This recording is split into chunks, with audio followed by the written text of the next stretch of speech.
Let me tell a tale of a world where heroes walk among us, fighting through the darkness left by monsters and by selfish men. A tale of glory rents asunder, sacrifice and battles lost. Our heroes know not what awaits them, and still they carry on. Let me sing a song of a family forged by trials and woe. On their own they falter, but together they will write their own tale of glory rent asunder, sacrifice and battles lost. Our heroes know not what awaits them, and still they carry on. What was rent shall be restored. What was lost now shall be found. The price of valor ever rising, but victory brings new rewards. Tales of glory, might, and wonder, hard-fought battles, treasures won. Our heroes know their fate awaits them, and so they carry on.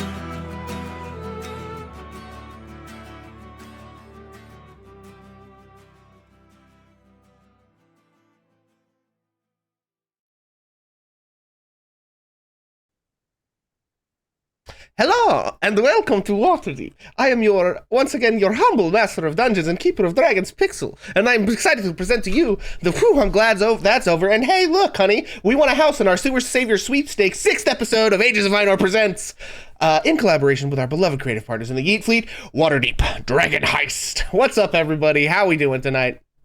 Those of you who have been with us before, I guess it's afternoon, I gotta stop saying night. Those of you who have been with us before, know the drill. But for anybody new who might be joining us, we're going to get into the game here in just a few minutes. We're playing some Dungeons and Durgans tonight to afternoon. I just said that. But before we do, we have to get those few housekeeping things we always go over. I will try to streamline this, though. We're 6 episodes into this, so, you know.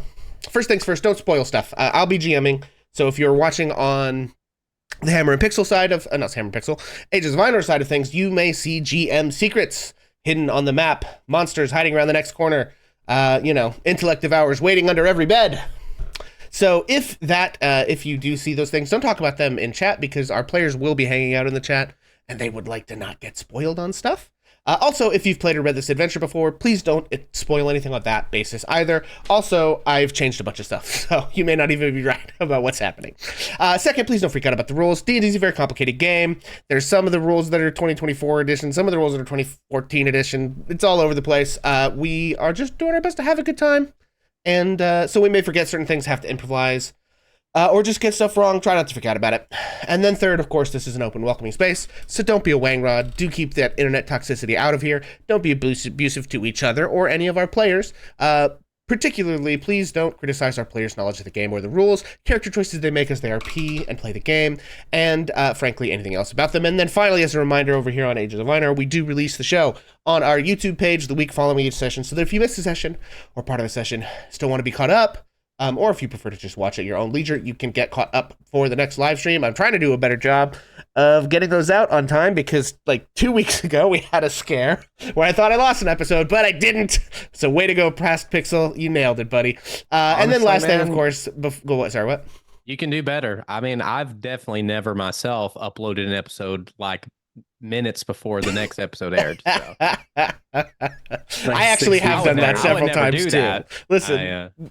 I have also done that several times, so we are in the has sometimes accidentally uploaded the episode minutes before the next one airs club. And then, of course, last thing before we get started, we're going to go around and cast. Please introduce yourselves and your characters and remind folks where you can be found on the internet, if indeed you can be found on the internet. Starting, of course, with, the notorious Vincent Page. Yeah, it is I, Vincent Page, the guy who never uploads episodes late. No, for real. It happens. I definitely did it a while back. And I'm playing Vareth, a Drow Ranger, who leveled up last episode. We love to see it. I got spells now, bro. And Jerry. Oh, I guess you're not and playing Jerry. I'm not playing Jerry. Jerry's just an accessory. I'm playing Jerry. And we'll get to that. You know what we should do? We should play Vareth and Jerry. Oh my god. Anyway, TBD. Holy shit. Stuff. Excellent. I am Lady Stuff, and I am playing Tav, your draconic sorceress. Half elf. That's me. Yes. Excellent. Skynet. Yeah, I'm Skynet, and I'm playing Victor Valorcrest, the human paladin. Excellent. Jason? Yeah, I'm Jason. I'm playing Ash, our halfling level 2 druid. Hell yeah. Level 2. And Foxy. I'm Foxy. I'm going to be playing Zylander Blazel. I am also level 2. And I'm a rogue high elf. Excellent. And this time, I'm not going to forget to introduce myself like I did last time. My name is Pixel. You can find me here on twitch.tv/hammer and Pixel. Sometimes I've had a new work schedule, so my streams have been a little less common lately. But hopefully, as we get going forward and I get used to that new schedule, we will find some times to put some streams in. We do a lot of stuff. We've been playing some Minecraft, some Split Fiction, Bonus Mom 70, as well as Final Fantasy 14. I've been getting hooked on Valheim lately, so there's a lot to be doing. So we'll get some of those streams in there. But you can also find me here on twitch.tv/Ages of Einar, where some of you have already found me. Congratulations. And we do D&D and TTRPGs over here. We have 2 campaigns going currently, every other Saturday and every other Sunday on alternate weeks. Our Saturday game is Descent into Avernus, where I am a player. And I play Phoenix Bratgrin, Dwarven Barbarian, and #1 Internet Sad Dad. And then, of course, alternating weeks, you can find me here running Waterdeep Dragon Heist, where I am the GM, which means I am everyone else. Also, the world, the gods above, the devils below, the whole shebang. So let's do this. Well, that all having been said, and without further ado, also, just in case other folks don't know, currently, I believe everybody's hearts and D20s should be accurate in terms of who has inspiration and hit dice. So what the hearts mean is anybody who has a heart visible on their thing can have a hit dice redeemed. Anybody who has a D20 visible means they have inspiration and therefore can't get more inspiration. So they kind of work backwards, but from what people have told me, that's the more intuitive way to do it. So currently we have some people who are eligible for inspiration if folks have channel points they want to spend. But you can, of course, always wait till we get going. And now, without further ado, when last we left our heroes. I'm hearing weird noises, and I think it's like a loud car going by outside. When last we left our heroes rushed into the room where Floon Blagmar was being held and interrogated. They slew the Xanathar guild wizard holding him captive, only to discover he was being controlled by a strange psychic brain crab creature. Oh no! The creature nearly killed Vareth, but our heroes managed to kill it and the other little baby brain crabs that jumped out of the heads of the other Xanathar guild bandits guarding the hideout. Just after they freed their friend, woke Vareth, and looted the place, they heard a strange noise from the other room, only to discover that the teleportation archway had opened and more of those nasty little brain crabs were pouring out. Our heroes then had a terrifying chase montage through the sewers, trying to reach freedom before they or their friends Rainier or Floon could get grabbed. And though there were some close calls, they succeeded and made it to the streets of Waterdeep, uncrabbed en masse. At this point, they popped by Old Zoblob shop to pick up Tav's cool glowing magical sign for Durnan and return to the yawning portal to drop off said sign and bring a tear to Durnan's eye and score free drinks for life for Tav, as well as return Floon to Volo and receive their huge stack of coins as a reward. Wait, that's not a huge stack of coins. That's a deed to an abandoned manor house or tavern in the North Ward. So our heroes return Floon to Volo to receive their huge abandoned manor house in the North Ward as a reward. Our heroes took a look at the place to decide if they wanted to keep it and use it or perhaps sell it, or what exactly they wanted to do with it, and decided to take a little while to settle in, work on some personal stuff, including helping each other with some personal stuff, and that is where we pick up our story. Our heroes now have a month of downtime, where the pace of life here in Waterdeep is slower for the time being, slower but never stopping. So, let's go over real quick for folks. First things, let's just talk a little bit about what you guys have unlocked now that you're level 2. So let's start with Vareth. What does Vareth get at level 2? You know, he doesn't get crabbed. And I'm honestly really excited about that personally. Yeah, so level 2, I got to pick a fighting style. So we went with archery on that. Very excited. If you don't know what that means for an archer, I get a bonus to all my attacks made with ranged weapons. Like I said earlier, I also have magic now. So we got Hail of Thorns, and I took Entangle. Because let me tell you something. If I learned one thing from Curse of Strahd, and I learned many things, is that Entangle will save your ass. So I'm really banking on that. Hell yeah. I mean, hey, would have stopped some of those crabs. It would have stopped some of the their crabs. tracks. It would have What do you prevented think, more what do you think those crabbing. little brain crabs have a strength score? Come on now. All right, Tav. What does Tav get at level 2?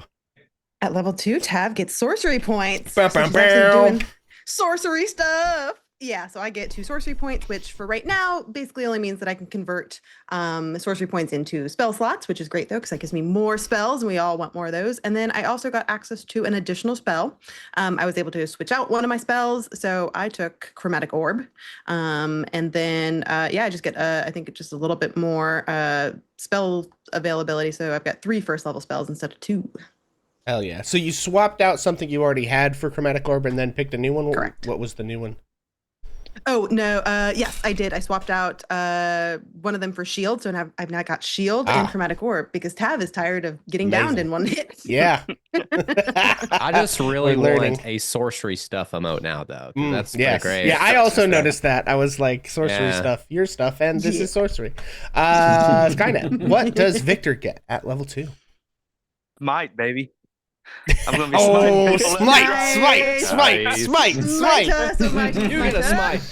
He gets a smite. I also picked up Cure Wounds, and I have a total of 10 points of healing for Lay on Hands. Woo! Heck That's yeah. helpful. All right. That's more than me. That's more than me have health points. Okay. At level 2? Helpful. Even at level 2, your health points are No, that I do high? have 14 at level 2, but Oh, God. Okay. I feel like I remember saying this. Everyone, you should have max hit points from. How many hit Yeah, points that did was you my have? You had max. 7? I had 7 before. You, okay, so you rough, dumped buddy. con. You don't have a great I con was score having is a what's real rough happening. time, guys. Jason, what does Ash get at Druid level 2? Oh. I'm glad you asked because I had to review it and realized I got some more things than I thought. So I Hell got some yeah. cool new tricks. Get a wild companion and wild shape, so I can Let's go. turn into Huzzah. things or summon little buddies, I guess. Yeah, and got I more think- spells. I Carry think on, you go ahead. get your little friend, right? That is your. I do. Yeah. So do you want to talk about that, or do you want that to be sort of a reveal? I'm fine either way. Well, It's up to you. yeah, I guess we'll go ahead. So, having previously communed with a wildfire spirit at level 2, in lieu of wild shaping, Ash can summon a primal spirit of fire that can do cool things. The Crimson theme continues. Hell yeah.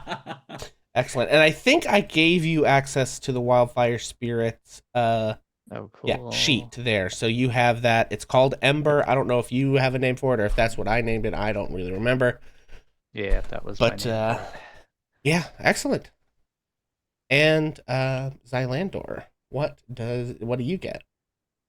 I get not a lot. Rogue level 2. Rogue level 2. So I doubled my hit points, so I am not as squishy, so I can get in there and actually do things now. You And were then squishy also, before? I only have 11 hit points. Oh, only, yeah. Girl, that's only 4 more than you. Like, it's not joking. a lot. When Pixel's rolling max damage, like I it's know, not good for us. Now I have 22 hit points. And then I get my cunning action, so I can bonus actions dash, hide, disengage. Yeah, those are Yep. the 3. Something else. No, Oh, it's it's dash just those hide. 3? That's the trilogy, baby. The That's- Rogue trilogy. So Trifecta, I will be rather. able to do faster things, get in and out, and then run away and Excellent. do rogue things. Ready? Okay. Ready? Ash. Shit. Ace. I want to see it in chat. What do we want to see? Anyway, go ahead. Hashtag rogue things. Hashtag rogue. Even I know that. Okay. Also, this brought to you by Rogue. The stream brought to you in part by. Excellent. Energy, Well, thank you. friends, with that, we have gone over kind of what everybody got that's new. We are going to resume back into actually playing our game now. So there's a few things that happen. One, Vareth. A few days after you folks get settled in at Trollskull Manor, which, to remind everybody, giant house in the North Ward, used to be a tavern. The tavern closed down. You guys, I believe, are not opening it up as a tavern, and you're just going to live there. So you've got a lot of space to do some extra stuff with. We'll talk about what you all want to do with all that space at a certain point. But at the end of last episode, Vareth moved in with everybody else, despite initially saying he wouldn't because he was worried everyone wouldn't be safe. He was convinced to relent and moved in. So Vareth, a few days after you move in over there, you see a little bird flits down onto one of your windowsills and sort of like kink, kink, kink, knocks on the window. 3 eyes in a Okay. Yeah. So he'll open the window and Yeah. So receive you his surrender. open the window, and the very common sort of carrier pigeon bird has a little scroll tied to its ankle, which it prefers to you. Sort of untie and read. This is something that's happened to me a few times before. Yeah. Yes, Okay. for Cool. sure. Yeah. So I'll take it and. Yeah, this is old hat at this point. Yeah, so you take the thing and the bird flies off. You shut the window and read, and all that it says is... Wait, hold it. I don't read nothing. That's right. You can't read nothing. So you got to call Jerry. Yeah. Jerry. Yeah, so where at got Jerry mail. at this point, is he in your pocket or somewhere else in the room? If we were just chilling out, maybe he was just like hanging out, looking at a book or something. Yeah, I don't know. think Jerry is like laid out, belly up, sleeping in one of the nearby windows in the sunlight. I like For it. once, there's like one little corner of the room where you don't have like the blackout drapes. Over. No, he's in the library where you aren't, just to, so you don't have to have the sun in your room. So he comes, scurrying in and says, yes, what do you need? We got a message. Ah, yes, of course. And he sort of like climbs up, sits on your shoulder, takes a look over it. Okay, it just says, new digs are nice. Check in soon. And it's okay. It's got listed some cross streets, I suppose, for a new dead drop. I guess I shouldn't be surprised. Yes, they are rather.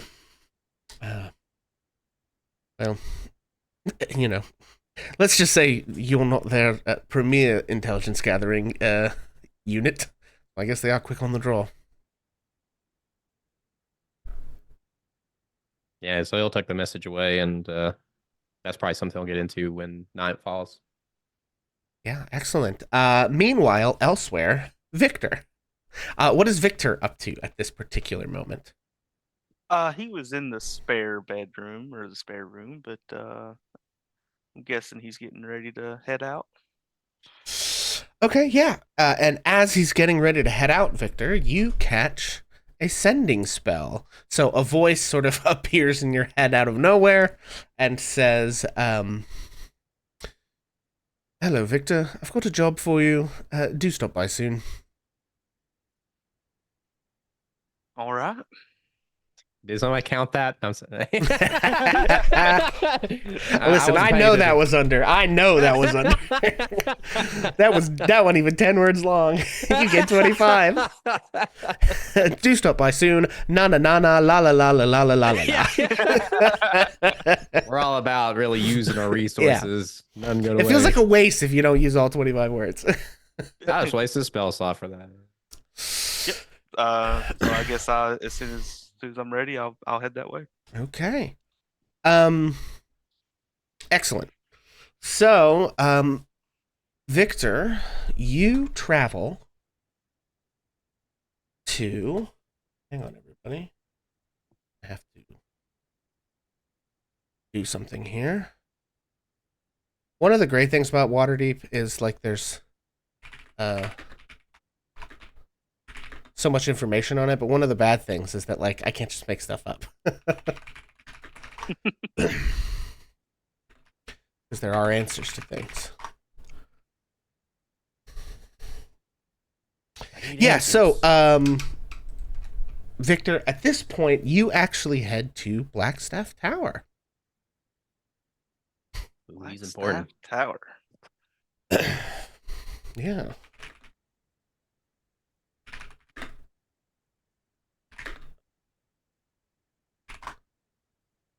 Fancy pants, Rich McGee.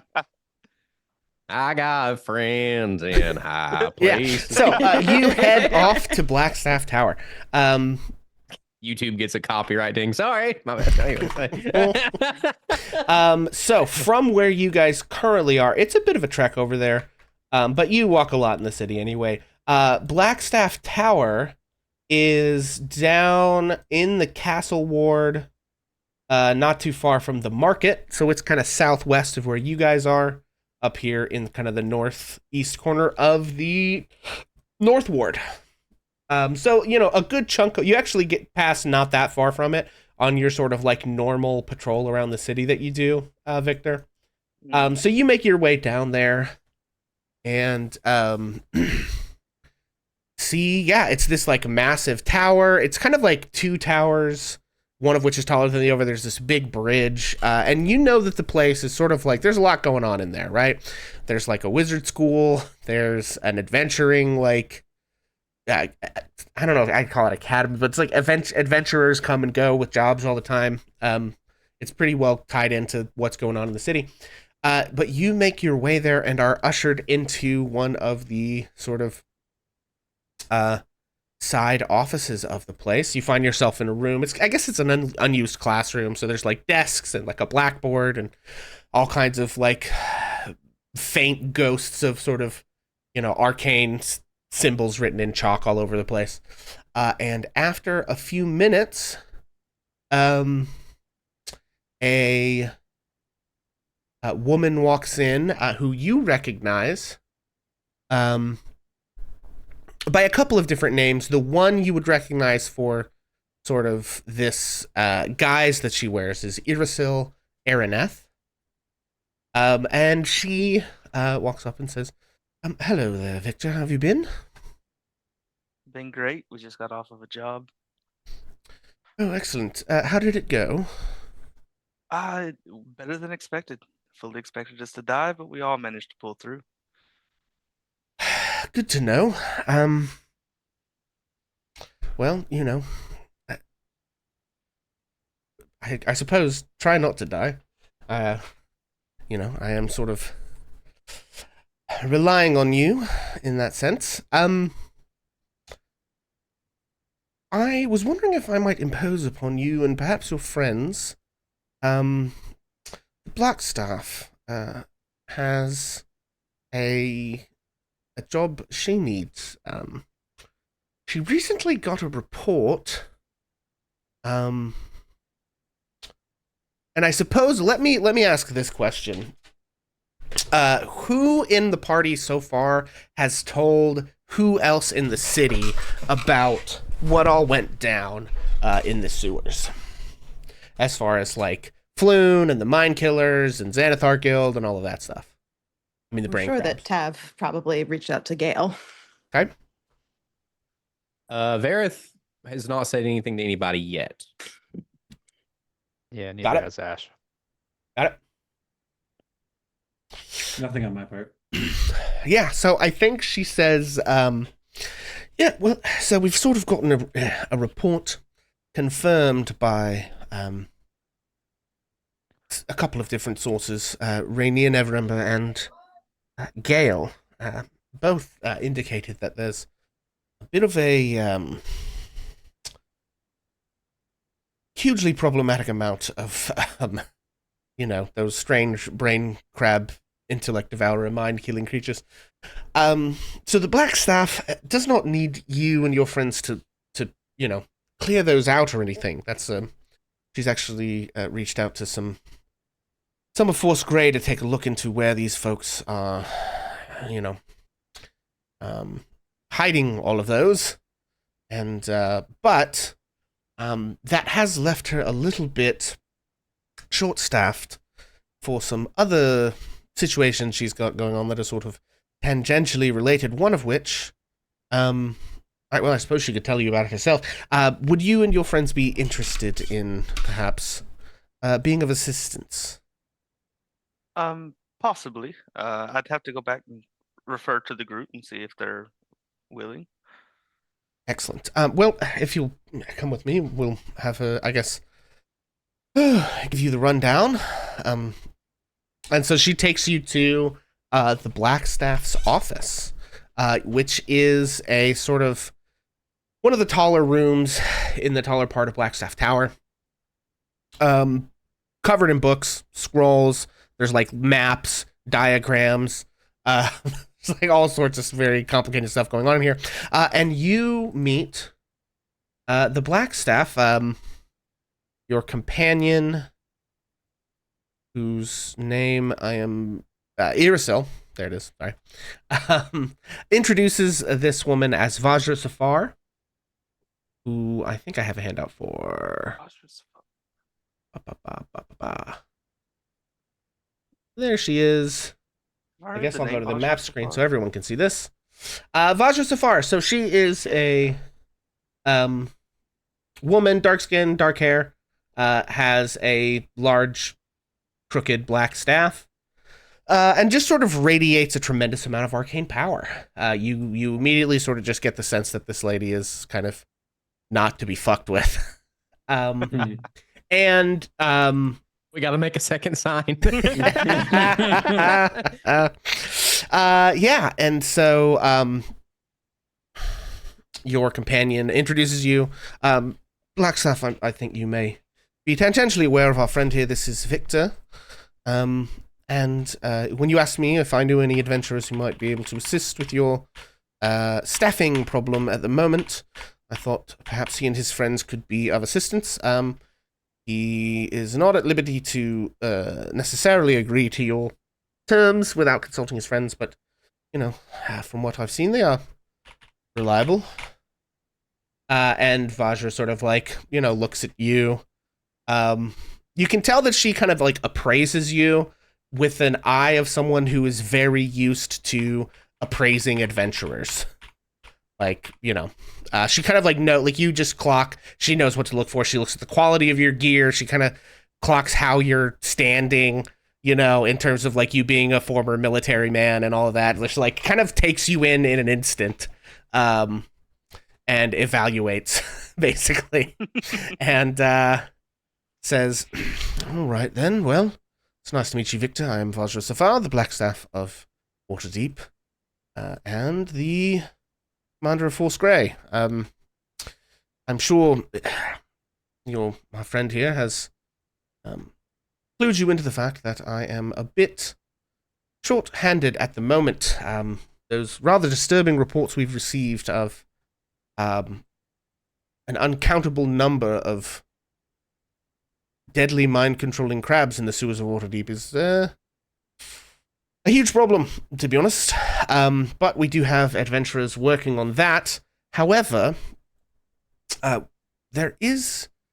We need to sort of figure out, to the extent that we can, who in the city has already, been attacked, possibly taken over by one of these creatures.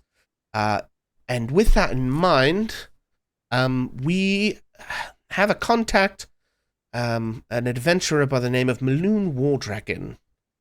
Spends a lot of time in the Yawning Portal, which, as I've been told, you frequent.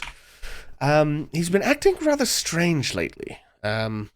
Usually quite a jovial fellow. He's been surly and secretive in a way that, we just thought perhaps he had something going on in his personal life. I don't know. But given what we now know about, a large amount of mind-controlling creatures, just thought we should have him checked out. And thought perhaps you and your friends might be suitable to... You don't really have to engage unless you see him, I don't know, trying to abduct someone or something. But just sort of keep an eye on him a bit and let us know if you find out anything strange about his movements or contacts. And what was his name again? Sorry. Maloon Wardragon. I will put it in chat. I do want to say, every time I hear that name, there is a quote that I just think of, and it's, "Get me my money." Yeah, for those of you who don't know, Maloon figured prominently in the last time we ran this adventure for a different group of folks. He was loan sharking one of our PCs. And what a time that was. Sorry, I heard the name, I was like, yep. Yeah. Yeah, perfect. I'll definitely refer with the group, and if everybody's willing, I'm sure we can check them out. Excellent. Well, I'm sure I don't need to, tell you that life in Waterdeep would get a lot worse if, hundreds of people were being mind-controlled by criminals. So, with that in mind, however, we are willing to offer a stipend for this. We don't expect adventurers to work for free. So we would be willing to offer a 250 gold reward. Okay. For your services. Awesome. Thank you.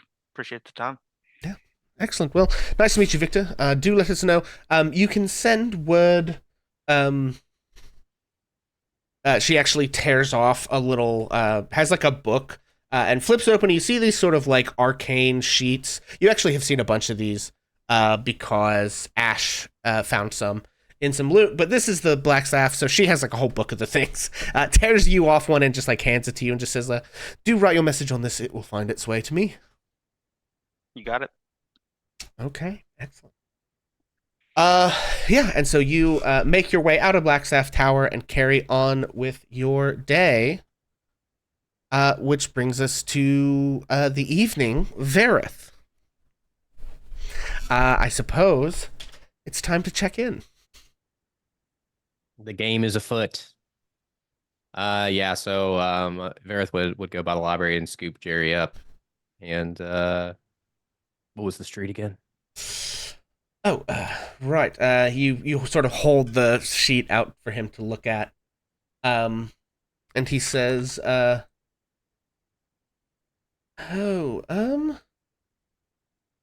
it's not terribly far from here, actually. He says, let's see, there's a small street called Black Dog Alley. in between Imma and the Troll March, which is just a few. It's like I don't know if you probably can't see that, can you? I'm still on the That's right. You guys are on the house. Anyway. Yeah. Boop. We'll just move everybody back over to the city of Waterdeep. There we go. So yeah, and then let me grab. God, my whole screen's black. Oh, Besides no. little thingies. What the? Okay. Hold on, I'm gonna reload it. Oh, so this is the problem I was having yesterday. Damn it. Something bad has happened to my map of Waterdeep. Bollocks. Balls. Stuff can just hold Yeah, it up. Right now. just hold it up the camera. It's fine. There you go. It's right there. I see it. Okay, I'm gonna turn dynamic lighting off. Does that help? There you go. There I we can go. see stuff. Beautiful, wonderful. I can Okay. see both stuffs now. It's fine. Okay, I think. Let's see. This place is boop. I'm gonna rename this. No, give it. We're gonna call this.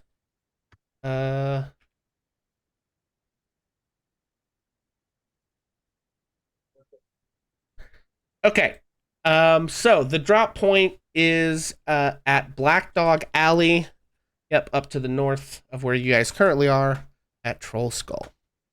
All right. Well, away I go. Yeah, so you make your way up and over and find yourself in this dark alley. You're a long way from the dock wards, and as such, at nighttime in this part of the city, there's like street lamps and stuff. It's not just like constant sort of darkness and danger, which I almost feel like probably makes you Uncomfortable. Yeah. Yeah, for sure.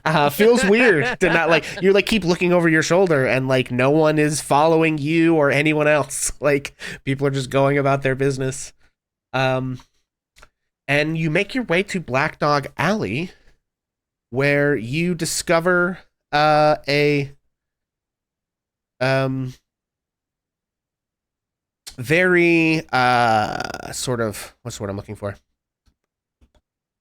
Lavishly dressed human man that you recognize by the name of Zardoz Zord.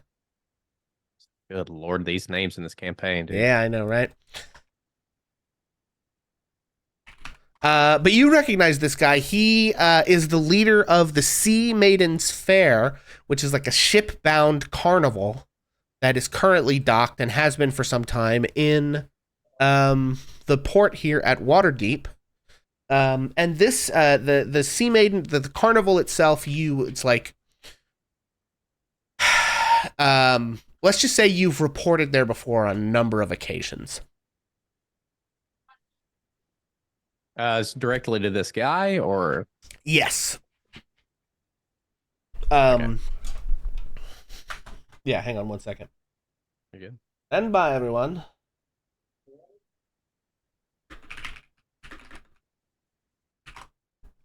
Okay, check your messages. Discord. Okay. Secrets. Oh shit. Okay. Wow. Yeah. All right. I see Yeah, so you walk up, you find this guy sort of just standing in the alley, kind of arms crossed, leaning up against the wall, and says,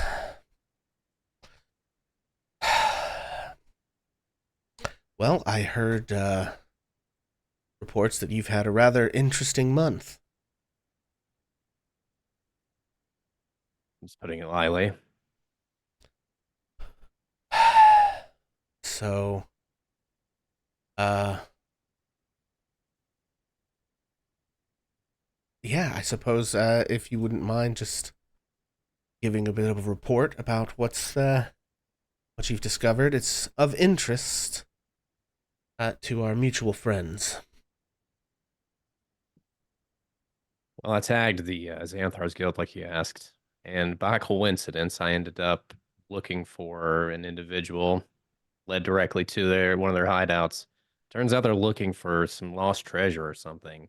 Somebody give me the words. There's a relic they're looking for, right? Yes, the Stone of Galore.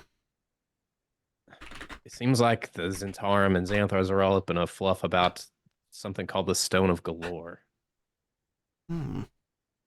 Ah, any idea why they want it? Some guy up on high supposedly embellished some money from the city. Hmm. These aren't facts. I do want to point that out. This is just what they seem to be after, if it even exists. I see. Well, I think this could be of some use. This information. Good work. Suppose anything that might help us get a bit of an upper hand here on the more established groups would be useful.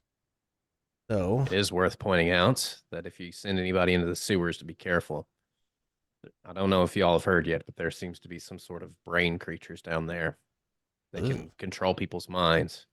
Was it said that I was familiar with any of them at all? Because yeah, well, so mind flayers are a sort of common, not that common, but much more common in the Underdark than they are up here. So both, so you and this guy's like associates are very familiar. Okay, so then let me mind flayer activity in the sewers. Their magic was all over some sort of portal down there, and their minions they chased us out of the sewers. Oh, interesting. I'm not sure what that has to do with Xanathar, well, or this Stone of Galore, but yeah, Xanathar. I'm sorry, that's not his voice. Xanathar is well known to work with a mind flayer by the name of Nylor. Right. I suppose this is handiwork. But you said they chased you out of the sewer. How many were there? A few dozen at least. Oh, black gods. Oh. Well, that's remarkable. I haven't even heard of mind flayer colonies with access to that many.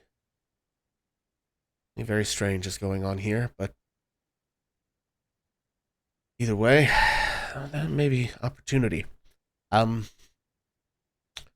Well, as I said, thank you, and I guess I owe you a bit of a favor for this one. If any of our friends came back, let's just say unintentionally, double agents would be quite problematic. So, the ability to sort of take more care in the sewers and be on alert, really quite helpful for us. So,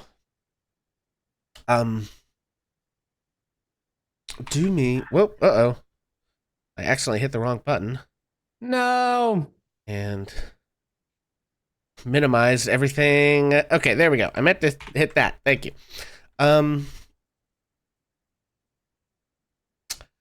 I do, completely unrelated, I do have a bit of a favor I need from you. And he hands over a sheaf of parchment to you, which you can't read. It's Which not sealed or anything. It's not like, but it's just like, kind of like a small, it's like, think of it would like, like folders, right? It's like, well, this is kind of like a small, like leather folder, because, they didn't have access to cardboard, I guess. So anyway, he says, do me a favor, if you wouldn't mind. I need use of your particular skills at discretion and breaking and entering. Would you do me a favor and plant this in the office of Gaxley Rudderbust? He runs a prominent... yes. Okay. The names... Okay, so hang on, God. everyone. Hang on. I'm switching back to the main screen. Listen, Wizards of the Coast. What the fuck? Why is everyone in this campaign named something so fucking stupid? Why? Why would you do this to me? Here I am trying to give a man a job, and they have to break into the office of Gaxley Rudderbust. Bust my rudder. Okay, all right. And we're going back. We're back in it. Yes, if you would do me a favor and plant this, in the office of Gaxley Rudderbust. He is a publisher of a rather prominent newspaper here in the city. And it would just be helpful for our interests.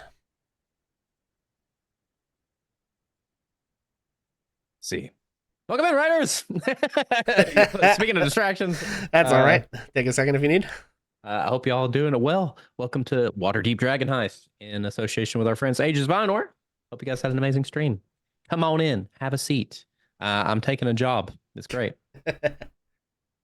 I suppose I can do that. But on the topic of favors, if you say you owe me one, there is actually something I'd like to know about if you know anything about it. All right. And I feel like he kind of like absent-mindedly kind of paces a little bit because this is kind of a little bit of a new thing for him. Has there been any reports of any infernal activity near the city? He sort of raises his eyebrow and smiles and gestures at the title written on the top of the sheet that you're holding. I'm going to hold it up to Jerry. Yeah, and I don't think he knew that you couldn't read, so this is a bit of a revelatory moment for him. Oh, God. And he says, and what you are holding in your hand is a... Oh, God, I did it again. Son of a biscuit eater. I keep hitting, like, Alt-Home, which apparently shrinks everything, instead of Control-Home, which takes me to the top of my notes so that I can get to the section I need. Okay. What you are holding in your hands is an article, an expose entitled "Devil Worship Among Waterdavian Nobility." So Jerry sort of reads that to you. Says, "Boss, it says this be an article titled "Devil Worship Among Waterdavian Nobility."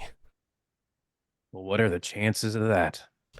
And he says, "It's quite curious you're asking about that. What do you want to, tell me what you want to know. And I'll see if anyone else has heard anything. I don't know anything else beyond sort of what's written there, but well, I suppose that's have some of the boys look into it. Is there some rumors going around that the nobility in the city are worshiping demons or devils or whatever? Oh, well, like how much credibility is this journalist? The journalist is me. What you're holding there is... No, I'm stupid. Okay, got it. Moderately.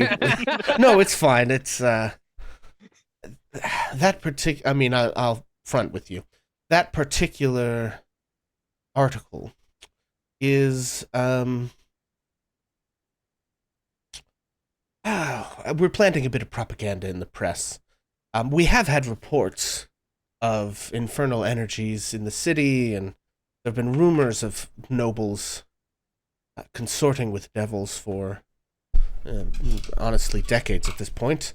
The stories of secret orgies and deals happening behind closed doors contained therein are, fabricated.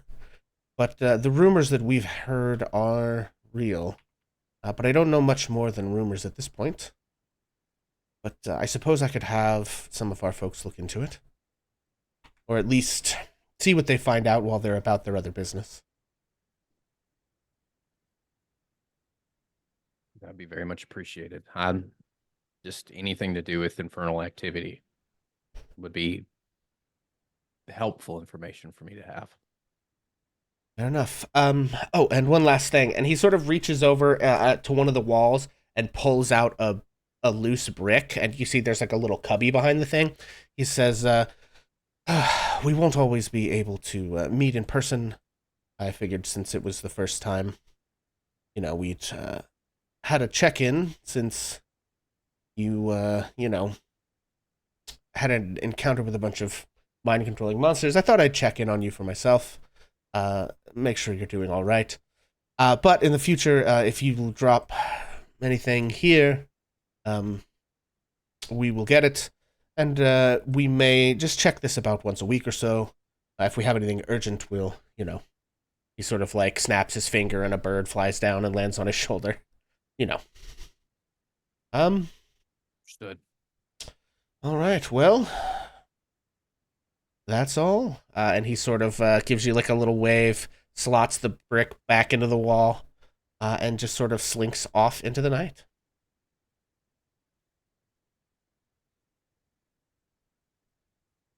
Oh, actually, just one last thing. Okay. After he gets out of earshot, I think Varith will say to Jerry,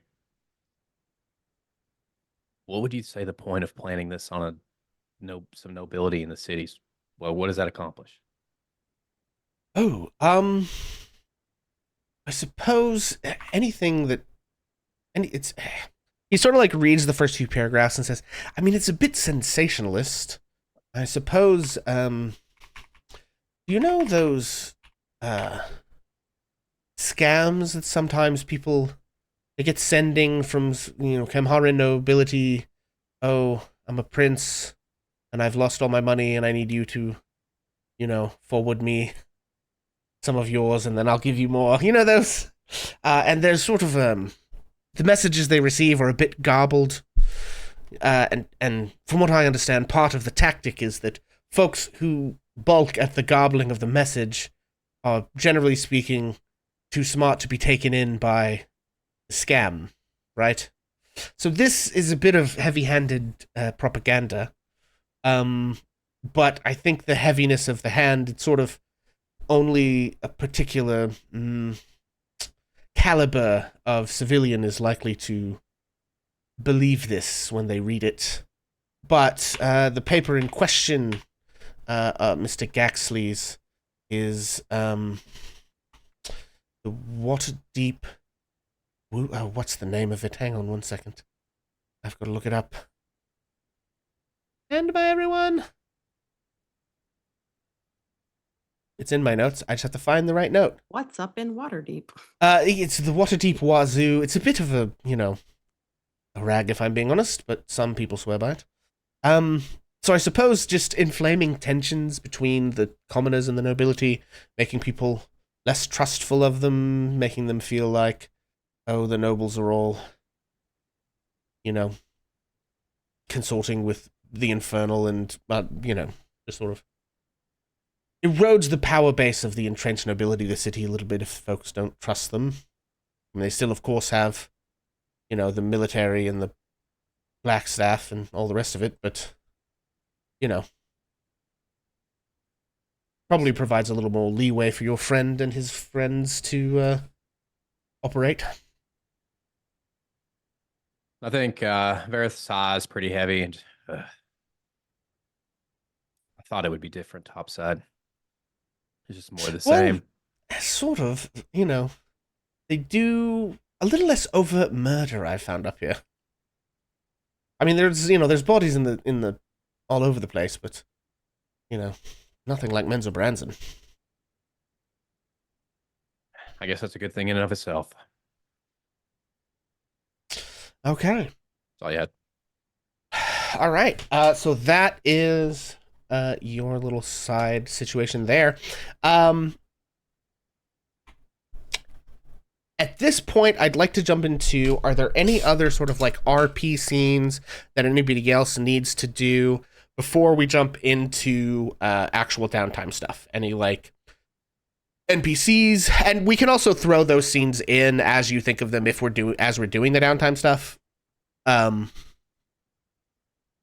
think I'd probably cover a couple things before we get into the longer ones. So I think, early one morning, Ash is going to wake as soon as the first light kind of peeks in. And Ash is missing home, so wants to try to turn this manor into something more familiar. So he's going to go outside and apply one of his new skills. He's going to find the little patches of grass right out front and turn into a badger and just start digging up dirt. Okay. Excellent. When he's done with that, he's gonna just plant some seeds and start the beginnings of a little garden. Heck yeah. You telling me that our new redacted, because we've not revealed it yet, is going to have a gardening club? Because, like, come on. You know? Hell yeah. Yeah, so I'm gonna put everybody back on the map now. This is a map of Troll Skull Alley. T1 is Troll Skull Manor. And the little sort of like black line here is like the yard, sort of. So you have a little bit of like a front yard where the porch is and a little bit of a backyard. So there's definitely room to sort of like, plant a few things here.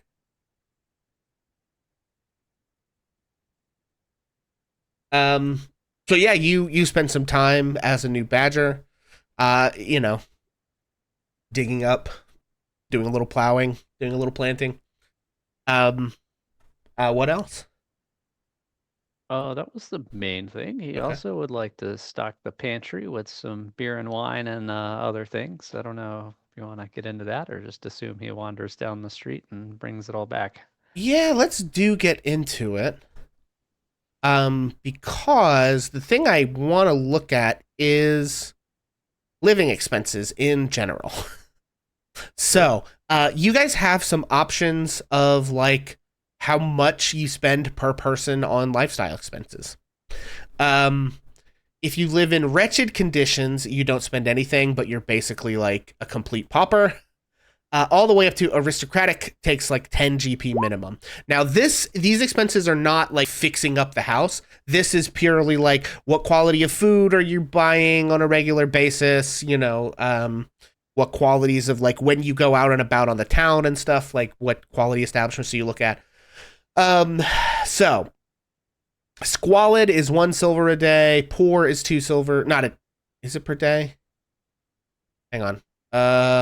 No, I think it's per month. Yes. So modest is like 1 gold, comfortable 2 gold. So kind of, I guess, let me just maybe put these in chat. Is that going to work? Yeah, there we go.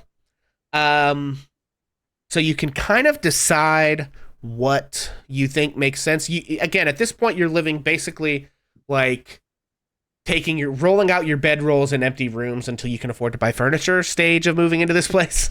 Right. So, but with that, how much do you think folks are spending on the living stuff? And also, Ash, you can decide, is this like you making a grocery run for everybody and you all are pooling resources to pay for like a month's worth of food? Or is this you just buying a month's worth of food for yourself and everyone else is on their own? Right? I will leave that up to you guys. Ash was just going to load up the house with food for everybody. Okay. And so he would spend the whole, like enough for everybody to at least like modest maybe. Yeah, like so a modest level. lifestyle keeps you out of the slums, ensures you can maintain your equipment. You live in an older part. Okay. You don't go hungry and thirsty. Your living conditions are clean, if simple. Yeah, I think that fits in with the like saving money to scrape together to refurbish the place. So it's like not at a point of splurging on things yet. So a modest lifestyle expenses for everyone in the group for a month would be 5 gold. Total, you guys can decide, how you're splitting that up or if Ash is paying for it all or what. I will just assume like they can go buy extra stuff if they want to throw in or be nicer, but Ash is just going out one morning and coming back with a cart full of stuff. Yeah, excellent. So yeah, you spend the morning, digging in the garden, planting some stuff. You take a moment, turn back into a halfling, and then wipe the sweat off your brow, and you make your way out into town, get a cart, and come back with a pile of food so that nobody goes hungry. And if you want to knock 5 gold off your sheet, that is taken care of. Done. Thank you. Heck yeah. Okay, anybody else have anything else they want to do before we jump into the full-on downtime stuff? Well, speaking of living expenses, I don't know what getting your hair dyed counts as. Hair dye. I'm gonna say, I don't actually think I have It's not a common thing to be go look for hairdresser. Yeah. Alchemical solution. Yeah. Okay. I'm going to say it costs. Here's what I'm going to say. I'm going to say it costs. Well, no, let's just do it this way. It costs 1 gold, 5 silver. 1 gold, 5 silver. Sounds good. Okay. I'm going to go to my standby of relating it to American dollars. I'd be like, all right, how much does it cost to get your hair dyed? Cav's going to just go to the hair salon and get her roots touched up. They're looking a little silver.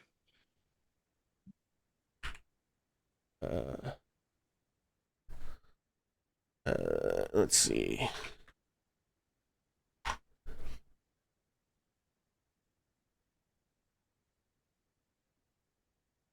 You could just shave Gareth's head, wear his hair as a wig.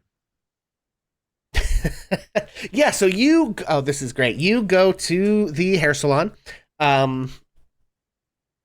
It is run by a young halfling woman by the name of Mira Fordeye. So she's got short, wavy black hair, kind of like got a cool undercut shave, brown eyes, and yeah, so she's very sweet, always smiling, and she and her wife run this hair salon, and sort of looks at you and says, "Oh, all right there, miss. A new face in the salon today. What are we doing for you, dearie?"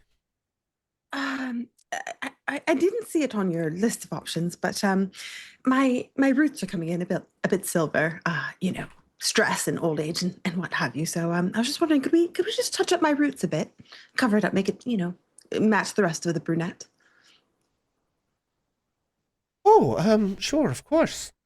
I think she sort of does a bit of an insight check, because you don't look that old, do you? I mean, you're a half elf, right? But yeah, don't do this.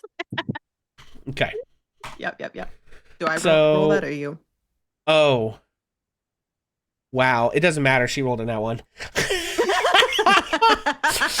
So she just goes, kind of. You see her blink a bit, sort of adjusting to to that reality, and yeah, so she starts dyeing your hair, and what she does do the whole time you're sitting in her chair is grill you relentlessly about your skincare routine.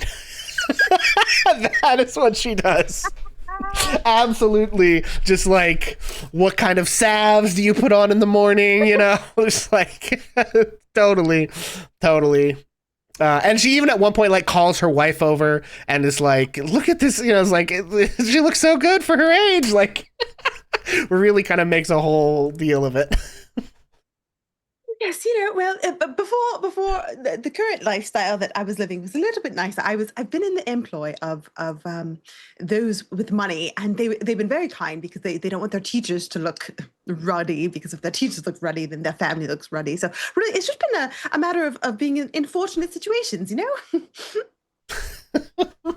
So, I'm sorry. Do you rub the gold right on your skin, or do you have to buy something? she's not letting it go. She's absolutely not letting it go. If you melt it into a paste under dragon's breath, you go find your local dragon. You have them melted into a paste, and then you slap that onto your face. You see. But wouldn't that burn your skin? Oh, but I'm a dragon. You see the scales. It just blends right in. Oh, I see. Okay. Yes. Rather nifty trick. You know what they say, dragons don't flagon. Okay. I've heard that. In any case, that's the thing I've heard. So yeah, you get your hair re-dyed at the cost of 1 gold, 5 silver. Perfect. And Mira is going to be chasing your skincare routine for the rest of her life. You've changed this woman's. She believes that it's possible to look as good at you using products, and maybe that's not healthy, but here we are. That's what that one gets you, gang. But it's okay. She and her wife are in love regardless, so it's fine. Okay. Beautiful. Yeah, anything else anybody's got to do before we jump into the actual downtime stuff? Going once, going twice. Okay, well, week 1 of downtime. I guess let's do this. Everybody, we'll just go kind of luck. Everybody roll a d20, and we'll just go in order. Don't add anything, just a flat d20.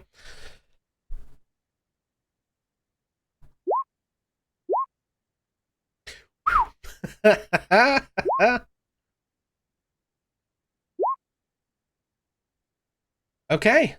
You couldn't have saved that nat 20 for later. Right? Okay, so in order, we have Victor, followed by Zylander. Yes? Yes. Followed by Ash, I think. Followed by Vareth. Oh, I spelled your name wrong, Vareth. Variety. Like that one better. And then Tav. Is that right? Is that okay, everybody? Is that the right order? Okay. And then Jason. Oh wait, Ash. Jason's Just Ash. kidding, I'm so dumb. Pixel. Okay. It's good. It's all good. Victor, you are doing work for week 1, yes? So you get another, we'll say, contract from your friend Irisil. I'm gonna send you a message real quick.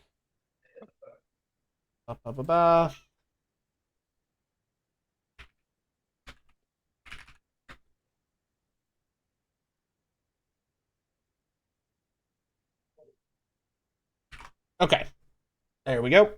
If you'll check your Discord messages, in case that wasn't clear. I hope it was, but in any case, Yeah, I thought that's what. Okay, just all right. But in this case, it's not like a job you're gonna have to like bring your friends with you to do. It's just your usual stuff. So we are using, I think, just the working downtime activities from Xanathar's. Yes. Mm-hmm. Go pull that puppy up.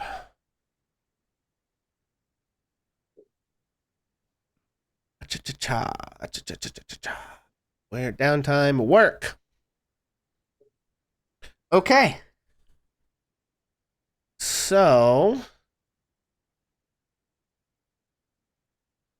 I guess we are going to see I maybe like what kind of work do you think it is that Victor is doing for this person? And because what we're trying to determine now is like what kind of skill check is relevant here. Is this like a strength athletics check that you're like moving stuff or even like helping like detain people? Is this like charisma based, intelligence? Like what exactly do you think you're doing? Yeah, I was assuming I'd be looking for somebody and bringing them back in. Okay. Yeah, I'll say for this then we can do strength, we can do perception or insight, or survival if you're tracking somebody. So any of those that you want to do, we'll make a check for this week. Okay. Perception. Where's my perception? There it is. Nope, that's persuasion. There's perception. 18. 18. Okay. So let's see. Bam. Okay. I do some math.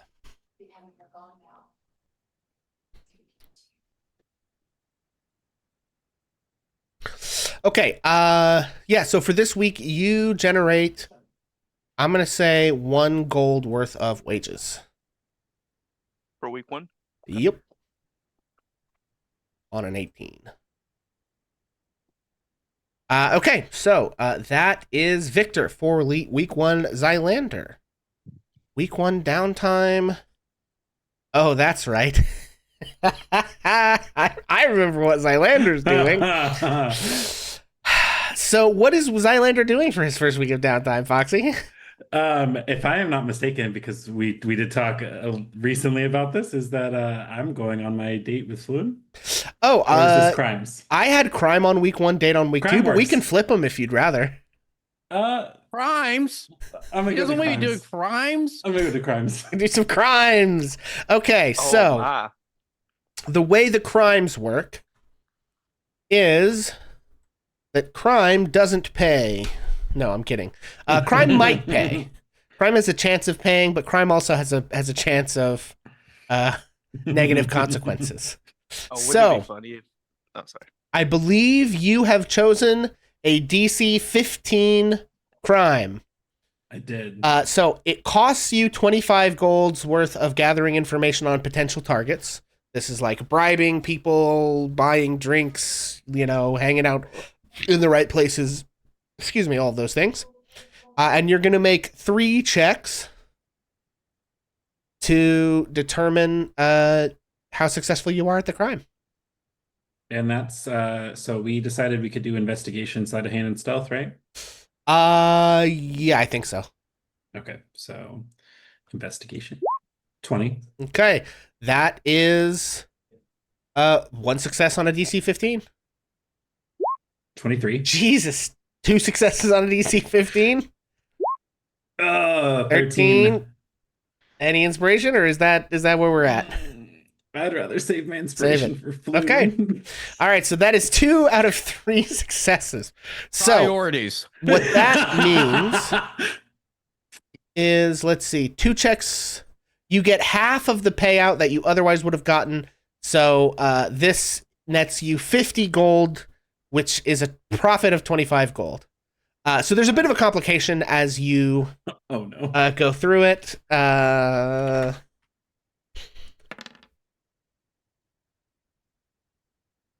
He's my next one I have to find. Okay.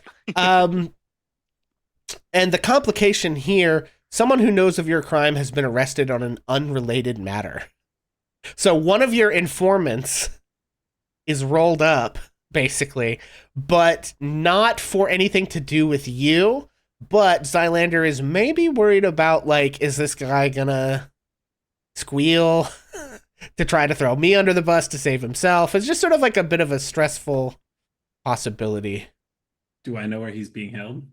I mean, they're all always being held in the castle ward and the prison. That's where the the people go. Okay, hang on. I have to write something down for myself.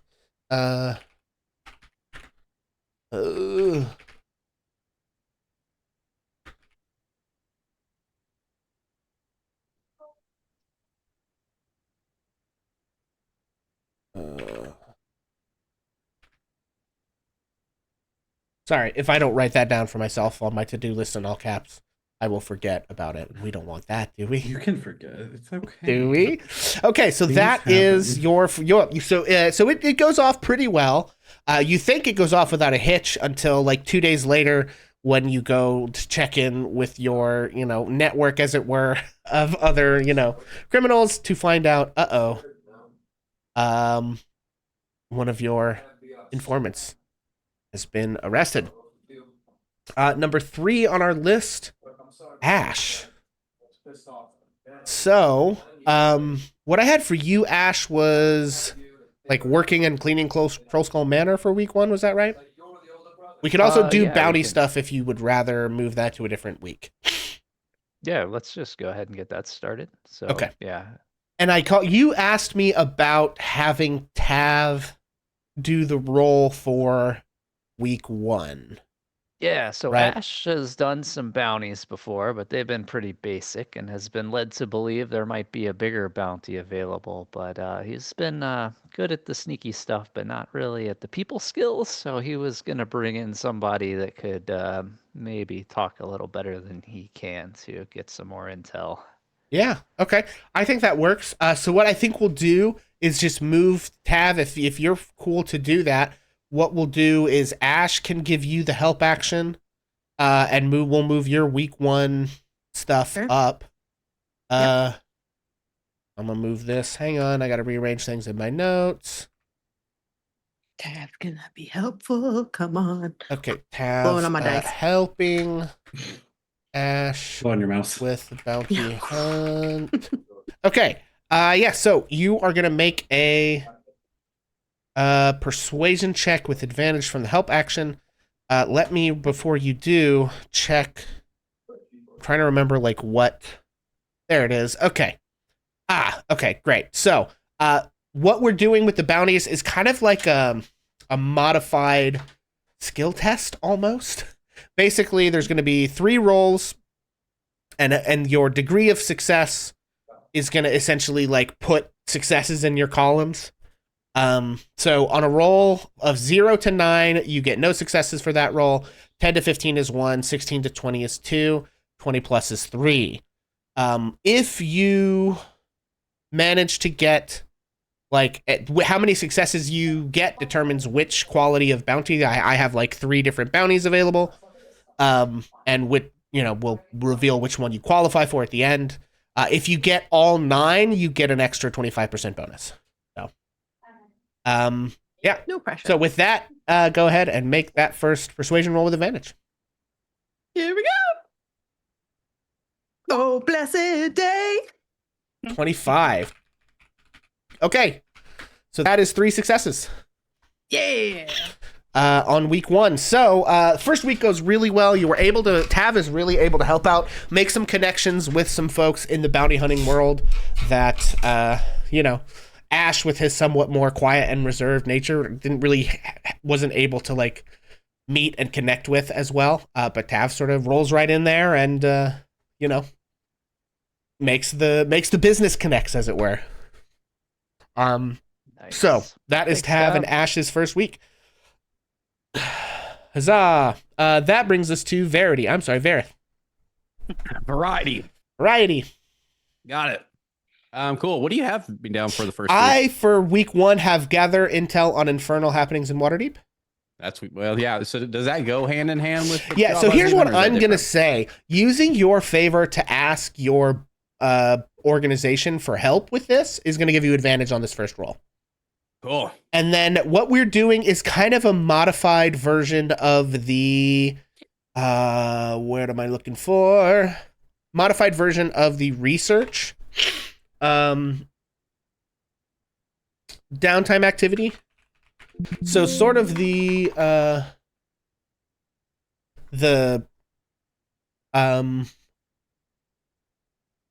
like the checks are kind of the same. But you don't need access to a library, and you're doing different skill checks, essentially. Cool. Right? So, instead of making intelligence checks, I think this one is going to be, we're just going to use either your, like, stealth, survival, or insight skill to do the check. And essentially how this check works, if you make a 1 to a 5, you don't learn anything. 6 to 10, you learn 1 piece of lore. 11 to 20, 2 pieces of lore. 21 plus 3 pieces of lore. Cool beans. Well, all of those are positives for me. So, and you have advantage from your friends. We'd love to see it. I can rock. Can you? Oh, it automatically rolls Yeah, advantage. it automatically rolls Never advantage. mind. I'm thinking of roll 20. These double campaigns got me fudged up. All right, here comes the stealth check. Jesus Christ. Yeah. Okay, well, you get 3 pieces of lore. Jesus. Yeah. Look at that. Varys being useful. To his friends, which is what matters. I'll finally get to know my papa. What? Oh, God. Just kidding. Okay. That was Satan. No. First piece of lore. A Zentarum agent known as the Sly One is rumored to have strange powers, but no one who has seen them has lived to tell the tale. Then where do the rumors come from? Does he spread them himself? Or are the rumors of his danger and prowess exaggerated? Maybe it's best not to check. And by strange powers, they are rumored to be infernal. Cool. I don't know if this is the time for that or if it'll be later. I will say that it could be like go to Tav at the end of the week. Is that something we want to take care of now? Well, I've got 3 pieces of lore to give you for week 1. So. Oh shit. Okay, I was ready to go after lore 1. No, you got 3 pieces of lore, and boy howdy. Oh fuck. Okay, lore piece number 2. You discover a mad priest came into town a while back. He was taken to the hospice of St. Lopson over in the southern edge of the North Ward, just north of Andaman Street, near where Black Cat Way meets Undle's Lane. The poor bloke was stark raving, shouting on about how our city is a bastion of the wicked, filled with those who consort with devils and thieves, and that our fate holds a reckoning for the iniquities of our black hearts, and that the Lord of the Pit snakes his forked tongue through our city even now. Most people think he was just an unfortunate soul having some kind of an episode, but he had a holy symbol of Savris scarred into the flesh of his back, and rumor has it that he was shockingly competent at fortune-telling in his more lucid moments. Anyway, he said the forked tongue of the king of the pit has clouded his third eye. Most of us were wondering what has happened to his second eye because it was missing, but no one dared to ask. But he said that he could feel the infernal taint spreading through the city, and its heart was hidden among the many gems of the jewel of the Sword Coast. Toward the setting sun, hidden in the whisper of feathers, the roots of an ill-fated plant have taken hold. Not the taint. Heaven forbid. So that's lore piece number 2. Boy howdy. What was the mark of who? Savris. It's also here in chat. Which you guys, it's in the Roll20 chat. Thank you. You guys can make a religion check about that. Anyone that would like to. It ain't good. Oh boy, the third. 19, Jesus, 21. Okay. Savris is the god of divination and fate, I believe. Hang on. Let me pull this up over on my thing where I can read it. Yes, the Lord of Divination. He sort of is an underling of the god Azuth, who is the god of spellcasters, but he is kind of a weird god of like divination and fate. It is said that while some believe he of the third eye guided the forces of destiny, others thought he knew all history but was unable to affect it. His emotionless demeanor is a mask that hides his deep concern for Faerun's fate, despite his inability to change it. So that's what's up with Savris. He's the god of fate, which maybe gives a little bit of credence to this guy's ramblings about having seen visions of things. But, you know, it's kind of like you're getting street rumors, right? Number 3. 50 years ago, a noble family in Waterdeep known as the Castellanters held their first Founders' Feast. This event won them much goodwill among the people of Waterdeep, and they hold another such event every 10 years. During these feasts, the noble house of Castellanter invite over 100 guests from among the impoverished and unhoused of Waterdeep to share in a great feast, a night of merrymaking, food, drink, and celebration, fit for any lord, lady, or noble indeed. However, rumors circulate that though it is well known that they have these feasts every 10 years and invite some of the poor and downtrodden of Waterdeep, none among the beggars and the needy can say they have ever met anyone who attended one of these feasts. Wow. That's some solid sleuthing right there, buddy. So, there you go. That's what they call me, the solid sleuther. Luther Sleuther. All right. A looser sleuther has never luthered. I am pretty loose. Loose Duke. Okay, sorry. Anyway, so that's week 1 of intelligence gathering. Jesus hit me with an nat 20 off the bat. Not to like keep taking the wheel here. Am I able? Do we want to do the RP for me relaying? Yeah, let's go ahead. Let's go ahead and knock that out now. I can wait. No. Let's go ahead and do it. Okay. So yeah, I feel like at the end of the week, one evening, whenever Ferris sure that Tav's hanging around the Yield clubhouse, where would she be? I think is the first question. Tav is probably in the library with a sketchbook, like sketching out her plans for building this beautiful, oh my God, place for Jerry. Yeah, hear me out. How about Jerry's hanging out with you? That would be really funny. Okay, yeah. Okay, I am also going to put us back on Troll Skull Manor for this, folks. Yeah. Jerry and I are like collaborating, like brainstorming. Cool. Yeah. So I think that maybe Vareth comes to the door and knocks and kind of opens it. Is this a bad time? Oh no, we were just. Oh, do you want to see the wallpaper we picked out? Sure. I'm actually here about the thing you asked about.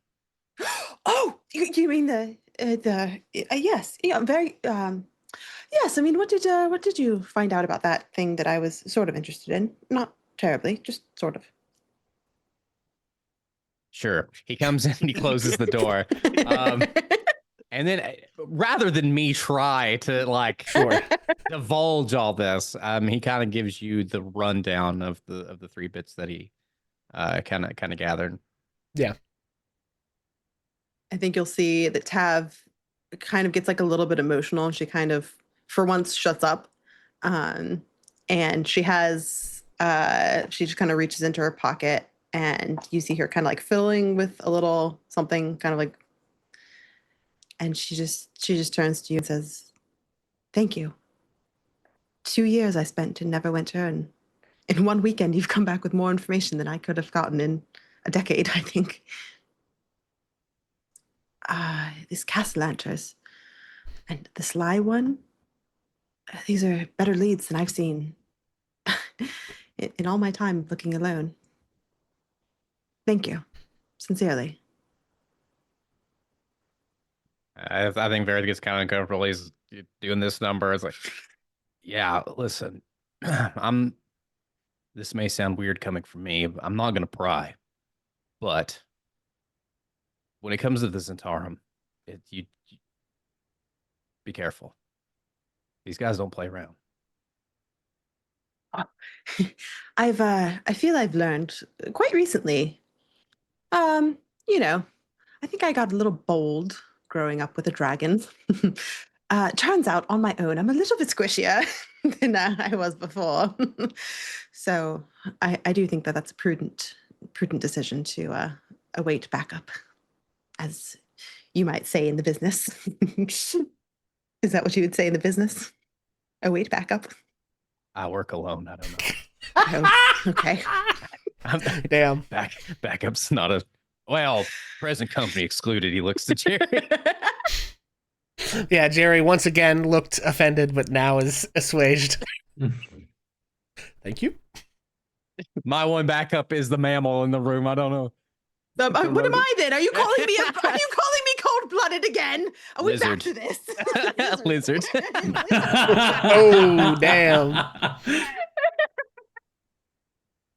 I think they went outside, buddy. Oh, Anyway, just good. I'm glad you'll be careful. I tell these guys a lot, and they're not somebody you want to get on the bad side of. And I feel like his voice is even scratchier than normal because all this information he's talked at one time in like 30 years. It's like, would you like me to whip up? I think actually we have. I think Ash went to the store. Maybe he got some honey, a bit of honey in some warm water. Could do your throat some good. I'm not much of a medicine person myself, obviously. I can't even help myself, but we do have a wonderful druid. he's actually my next stop, so I appreciate that. Of course. Well, I guess we should rest up, certainly. I think we have quite some adventures ahead of us. He kind of just Okay. nods and heads towards the door. He's hit his social activity limit. Yeah. Tav's gonna kind of go back to Jerry a little bit, but say, I think we need to pause here for the day. We'll reconvene later on interior design. I have pause every day. And he scurries off. Okay, I think that's everybody's week 1 activities, yes? Yes. In case you guys haven't figured it out, Jerry is the Riz of our duo. Okay, that brings us back to Victor week 2. Right. For this, I have work ? Oh, I guess you can continue doing the same kind of work you did the previous week. I just vaguely recall when you sent me the message like, week 1, I'm doing this work for this person. Week 2, I'm doing week from something. Unspecified. yeah, it was work again, but it didn't have to come from the same person. Is what I meant. Yeah. Yeah. So what kind of work do you think it is? I mean, do you pick up a job waiting tables? Are you bodyguarding? Are you a bouncer? Are you still doing your investigation stuff? Providing private security for the guard? What all He is? starts a ye old OnlyFans. That's ye oldie fans. Come on, it's on the tee, brother. well, you know what? Oh, it's just like somebody just draws really good portraits. Yeah. I think protection would be Okay. See, OnlyFans got it. Okay. So for that, I think maybe let's do athletics check. Okay. Here we go. Ooh. Oof. A 5. Brutal. Absolutely brutal. Yeah, he gets into a bar fight. Okay. Okay. Work. Okay. Where? Oh, sorry. Oh my God. You have a really terrible contract with a really just entitled noble. And in the end, you only get 1 silver for your troubles. They basically stiff you on the contract, kind of. Oh, it's real unfortunate.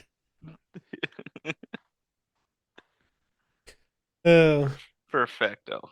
Although with the 5 athletics, maybe, somebody like trips you, and while you're tripped, somebody else like beats up the person you're supposed to be protecting. So, I guess it makes sense on that 5. Oh. That's brutal. Okay. That brings us to Zylander, week 2. We're going on a date, baby. Hell yeah. So what we had talked about is you are going on a date with Flume, but you're also sort of like networking, trying to make contacts among, higher society and things of that nature. So with that in mind, you are spending 15 gold on like clothes and restaurants and things as you're sort of like wining and dining Floon here. So I did kind of come up with a concept of what outfit that I went and found, and I really like it. Okay. Let her rip. I went to Zoblobs and found a lovely purple outfit. So it's got the perfect belt that goes right over, so my daggers stay within reach, but it also has a nice cloak to hide my face. If need be, if this goes poorly, I can cover and dip. But it's very nice, bright purple in color with gold trim all the way surrounding, with a more of like floral design throughout, as I'm trying really hard to impress Flute. Yeah. Okay.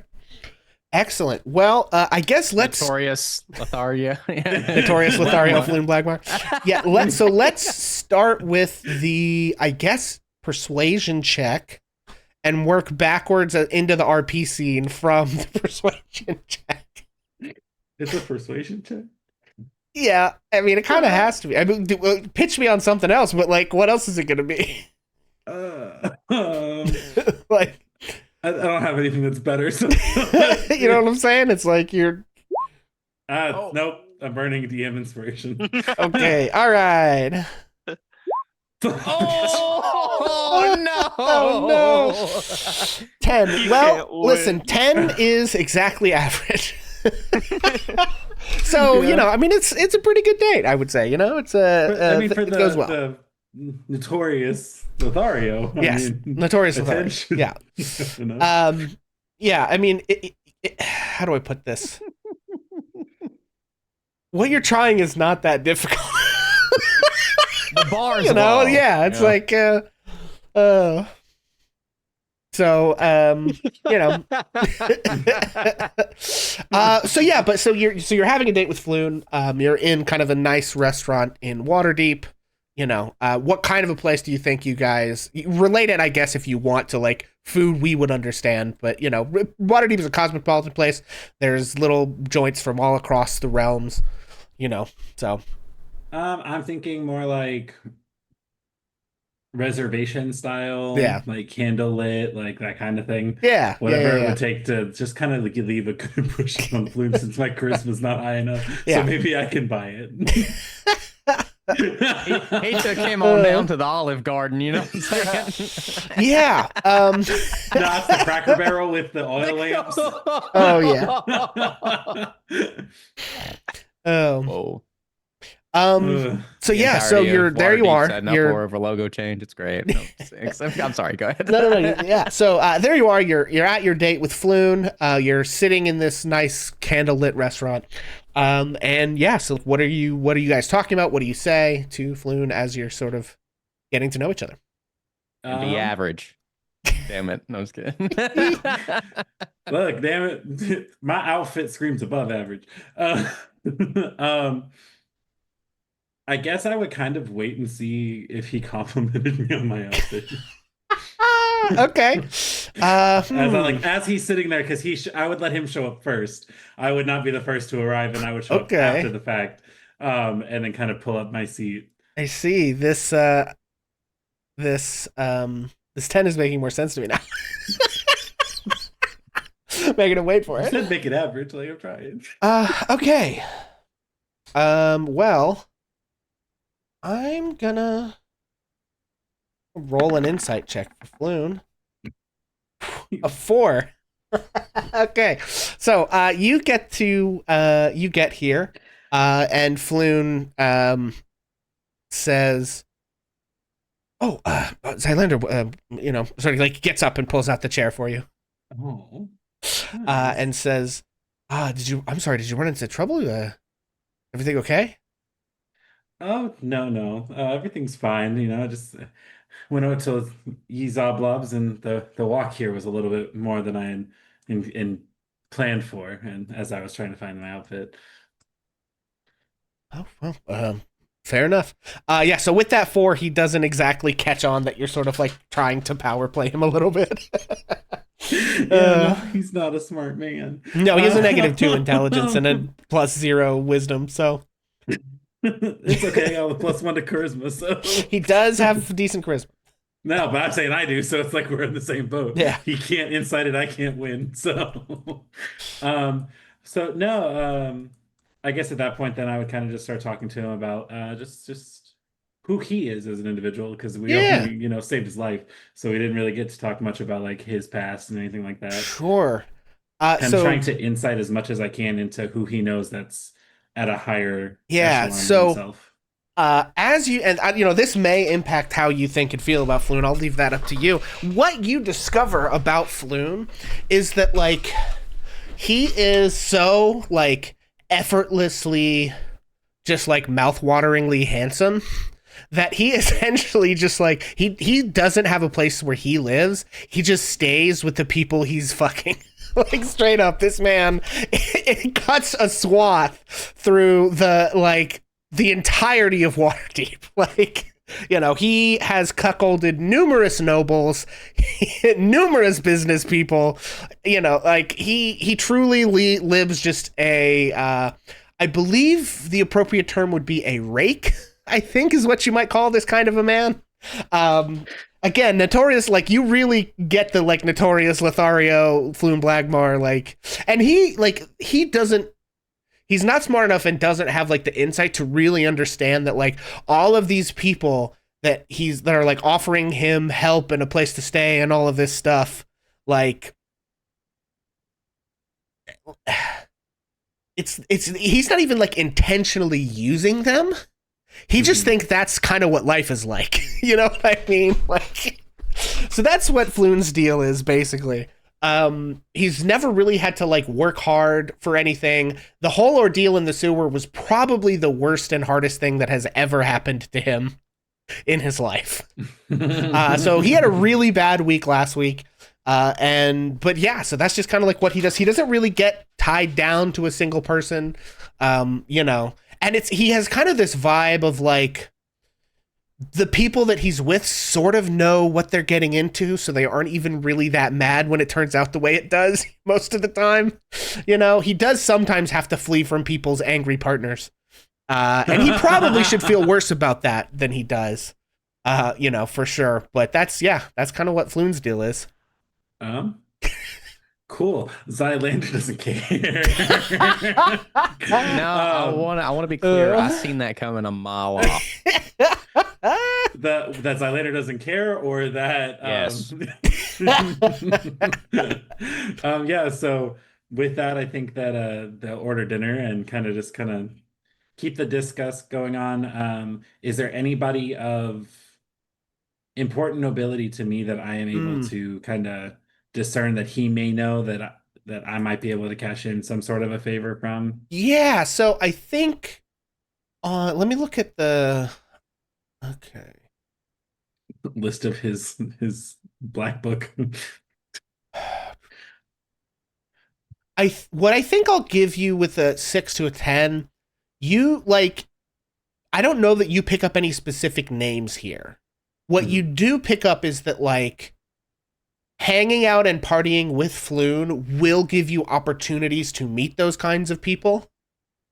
So like no specific name that he's like, oh yeah, you should meet this person or that person. But he does name drop enough important and powerful people and describe the circumstances in which he meets them, which again are largely just like parties at this manor house or drinking at this tavern or whatever.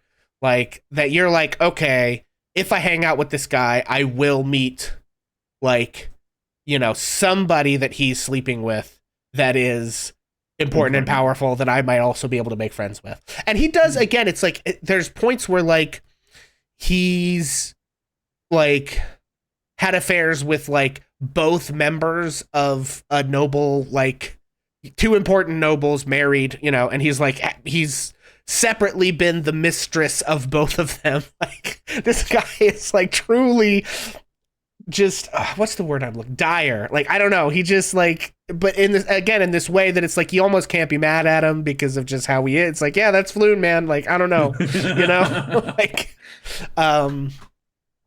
so yeah, so that's I think what I'll give you on it. I think if you had gotten higher, that like you know, between 11 and 15 would have been like, oh yeah, there's this person I really need to meet, and then higher, you know, it's like sort of in the carousing rules. But what you do get is just like Floon's a good guy to know, and if you keep hanging around with him, you will meet those kinds of people. Okay. With that, I think that as we finish up with dinner, I kind of just like look over, put my cloak back on, and say if he's ready for dessert. Yeah, I think again on a 10, I think that's probably good enough for Floon. I do think Floon like stops the waiter real like, you know, and like whisper something to them. They seem to know each other because of course they do. And this person does bring Floon just like a whole bottle of wine to take with him as you guys leave. Ooh. And I think that's kind of where we leave that scene. Yeah, we'll leave the rest to the imagination on that. Oh. However, now I have a new outfit. Yeah, you do. So yeah, and I think I looked at the equipment. Hang on. Where's the clothes? Boop, boop, boop, boop. Yeah, so 15 gold is the cost of fine clothes. So you can add a set of fine clothes to your inventory. Party.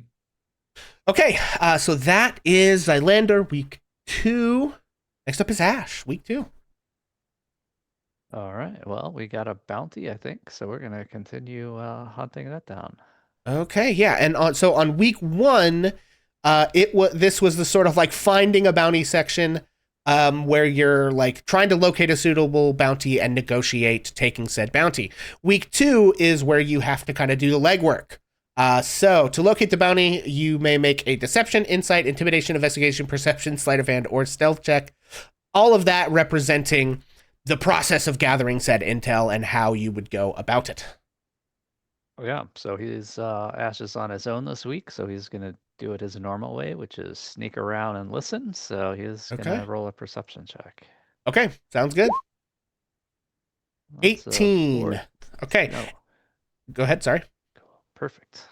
Yeah, so for an 18, that is 2 successes.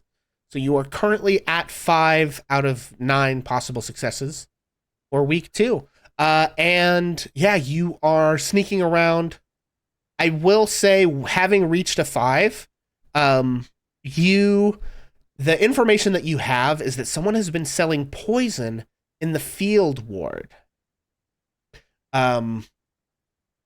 They're basically selling like they don't know the exact vector, but it seems to be people making some kind of poison and disguising it as like shipments of alcohol to various places.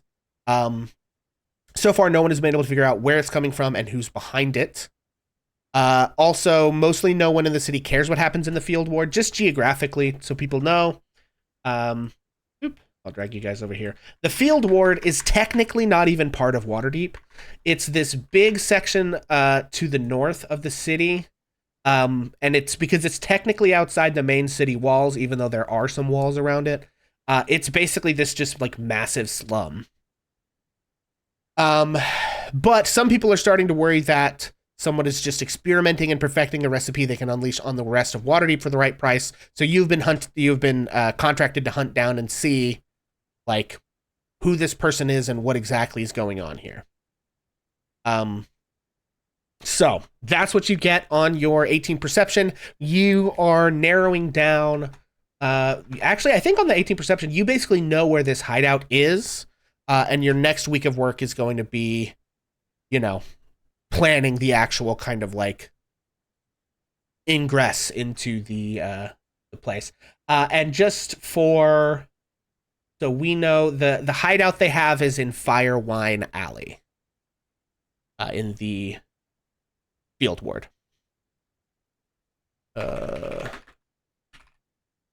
Which is like right here. So, actually, I may grab this. Boop.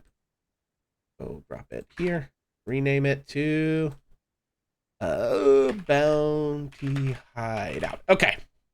So, that is week 2. Where am I? Okay. So, great. You're at 5 out of 9 successes. Week 2 for Ash. That brings us to Vareth. Unless anybody has... Ash, did you have any like scenes you need to do? Nope, that's it for this week. Nope. And I will also say, sorry, that as you track down, this bounty is... they seem to be operating out of kind of like an abandoned warehouse in the field ward. Imagine. Yep. Always the same. Okay. Vareth, week 2. Cool. Yeah, I think he probably would start on Ash's stuff. Yeah. And maybe I think maybe before he starts, he would, I don't know, and I don't know how you feel about this, Ash, but maybe he like when you're out looking one evening or something like that, he kind of tells you and then waits for you to stop and then kind of like catches you, or Yeah, or for sure. maybe catches you at the hideout. Either way, Yeah, it makes sense. Ash would be out, outside of bounty hours, just kind of tracking his own stuff, and it makes sense that Vareth, who's very sneaky, could even sneak up on Ash. Oh yeah, I mean, he would just tell you for a bit and then like kind of catch up to you or whatever, and when you kind of mo. But anyway, he would probably come up to you and, are you busy? Just doing the usual. This only take a minute. I had a couple of questions about somebody. Not so long ago when we met, I could drop you some information. And I just think it would be helpful for me to help you if I had a little bit more information about what's going on. Yeah, for sure. So, these guys we're kind of looking for now, or just found out we're after some sort of relic. Well, um, there were some similar guys who came through my home in the Grove about a year back, and I think they were looking for something. I don't know if same thing or different kind of relic, but yeah, they came through and torched the place. Some people got killed in the process, and I don't know what they ended up finding or taking out of there. It's kind of hard to say what got destroyed or what got taken, but tracked them back to Waterdeep and been trying to hunt them down ever since. You don't know what they were looking for specifically. Not exactly. No, we had some, it was we protected some things there in the Grove, so don't know what they're after, or what they found, or how they thought it fit into what they're looking for, but could be. But I'm not really interested in what they're after. I'm just interested in finding out who did it. Find some justice. I think characteristically, Vareth gets quiet for a few moments. I'll do what I can to help you find justice. But I have to have you know where I come from, justice isn't something that happens a lot. But maybe this time will be different. Well, we'll see what we can do. Appreciate your help. Gets uncomfortable. Char doesn't mean anything to you. It's just the name I heard, but I haven't been able to find much on him. I'll see what I can find. And he kind of slinks off into the night. Mysterious. And yeah, as one does when you're an edgelord character such as myself. Yeah. Edgelording it up. Okay. We'll do the gather intel check on this one the same as we did the last one. All right. We'll go for insight this time, I think. Okay. 16, not bad. 16. With a 16, you gain 2 pieces of lore. We like 2. I can live with 2. Okay. Honestly, I couldn't handle another 3. Holy shit, no.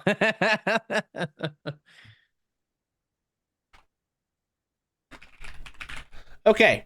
Lore number 1. Char seems to be an important figure within a group of mercenaries who are members of the Zentarum. Of fucking course they are.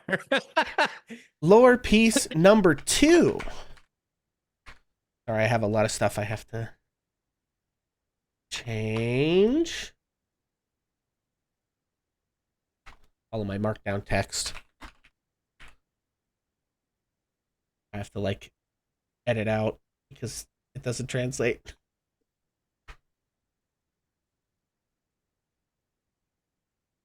So just stand by, everyone, while I type.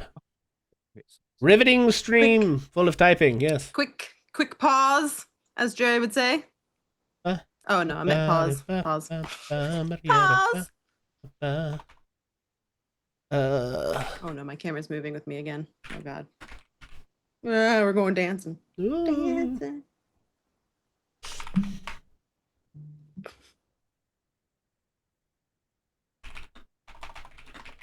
Unrelated, while he's doing this typing, I hope to be on a famous person's TikTok in the near future. Hell yeah. Kind of excited about that. All right. This group of mercenaries, sorry. I don't really know what to make of that, so I'm going to carry on. This group of mercenaries associated with the Zentarum are rumored to have been behind an attempt to take over the Xanathar Guild that went bad. But word on the street is that this little deal was initiated without the approval of the long-established branch of the Zentarum in Waterdeep, and now the old guard of Zentarum operatives are taking heat from both the City Watch and the Xanathar Guild, and have been caught off guard by all this. So those are the 2 pieces of information that you get sort of related to. And I guess the final thing is just that you kind of can piece together that this group of mercenaries that Char is associated with are not part of this old guard. Right? Because they're the group of mercenaries that were trying to take over the Xanathar Guild, which is wild.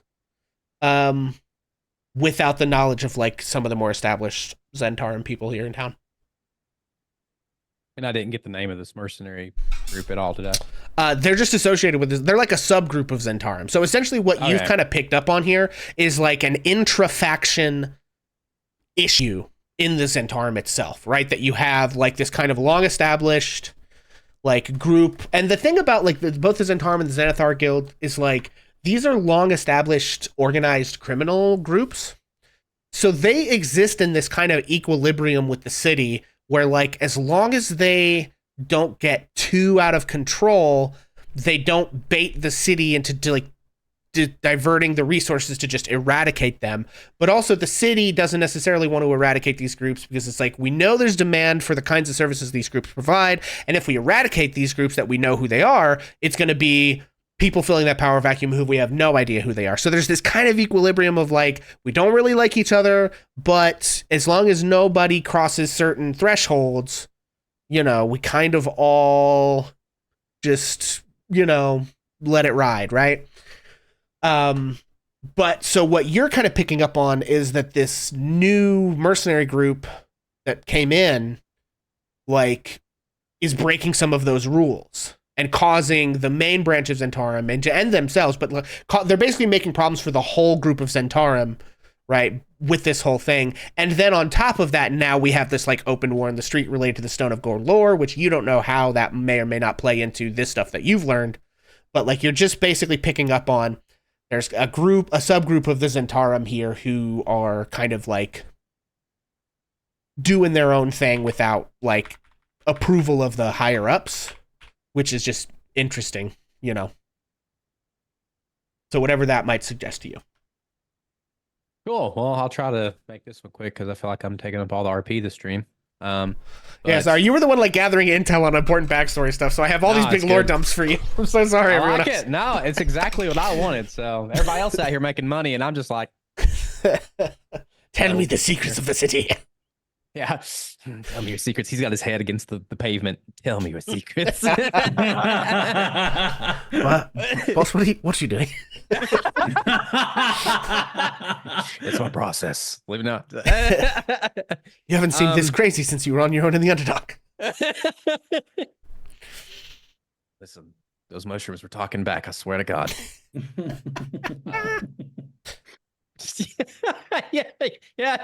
Don't give it to me in a letter. It's real bad. No, actually, I have a secretary. It's fine. It's all good. Yeah. So, how about call myself Ash? It's fine. Vareth would find Ash probably in the wee hours of the morning, when he gets back from his sleuthing jobs here. And same gig, he would kind of like knock on the door to wherever he's at. And Yeah, come in. Yeah, real quick, not to derail the scene, but where does Ash stay in the manor house? Have you like picked a room? I don't know, but it looks like Volo moved into the tap room. Well, he was in there showing you guys where. I know. Anyway, like, that was he was real estate agenting at that point. Yeah, I don't know. I'm kind of got him set up in the den right now, which is kind of near some of the balconies where I'd probably have some potted plants. So we'll just say he's hanging in there for now. All right, sounds good.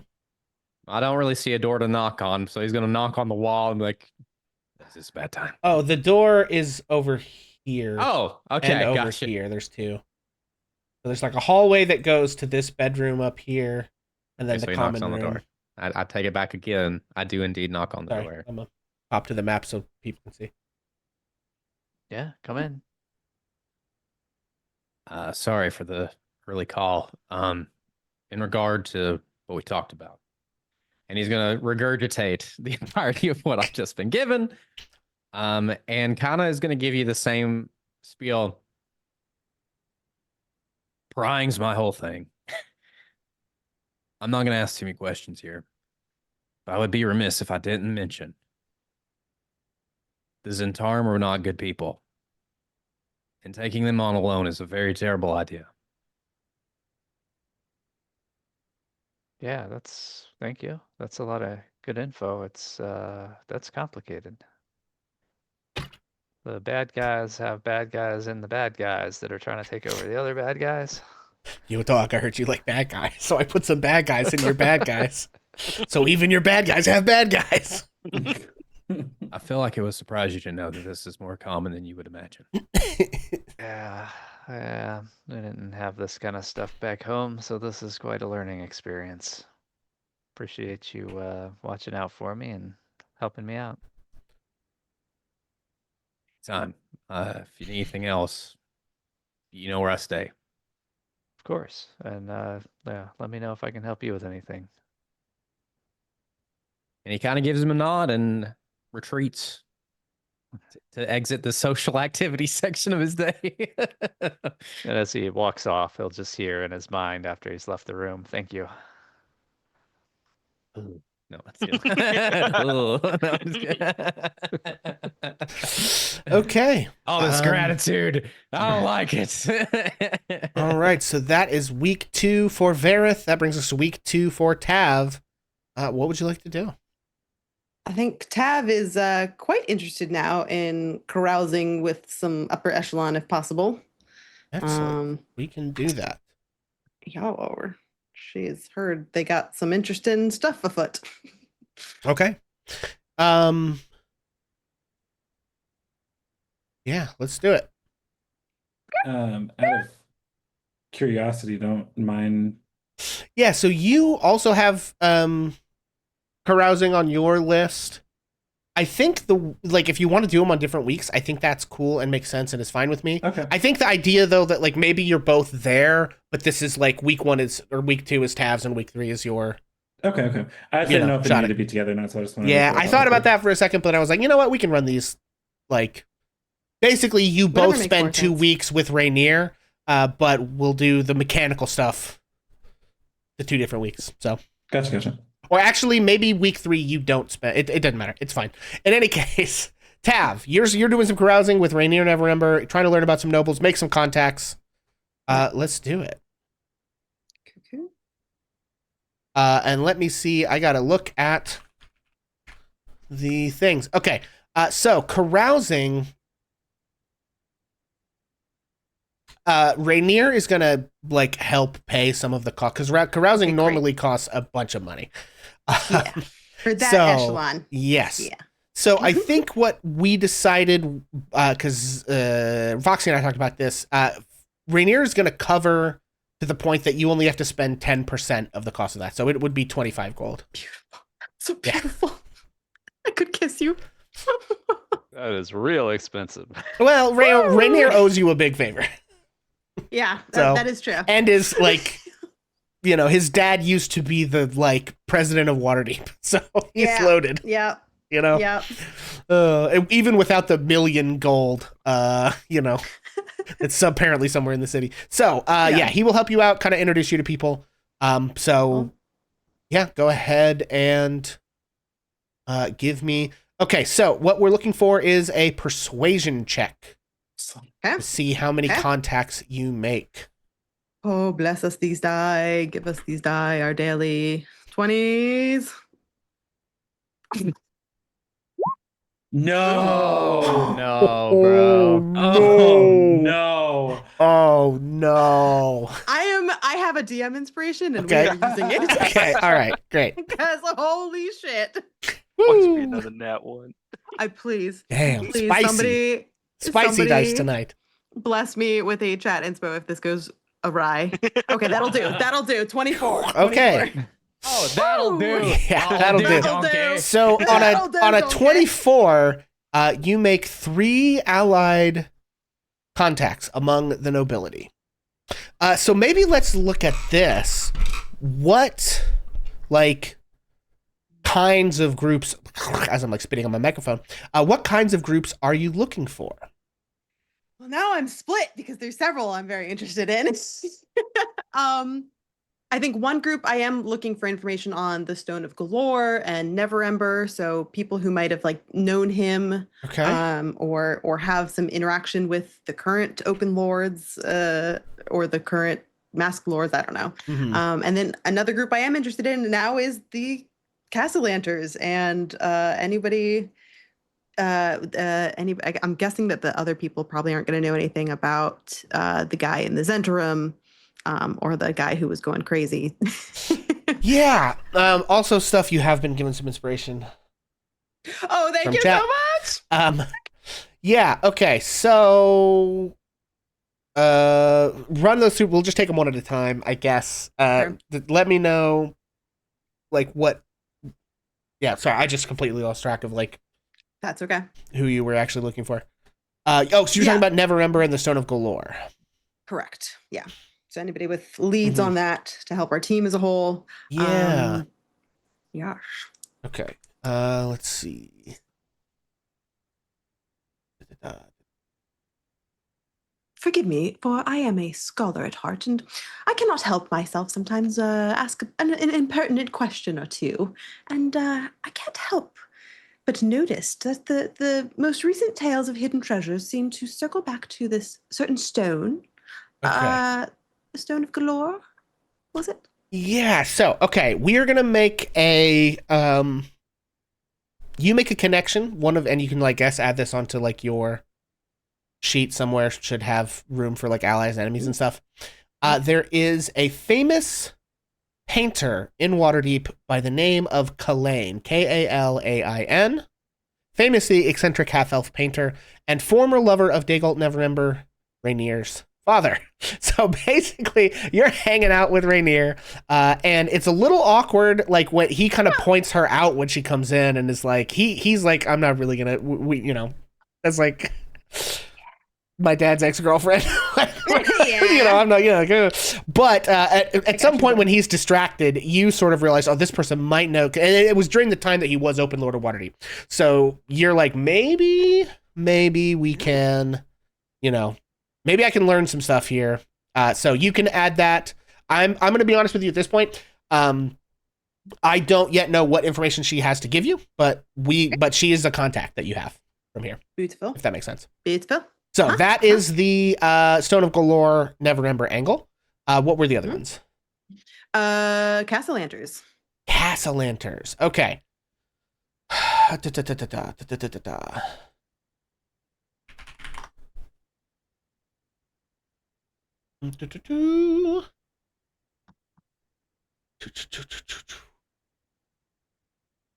Okay. Here's what I think I'm going to give you on the Castellanters is I think during this process you actually make like better relations with let's see, hang on, Blammo, with Aris El Torchel, so your boss's wife, consort, girlfriend, I don't know, it's not clear, but okay. You sort of like run into her at a party and she's like, oh my gosh, imagine seeing you here. And you're going to kind of move her from like arm's length work acquaintance to like, ally contact. And one thing you find out is that the El Torchels fucking hate the Castellanters, and they will tell you any bad thing they can find out about those assholes. Incredible. Okay. So a couple of things, just like broad information you get. The Castellanters are big in real estate and finance. Among other things. All evil folk. Yeah. As one must. Another thing, on a 24, I'm going to give you this because it's fun. They actually, one of the things, they relate a rumor to you that happened. It's something that like her husband, Thesp El Torchel, relayed to her about something his parents told him about why they hated the Castellanters. The Castellanters are elves, so they've been around for a while, right? But this happened like 50 years ago. That rumor has it that there was another noble family who vanished from like Waterdeep noble society about 50 years ago. And rumors, according to the El Torchels, point to the Castellanters. Curious. Yes. And the name of the family was Blazel.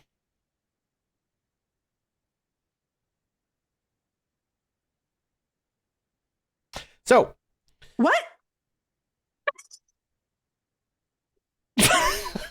did I stutter? And it is spelled Blazel. Yeah. Okie dokie. We're running with it. Okay, and then there was a third sort of like thing you were looking for. Yeah, I'll go with anyone with connections to either the current open lord or perchance anybody willing to admit that they are a closed lord. Okay, so I will say you're not gonna get any thing with the current with the closed lords, with the masked lords. Masked lords, yeah. I mean, unless I'm very much mistaken, you don't need anyone with connections to the current open lord.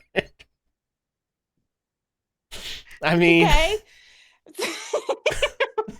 So I guess I'll probably just prod around and just say, fuck. What about you know what I mean? It's like you know, what about that's a thread you can pull on anytime you want.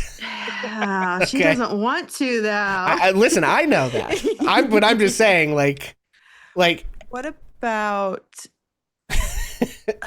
where would there be people who do, because it kind of seems like a degree of like the Zentrum run enough where like they have these establishments across the city, right? So like, is somebody doing trade with the Zentrum? Because I know that they are like kind of a trading. So like maybe somebody who has is like fencing some of their goods across the city. Excuse me.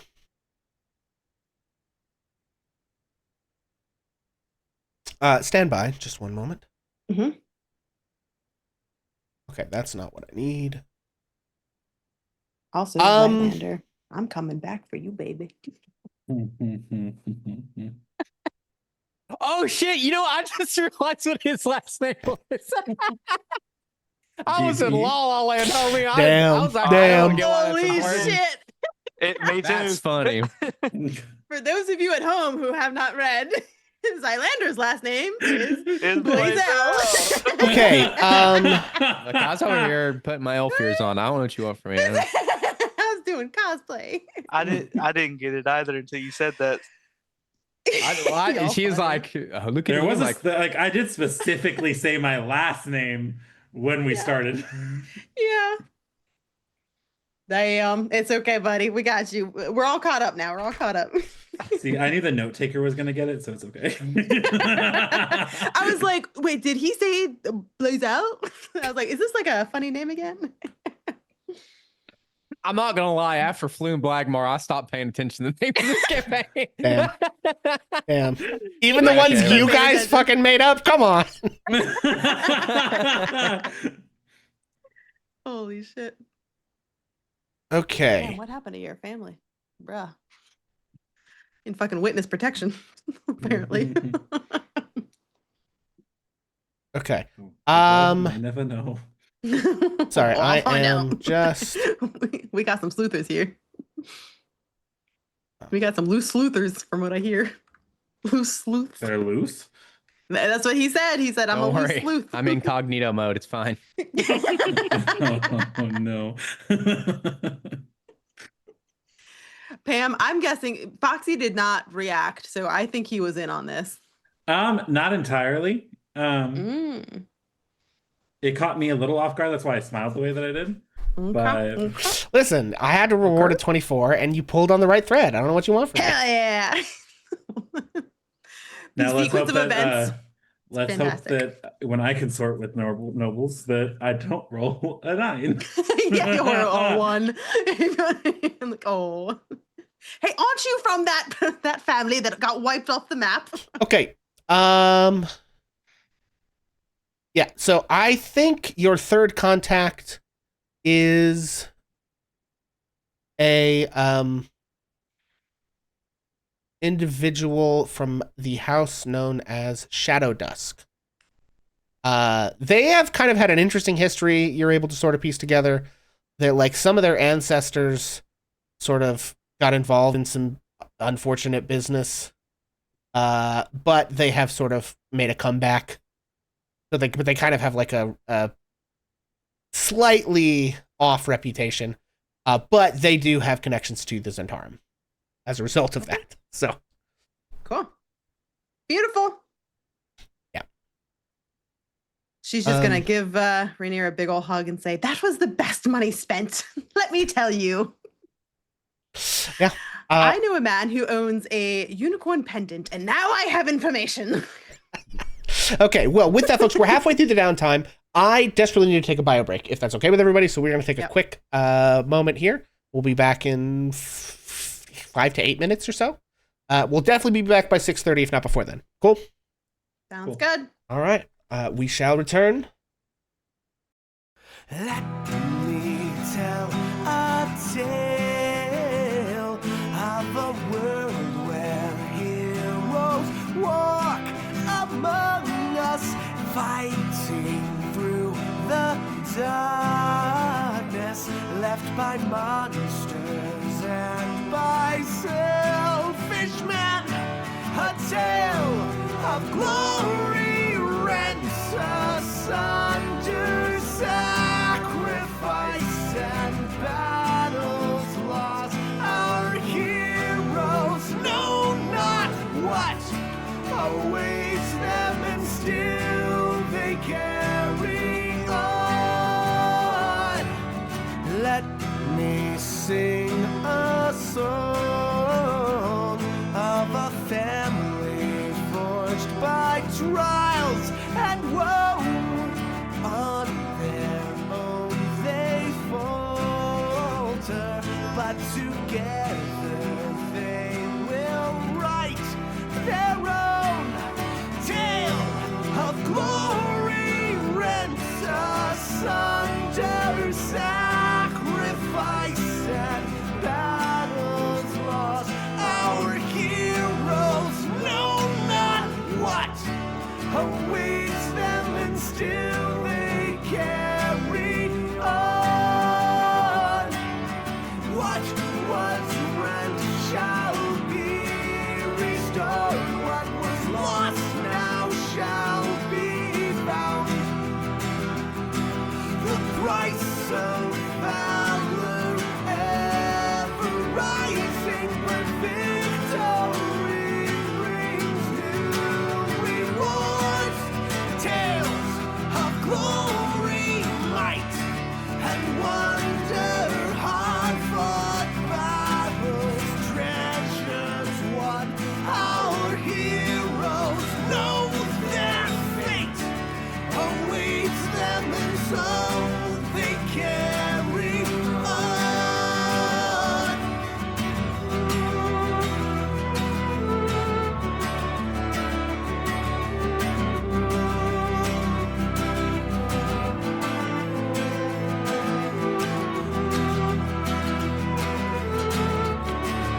so happy. Hello, everybody. You're- If you guys don't know, I have a cat laying on me, and we're gonna just kind of work with this. If you see somebody massaging my chest, it's just an asshole named Nimbus.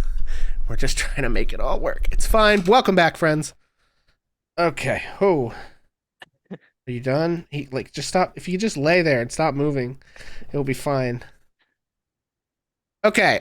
Real quick, I want to just refresh for myself the folks that we made contacts with. Kalain, the half-elf painter, and former lover of Dagult. Neverember. Yep. Half-elf. What was it? Something El Aris- Torchel. Aris El Torcho. Yeah, I got how to spell that. Arys. Thank you. Mm-hmm. Yeah. Okay. I actually have ARUS. Oh, you could be right. I just wrote what I heard. Yeah.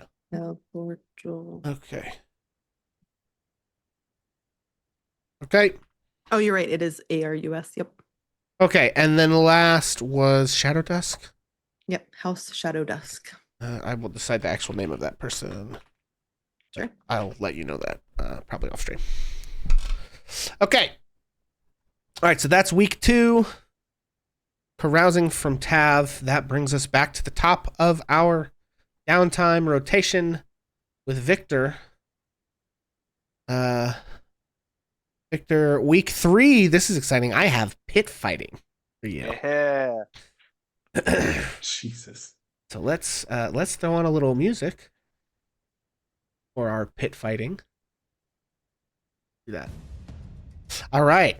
So, just for shits and giggles, you make contact with a bard in the yawning portal by the name of Osmandius Buckshank. Oz is a sort of handsome-looking guy with sort of like a mop of tousled, semi-curly hair. Is that who that is? Go ahead. Hey. I recognize this. Yeah. Don't get mad at me when you're the one that decided to sit on my lap in a weird position, Nimbus. He's like biting stuff. It's like, why are you doing that? You did this to yourself. Like, nobody made you do any of this. Okay, anyway. Just trying to yank my phone cable and play with it. Stop it. Okay, all right. Okay, so you make contact. Sorry, I hate to do this, but you gotta go, buddy. Okay. Sorry about that, folks. All right. Oh, I thought that was the cat. No. Scared me. I was like, oh god, he's getting eaten. Okay, so you meet Osmandius Buckshank in the tap room at the yawning portal, and he sort of says, sorry. And he's shaking off, he's down to drink, and it seems like he has a bit of a headache for some reason. But he sort of looks to you and says, I've seen you around a few times. You seem like you can handle yourself. Interested in making a little coin. What you got in mind? Well, some friends of mine and I have a little side gig out of a warehouse in the dock ward. Pit fighting. I'll just come out and say it, pit fighting. And you seem like somebody who could handle themselves in a pinch. I'll kind of, crack my knuckles and be like, well, I do need to keep up my skills. All right. Hopefully. Yeah, so we will do pit fighting. So you make a series of checks with a DC determined based on the random quality of your opposition that you run into. The big part of the fun of the pit fighting lies in the unknown nature of the character's opponents. Character makes 3 checks: strength, athletics, dexterity, acrobatics, and a special constitution check that has a bonus equal to a roll of the character's largest hit die.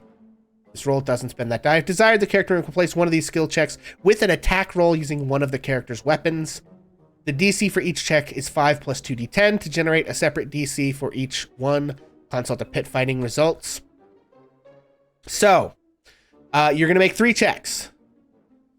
You can make a strength athletics check. I imagine your dexterity isn't incredible, so you may want to swap that out with a weapon attack, and then a special constitution check with a bonus equal to a roll of your hit dice. So let's start with round 1. I'm going to roll 5 plus 2d10 for your first round DC. That is Round a 16. So Right. round 1, and you can make. I'm going to let you make these in whatever order you want. You've got a 16 to beat. You can make an athletics check, a weapon attack, or a constitution check where you get to add a hit dice. All right, we're gonna do.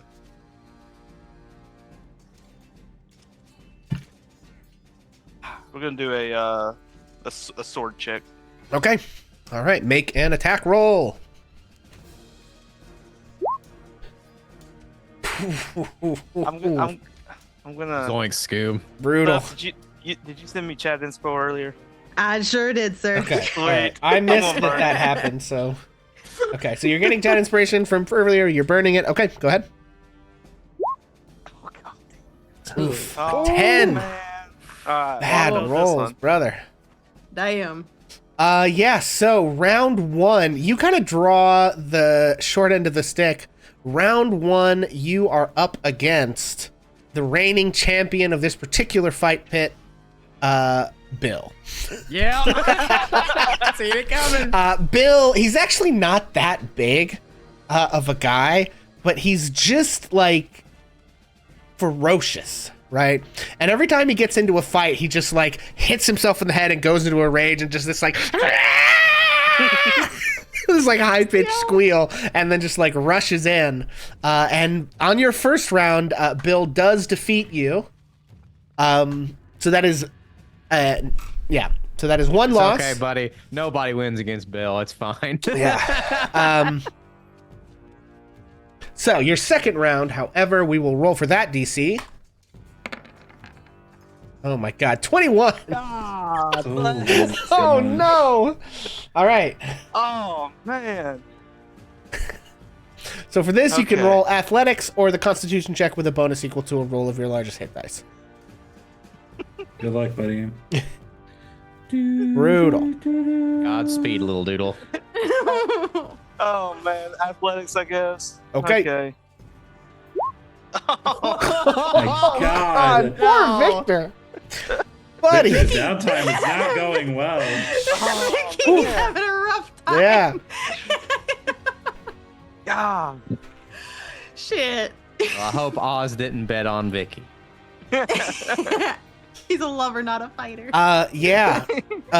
In round 2, you take a beating from Brax the Brutal. That's a rough one, my friend. Okay, and then last one, 5 plus 2d10. Oh my god. These DCs are insane. You said it's a Yeah, constitution so first check. things first, roll a hit dice. All right, that's a D10, right? Yes.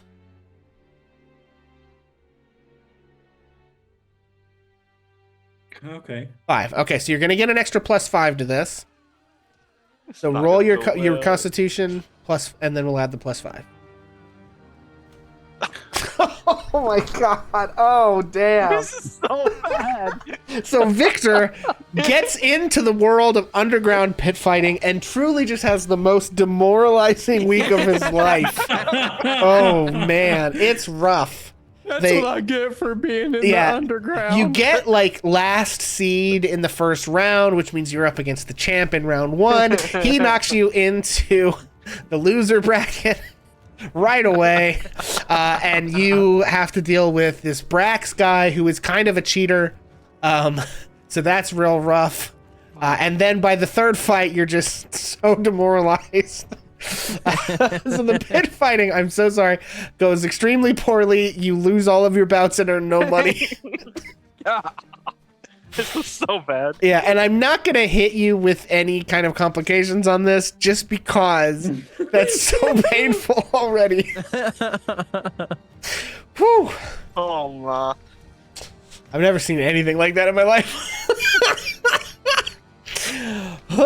Okay. Well, Couldn't have gone much poorer than that. that's Victor week 3.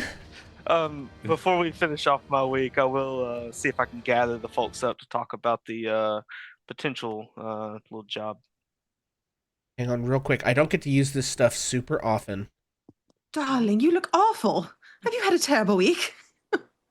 It wasn't great. I don't get to use this stuff option, so we are going to put on some defeat music.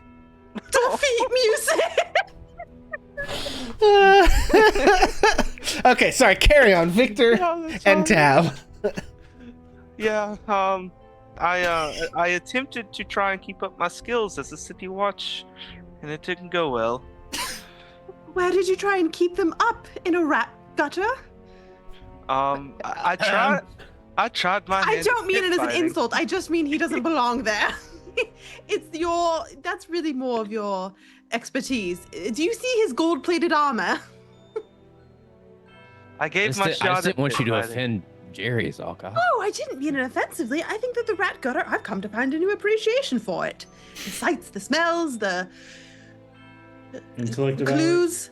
Yes, those ones. The crabs. You see Jerry sort of just like pops up and just kind of gives you a little bit of a like squint. It slowly goes back down. Yeah, not great. But I wanted to bring everybody together because I met with Vajra Safar, and she's offered Vajra Safar. the Not the Vajra Baka Safar- Kabag. and she's offered us a small job to go check out one by the name of Maloon War Dragon, and can pay us handsomely of 250 gold pieces just to see if he has been taken over by brains or whatever they're called. Intellect More of devours. those. Oh, lovely. Well, before we go out on our next mission, do you mind if I just clean you up a little bit? I think your armor's got a little chink right there. Please. I think that Varys is like sitting. I imagine this is happening in the tap room. Varys is like yes. sitting on the what used to be the bar and like maybe cutting up one of the apples that Ash brought back and is like feeding a little bit to Jerry. And he doesn't really say it to anybody in particular or really, you know, it's not aimed at. But he's like, "Was this make us some sort of guild now? We're taking jobs." Ooh. I know somebody who makes signs. He kind of looks up. It was a joke. Do you Joke? guys not have jokes No. in the? You know, Zylander would kind of like snap up and be like, "You know what a joke is?" I have been in the presence of humor in my life. Yes. And Jerry this is just the pops first time out that and Tav says, has seen. "Right, I'm fucking hilarious." Admittedly, it's where I learned it. Yes. I think Zylander will kind of walk up just to Jerry as he's eating his apple and be like, "Jerry, I didn't doubt you, buddy. I doubted him." Fair enough. Yeah. So I mean, like I said, all we have to do is keep an eye on him, see if he's Keep an eye on him. watch think to there's see a- if he's a devourer. Yes. You know, as it so happens, I think it's interesting. I think that keeping an eye on people, she's going to kind of shoot a look over to Zylander, is probably a good idea. Real quick. Can I roll an insight check into that? Because I kind of want to do flavor. Yeah. Go for it. ahead. I say to myself. 10. That's helpful. Do I roll and say? How do I Yeah. say it? So I guess deception or whatever you think. You actually don't have to tell us. If you just roll a d20. Oh, you told us. Okay, it's fine. Sorry. Okay. I can roll it again. Zylander, No, it's just fine. completely Whatever. oblivious to even being looked at, is just gonna keep looking at Jerry and kind of just like petting him like a little bit on the head like this. Mhm. Oh my god. I did have a question. Do I know anything about Maloon? Maloon War Dragon. So if nobody took the like being friends with Maloon thing, then I don't think you do exactly. I mean, so here's what I will give anybody, what you kind of already know. He's an adventurer who kind of hangs around the Yawning Portal. That's sort of what you got. Cool. You never know until you ask. Yeah. Shoot, who was I? Now I can't even. I gotta find who I. Whoa, buddy. That was 3 Okay, streams. or I whatever. gotta send this cat out of this room. Oh Yeah. no. He's a I think menace. mine was Stand by, everyone. the half orc lady. Yes, Yager Stonefist. Was it Gillester Silvermane for you, Tav? Yeah, that was it. He was a sad boy, sad emo boy. Oh, he was. Come on. Well, while he's gone, I think I am gonna probably scoot over to Zylander and just say, curious, have you been in this city before? I thought you were new. And I've been here for quite a while. You've been here for quite a while. Yes, except for my youth. Because I'm a high elf. How old are high elves generally? Well, so let's talk about that real quick. In the information you sent me at the beginning of the campaign, you said you were like in your 60s. Okay, Which is, yeah. well, so that's not exactly an adult. And given what you're pursuing with Floon, I think we ought to revise that upward. Okay, yeah, probably. So, 'cause but I've you're a hit young 60. adult. So you've been here, you're about 100. And so Okay. about 50 years ago is when whatever happened to your family happened. Okay. So, yeah, no, I'd be back in my younger days when I was, 40 to 50. I was sent away to a high elf boarding school in Baldur's Gate, and when I came back, I had nothing. And tell me, boarding school to nothing? That's quite a large. I mean, boarding schools are not cheap. You're telling me that's why I came back. They didn't get tuition. Curious. Well, I have to say, don't even know if I should tell you. I have a person. Go ahead. Sorry. No, go ahead. Zylander would kind of just like curiously look over, also while clutching his bag. Yeah, and she's like eyeing, like looking, like knowing, like just like X-ray vision through your bag to be like that fucking pendant's in there, isn't it? Be the bigger person, Tav.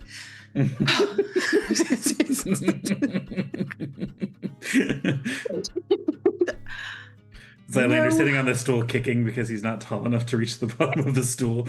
And they'll just look over and be like, you're sitting there flat-footed. And just like, oh, she is the bigger person.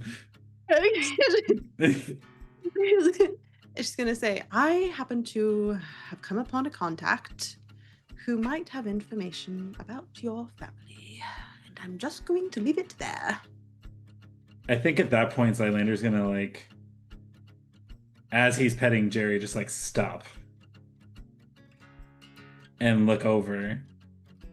Oh, so family ties do matter to you. You mean when somebody says something is important to them and like has a connection to their family, you think it matters, huh? I think with that, Zylander's gonna just kind of like look at her, narrow his eyes, almost with like dangerous levels of contempt. But then he's gonna smile, and he's just gonna like, go back to petting Jerry. Ah, yes. Fleeting. Well, the other thing I think might be of interest, though, is that I did find out it seems the Zentarum are in a strange position.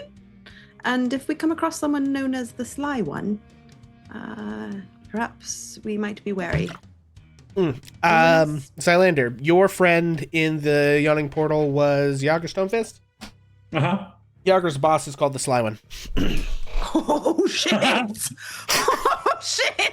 I think that because after what Tav just said, I'm not saying shit. Can I run an insight check on him to see I guess. if he was like if he has any kind of reaction to that name? I mean, I guess, yeah, if you guys want to do insight versus deception. Yeah. At 18. Fuck. Oh, Come on, if there's ever been a time. Fuck! Oh, so close. Uh, Close.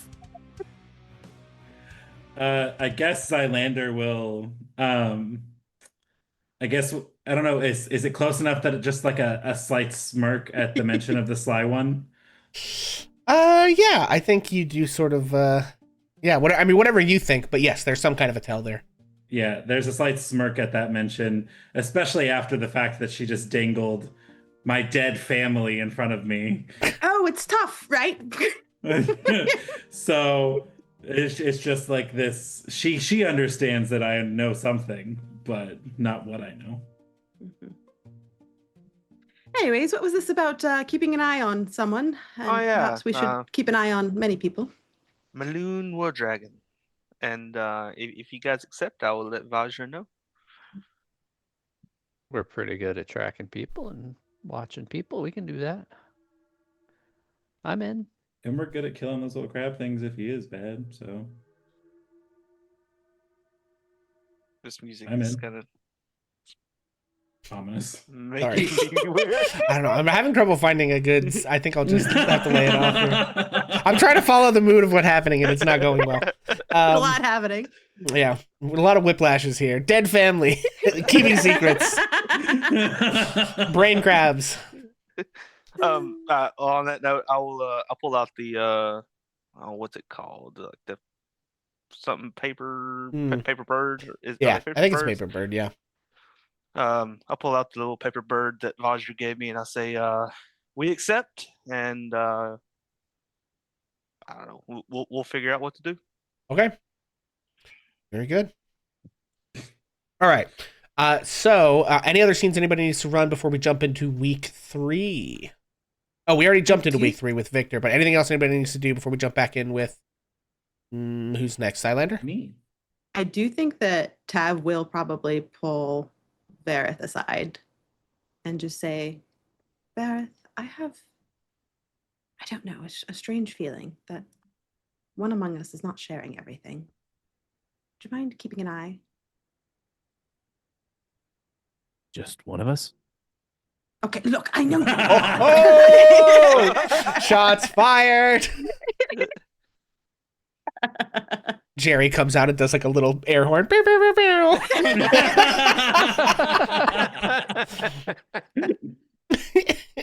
Sorry, was that rude? I merely meant it as an observation of fact. But anyway, what? Who?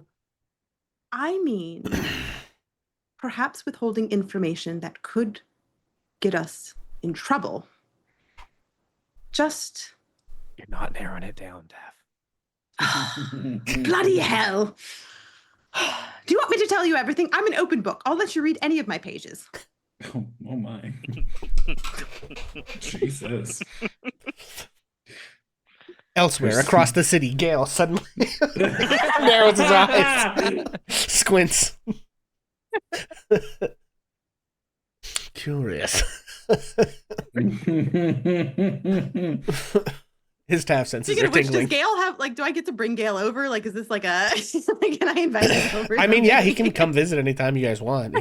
He obviously has his own place that he lives, I know. where you were sort of living, if I understand the beginning of this campaign correctly. We should probably fix this place up before Gail comes over so that Gail doesn't come over and be like, you left me for this. Great, you live in trash. Lovely. I'm no, but I do. sorry. Apologies. If you've not figured it out by now, social interaction's not my strong suit. It's okay. I think you're doing a great job. That said, I know we all have secrets, because what would be the point of playing together if we didn't have secrets? But all I ask. Breaking the fourth, gently nudging the fourth wall a little there. Okay. Let me out.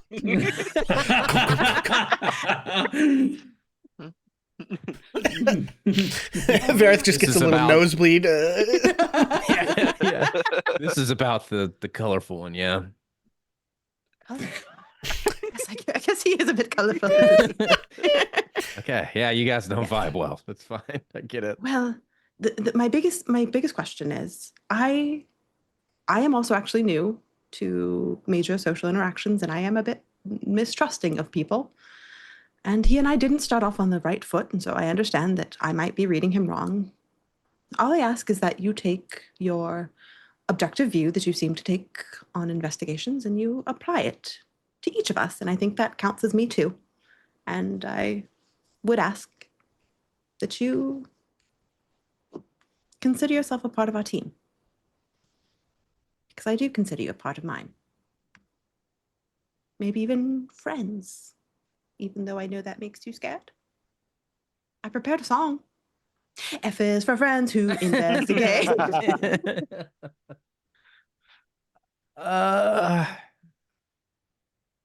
Okay. I'll take it. Jerry, I'm talking for you next. I've never had friends before. It just makes me want to go on a monologue. Sorry. Just like start singing That- through the that town word like meant- Belle. Yeah. That word meant something different where I was from. No. Sorry. Buddy. I'm done. We won't go that edgy just yet.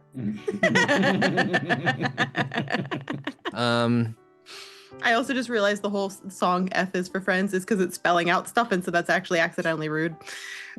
What's an F?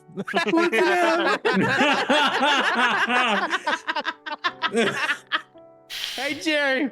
What's an F? Okay. So we've talked about this before. You know the little symbols are called letters, right? And then the different shapes correspond to different sounds. Oh, blessed. I do want to point out for the record, if people haven't pieced this together, that Vareth can't read. He can't read common.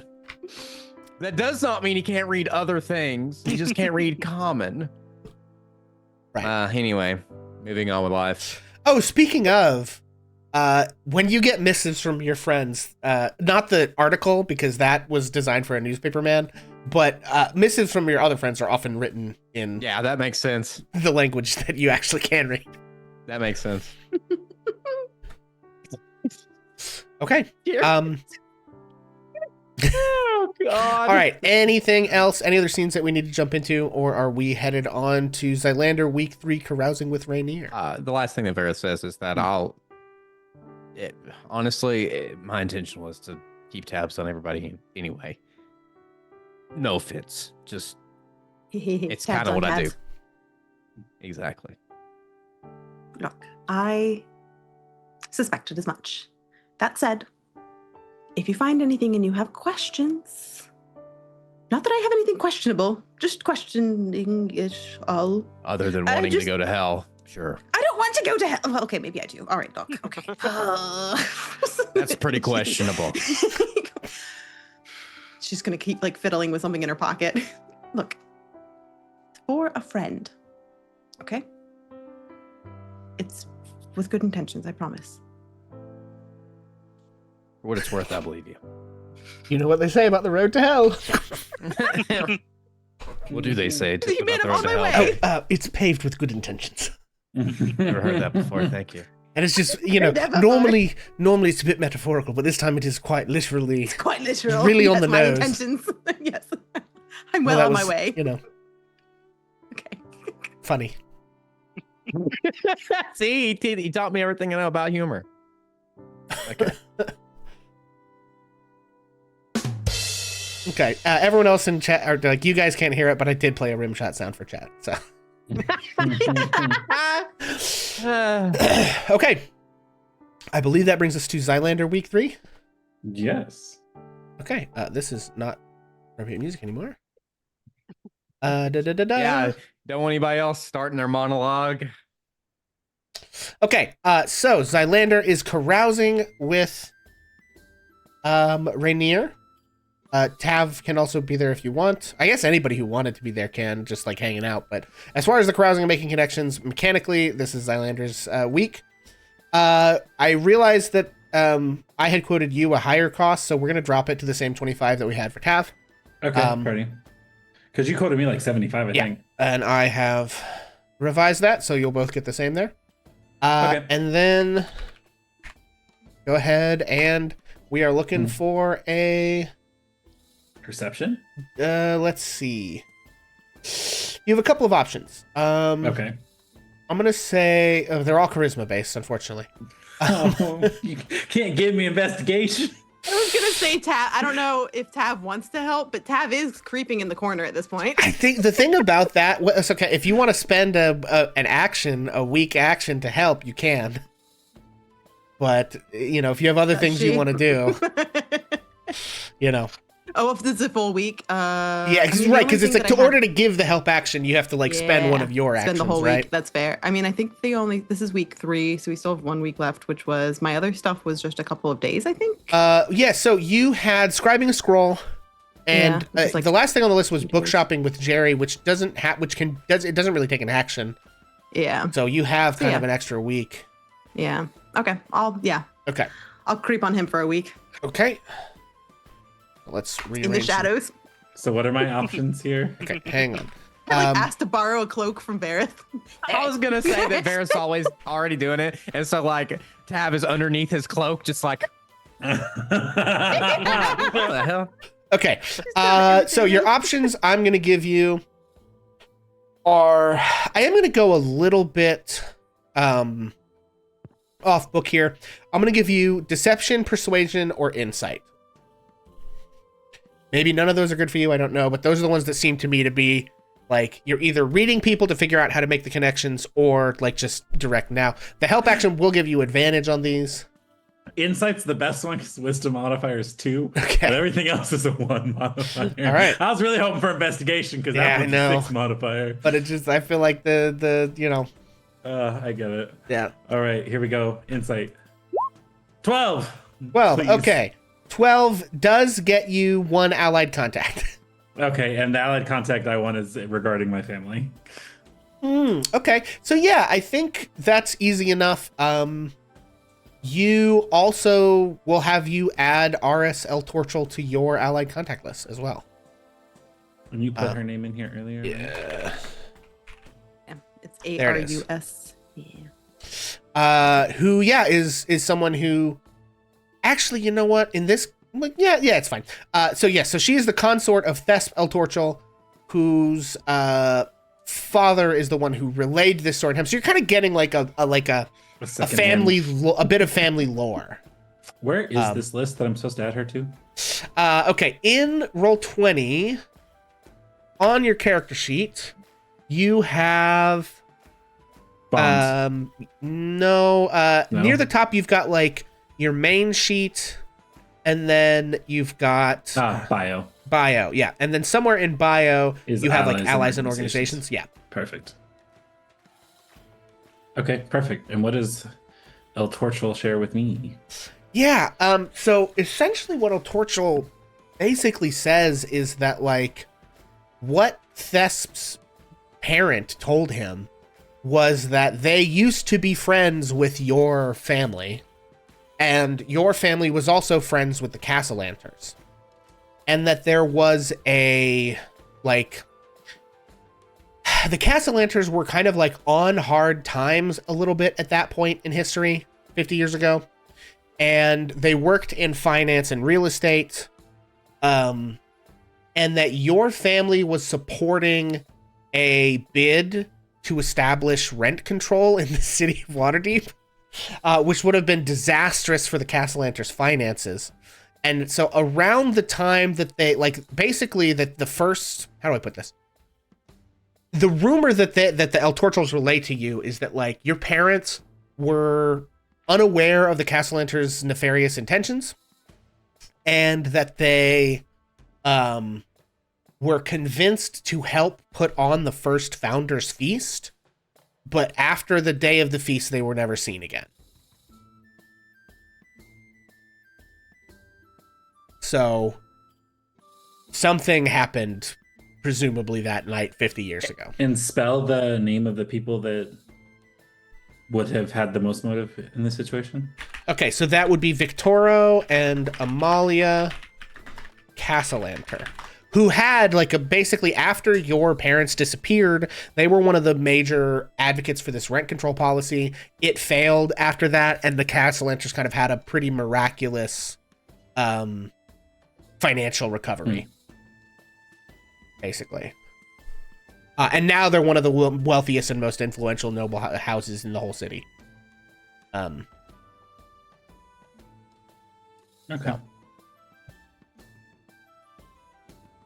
Meanwhile, Pouch is going. Yeah, and your family, like, one of the things that you learn is, like, yes, they had, you know, like, wealth and they were nobles, but they were also, you know, of the brand of nobles that was way more concerned with, like, social reputation and, like, doing charity stuff and, like, that kind of thing, as opposed to just, like, you know, They weren't like conceited. the nastiest, like, the Castellaners are kind of in your model of, like, nasty billionaires. They do basically this, like, one thing every 10 years where, like, we feed all these people and it's very nice of us, right? Through Bezos, thanks. Yeah. So anyway, but that's kind of like the deal. Your family had a much more, like, robust charitable thing. And also, like, you know, you're not entirely sure, like, what happened. Like, your family was noble and wealthy. And that, like, when you came back, that was just gone and no one knew, like, where the money went. All the stuff you were supposed to inherit was just, like, legally kind of, you know, owned by someone else, and you kind of never really knew. So With El Torcho knowing my family, would she have any guise of who legally I need to talk to in regards to what happened to all of the estate and wealth that the family did have? Yeah, I mean, at this point, it's pretty ironclad. Like, you, like, technically, you know, how do I put this? Probably somebody, like, bribed city officials to make forged documents, like, entered into the record as genuine, right? So you would have to find some way to, like, dispute that. And with it being 50 years old, that would be pretty tough to do at this point. Probably the only way that you'd be able to pull something like that off is if you figured out A, who exactly did it and what they did, and then B, could provide, like, documentary evidence of what they had done. Makes sense. So. All right, cool. Okay, sorry. I'm just adding that information to your section of my notes.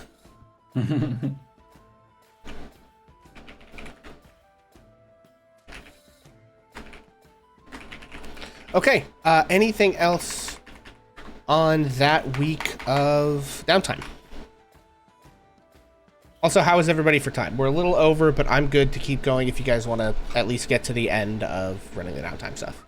I'm good to keep going. Okay. Good to go. Cool. All right. So if that's everything on week 3 from Xylandor, that brings us to week 3 Vareth, I think? I think Ash is before me, right? Ash. Week 3 Ash. Okay. Yeah, thank you. So Ash, week 3, you have one more bounty roll or the week of work, whichever you want to be doing. Yeah, let's go ahead and let's just do a week of work, and we'll assume that maybe he's just doing a little scouting for the bounty on the side, but not really focused on it. All right. Yeah, let's do a week of work. So what I have there is, like, cleaning the manor, but in terms of, like, bringing in money, what kind of work do you think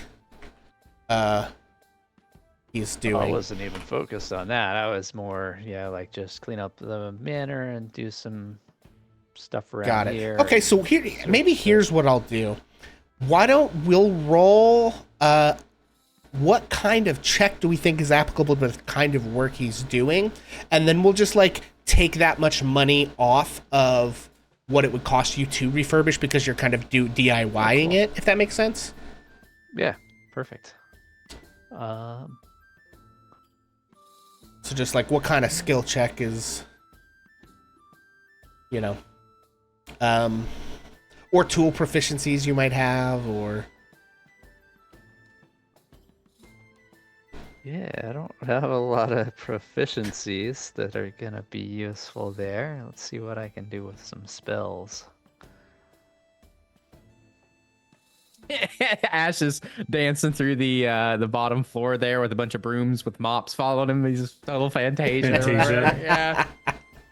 He's got a wizard's hat I on. don't have anything that can do any of that stuff. Oh, Dang. Oh no! Mending could be helpful. I Prestidigitation, think that's a Druidcraft, maybe. I Cantrip, don't know. right? I don't have that. I mean, one. what Yeah. all can Or you that one. like wild shape into? You could, I don't know. Yeah, that would be. I mean, Thunderwave and blast some dust away, but Gust of Down wind. the maybe a third. little. Just trying to get some sleep in the daylight and just.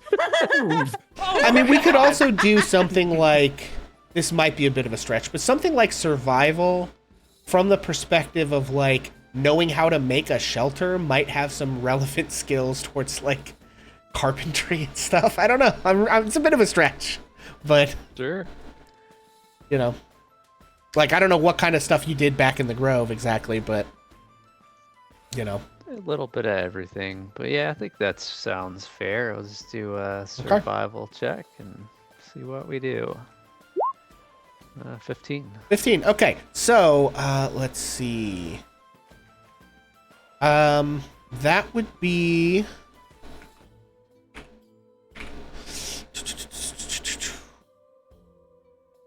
I think a similar roll got netted Victor about 1 gold worth of stuff, so that's about 1 gold. It's a lot of, I mean, it's a whole manor house, but you are able to sort of like, I'll say with that, at the very least, you can kind of clear the junk out of the like tap room, the stuff that's like busted furniture and stuff. You know, you like, rather than pay somebody to haul it off, you sort of like take it yourself and start to like fix up some of the stuff there. Sounds good. He summons a little calcifer to heat the house. That's funny. That's basically what he's got. Yeah. Okay, we did this. Then also, I'm just like, we got Ash nesting while the rest of us were off sleuthing and. And that Okay. brings us to Varith week 3. Nice Verity. variety. Good old too many V names. Yeah. So I think that this is probably the week that I should attempt the contract that I was given. Is that a downtime action, or was that something else? Yeah, since you don't have an alternative downtime action, let's throw that in there, in that pile.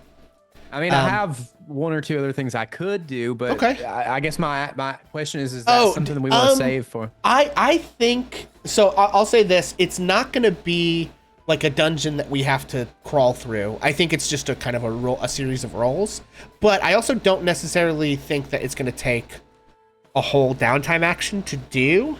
Okay, so we'll wait on that. That one. If you have other stuff, like if you don't have other stuff to do, we can slot it in there. But if you do, I think, you know, the jobs that Ash and Victor have are also, those are actually going to take, like, you guys have to go somewhere and do some stuff. So yours just being a series of rolls, we can kind of just like slot it in as a side scene that happens. Cool. Varith the side scener. Yeah. That's me. Yeah, so week 3. In that case, I'm gonna tell either Zylander or Vicky. And what I'm gonna do is low is gonna be Zylander, high is gonna be Vicky. And I'm gonna roll a D20 for that. Oh, are you gathering intel on your friends? Yes. Oh boy. All right.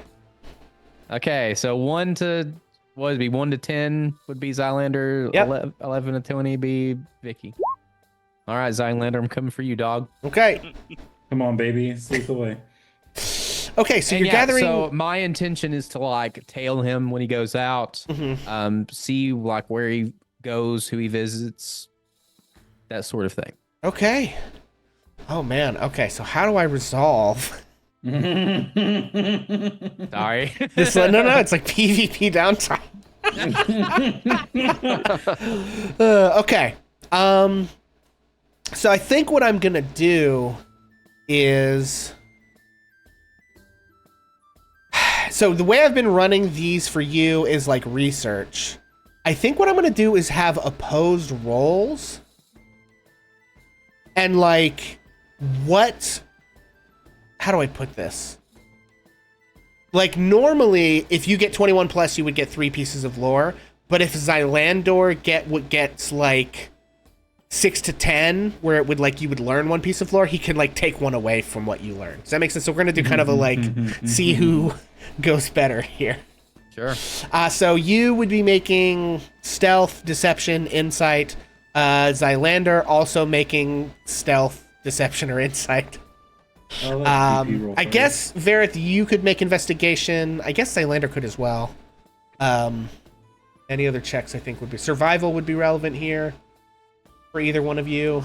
And you don't have to make the same check, right? Like if you're going stealth, Zylander doesn't have to go stealth or perception. You know what I mean? Like, I guess perception's also relevant. But yeah, like, so like what skill would you, either one of you want to pick? I'm gonna go investigation. Okay, Zylander's doing investigation to see if he can notice that he's being tailed and prevent you from learning anything of importance. What are you going with, Vareth? I guess I'll do insight. Okay. My insight, stealth, and survival are all the same. Oh, Ace is saying, can't you summon a fire elemental cooking and heating the house? To Ash. I guess your fire spirit could help with stuff. Burning things, but that might be God damn. Damn, 25 insight from Vareth. Investigation from Zylander. Give it to me, dog. Fuck. 16. Oh, that's actually not as bad as it seems. So with a 16, okay, so with a 25, you would learn 3 pieces of lore about Zylander. But Zylander, 11 to 20, you can block him from learning 2 pieces of lore. So I guess you have to. Wait. Can I pitch something? Sure. Can As long as it ain't a temp, bub. I already did that. That's what I'm saying. Floon's not here right now. Instead of that, can I use misdirected lore so he doesn't know which ones are real? Can it be like? Oh, you could like give him like 3 pieces of lore, but 2 of them can be fake like if 2 you truths want. and one truth and 2 Yeah. lies? Okay. Yeah, I think that's fine. I'd say if that's all right with Vareth, that you get like 2 truths and a lie instead of just 1 piece of for sure lore. Well, I don't particularly think Vareth cares, because like this isn't intended with malice. It's just he was gonna do this without Tav asking him, and it's not. I think I explained this, but it's like he just wants to know who you are, and like, and his way of dealing with that is not a normal reaction as a creature with intelligence. It's to just follow you and see what you do. Because he's like a shut-in who's never had any real friends, so this is what he does. So yeah, that's fine with me. You didn't need that character information, friends. I'm sorry, but like I just no, yeah, that's fair. And I'll just the same thing with, honestly, I really want to be in my fine clothes for this, because this kind of plays off what I messaged you, VP, indirectly, but this is very You Needed Wednesday vibes, walking through fucking downtown Waterdeep, and I love this. So I think that I would like to do it that way, where it's like he's not sure which one's the truth. I kind of see him out of the corner of my eye tailing me, so I give up some, but not all. Okay. All right. Yeah, so I guess you tell us what the 3 pieces of information are. Oh shit. Okay. Fuck. I don't know. There we go. I didn't think I'm gonna get this far. Or you know, if you don't have one like right, truth and that might be a bit much to just make you come up with it. Why don't you at the very least figure it out and like message the group if that's okay, or me or him or whatever. You give me 3 lies, though. I'm driving into your house and kicking you in the butt. Damn, I'm lying. I'm a lie like a motherfucker. Listen, I could just rearrange some stuff to make whatever one of the things you say true behind the scenes. That's true. You best believe he messages me directly. I'm gonna send it to Pixel like, "There's one of these true." That's it. I'm gonna just put us both in a group chat with him. Okay. All right. Well, while you think and figure that out. That is week 3 tailing Zylander.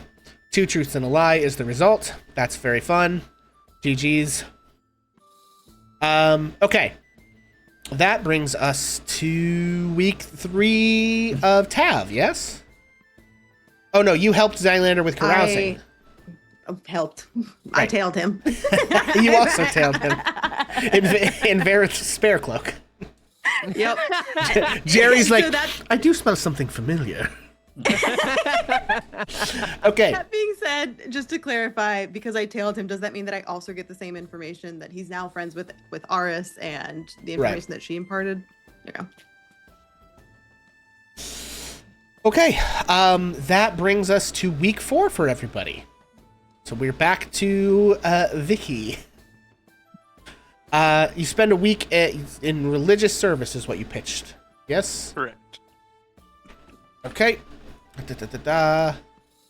Can I give him what's the thing where like is it a different type of die you can give? It's not chat inspiration. It's Bardic inspiration? No, it's I'm thinking. Is it like a hit die? I don't know. I just want Vicky to have a better week than he's had. Oh, I guess you could give him a hit die with chat points if you want. He'll just have temp HP. Something. Pixel makes them all lies just to create chaos. That's a great idea, Ace. Little did they know. Or they're all true, and I'm just like, which one's actually true? They're all There we true go. and a Yeah, lie all at right. the same time. All right, there you go.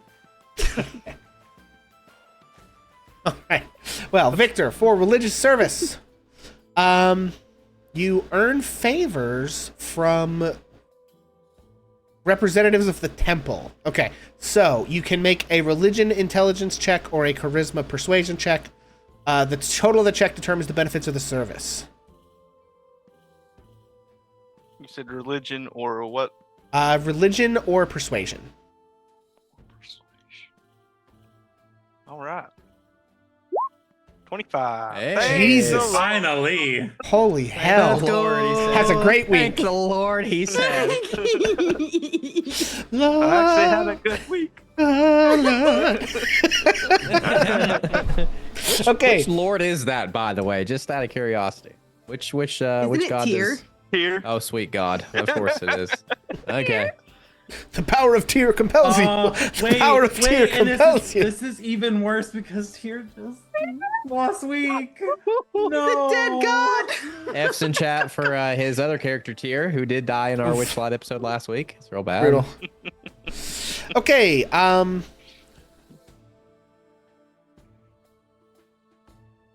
yeah, okay, so you have access to 2 favors on a 25 from representatives of the temple. So you could expend it to ask for help dealing with a specific problem, general political or social support, to reduce the cost of cleric spellcasting by 50%, like if one of your friends needs raised from the dead or something. A favor could also take the form of a deity's intervention, such as an omen, a vision, or a minor miracle provided at a key moment. The latter sort of favor is expended by the DM, who also determines its nature. So you sort of have that stacked, and I may decide to throw, if I'm like, ooh, this would be a good point for, something to interfere and give you guys a little help. Or if you have, like, a problem you're trying to figure out, you could go to the church for assistance, and they would owe you 2 favors. Cool. So, all right. Also, that reminds me. Hang on. Stand by once again.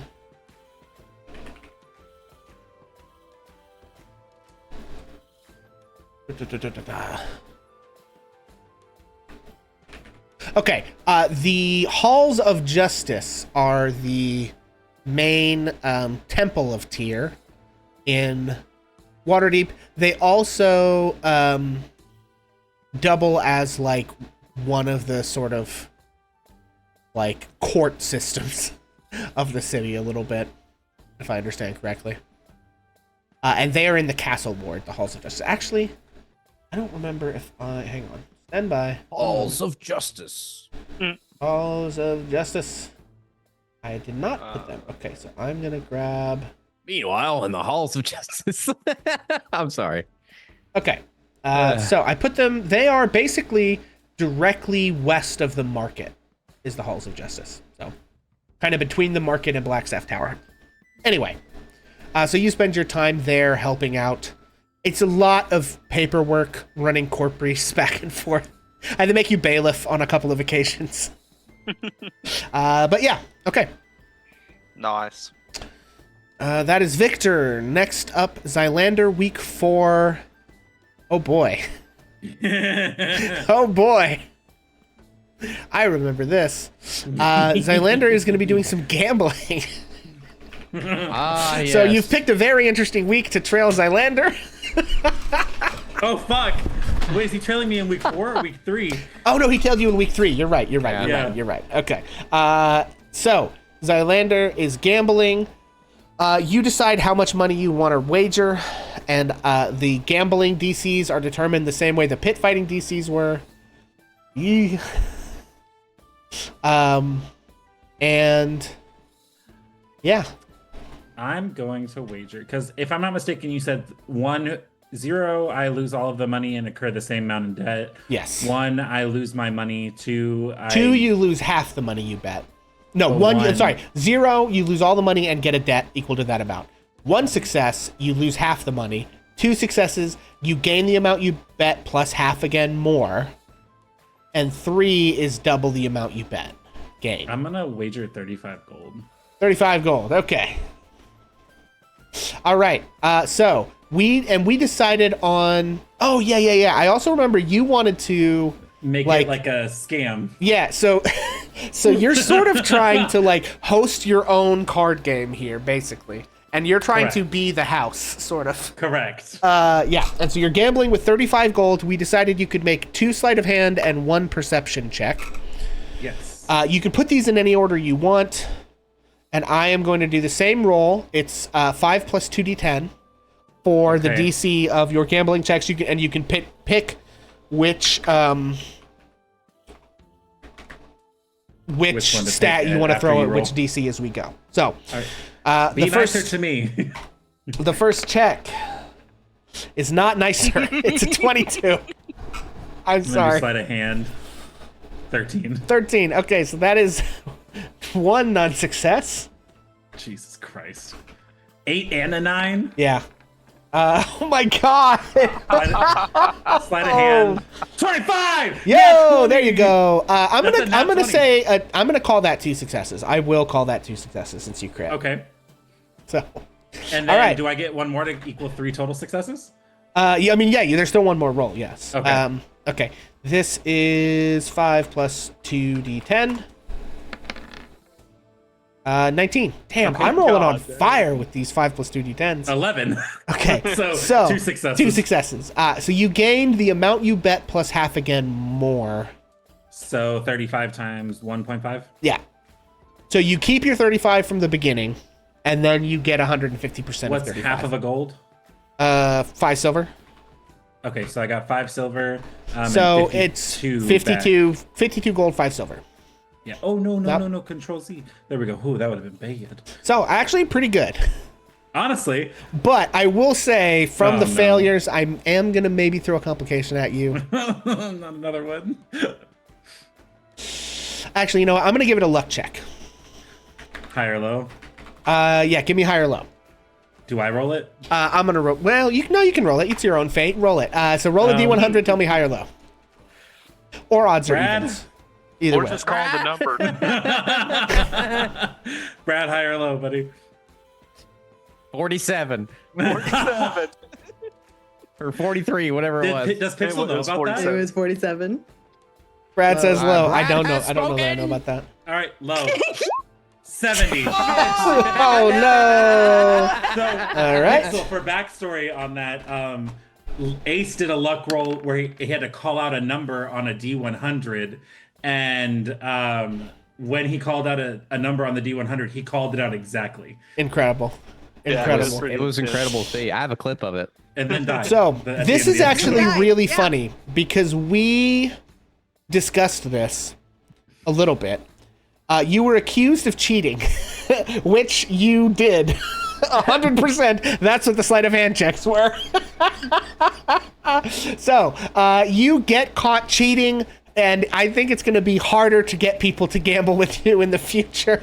Okay. As like I'm going to say you're not going to be able to hold your own gambling. You're going to have to go find other establishments because Yeah. people are kind of like, this is bullshit. Like this fucking elf cheats, man. Like, Works for me. That works for me. Okay. It's better than the fact of one of my friends sitting in jail right now. yeah. That was great. Okay, so that is week 4 Zylander. Week 4 Ash, I believe, is next. Yeah, we're gonna finish up our bounty. Yeah, and this is bounty hunting. So, yeah, go ahead and make that roll. What are the options for this week? These are the same as the previous week. So, deception, insight, intimidation, investigation, perception, sleight of hand, or stealth. All right, we do a perception, I guess. Ooh, and Okay. And a 13 is one more success, bringing your total to 1, 2, 3, 4, 5, 6, 7 successes, which does land you still in the 1500 GP reward bounty, but without the bonus. So 1500. Yeah, it's a big bounty. Impressive. It's a big bounty. You guys are going moving up in the world here. Okay, so yeah, you managed to track down this alchemist who's responsible for making and distributing this poison. They are an extremely proficient alchemist working out of the field ward, and you're able to kind of get like a sense of their floor plan and everything. All of like actually running that combat, we will take that on probably between your thing and Victor's thing. It'll either be one of you next week and one the week after, or vice versa. But both of those things are kind of happening around the end of that month, if that makes sense. Cool.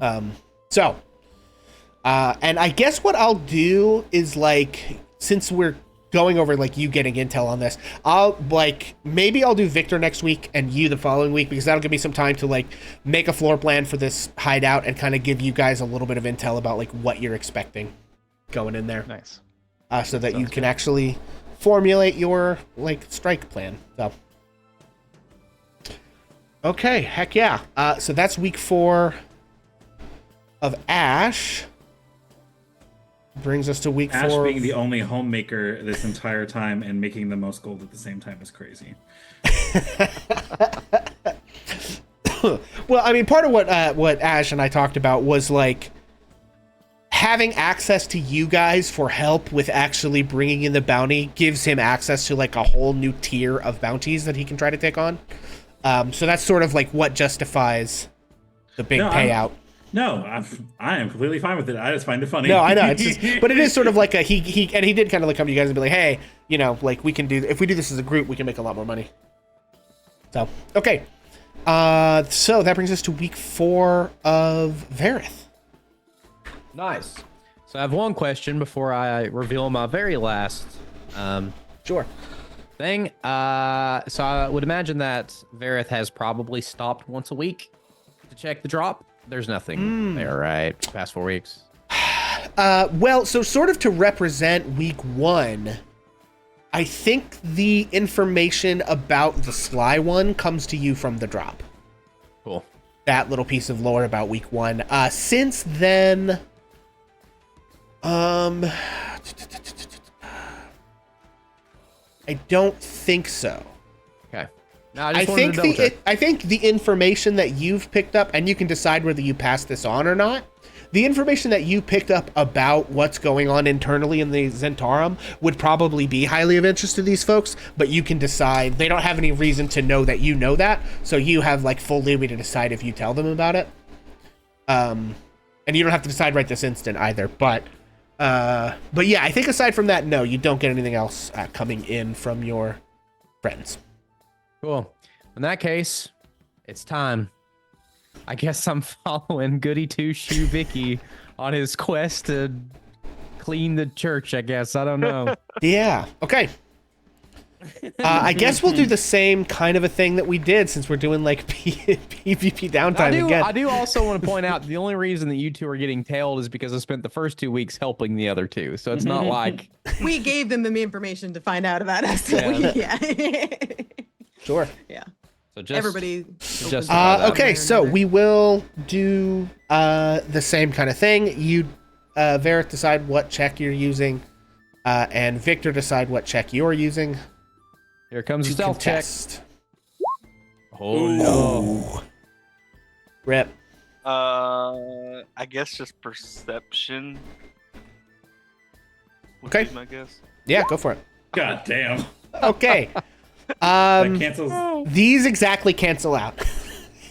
Yeah. So yeah, That's fun. you, Vareth, you would learn one piece of lore, but Victor, you can stop him from learning one piece of lore. You can tell him about something about your character if you want, and have it be true or a lie, and we don't get to know which it is, or not. It's up to No, or it's he okay. just doesn't learn anything. I don't care to divulge something. Oh, it's kind of fitting too, because you literally just went and volunteered at a church. So it's like, come back to Tav. Listen, So- that guy, boring. I don't think we got anything to worry about. With that Nothing to one. worry about with Vicky. Yeah. So, VP, while he looks that up, while I've been thinking on mine, how much do you remember about my intro? I know that I remember that you got arrested by Vicky once. Mhm. I don't even know if that was your intro, right? That was It just wasn't. like That was just something- like their past That's relationship. our I think. connection. Yeah. But do you remember anything about like my whatever they're called? What did we call those? The beginning of the week? Vignette. Vignettes. Yeah, my vignette. I mean, listen, I go back and watch the first episode right now. you know? No, Wait. that's cheating. What? It's on friggin' YouTube. What do you mean it's cheating? How can I tell you two truths and a Does lie, Vareth and then have you go YouTube? look up the answer? That's fair. To answer your question, none. I have no. I don't Okay. remember. I have I no have my memory two- of this I place. have my two truths. And I have my info. I'll divulge too. So I just need to Right on figure it. out what I want to lie about. So you would learn, I guess, because I'm at the church, that there was a rebellion in my past, and in that rebellion, I had to kill my mentor, and in doing such, I had turned to the god of Tyr for justice. Jesus. Damn, bro. So that's what you would learn from me being at the church. Heavy. Yeah. Pixel, I'm sending you a message right now. As if Vareth's not depressed enough. He's just, ugh. I thought he was boring, but he's actually boring and sad.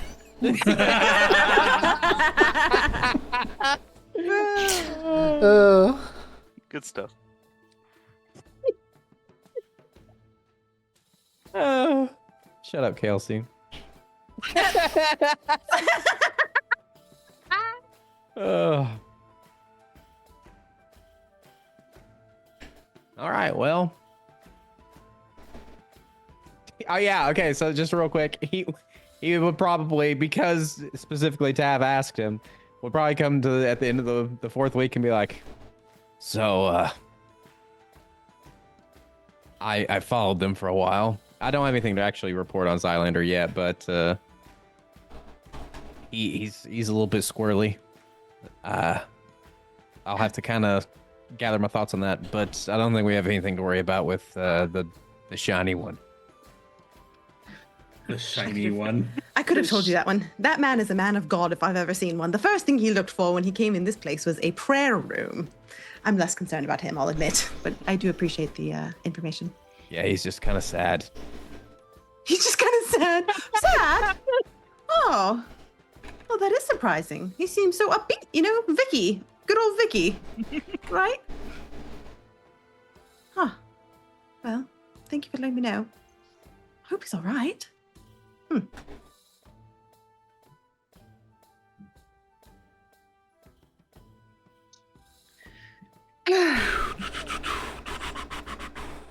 Well, You good, Pixel?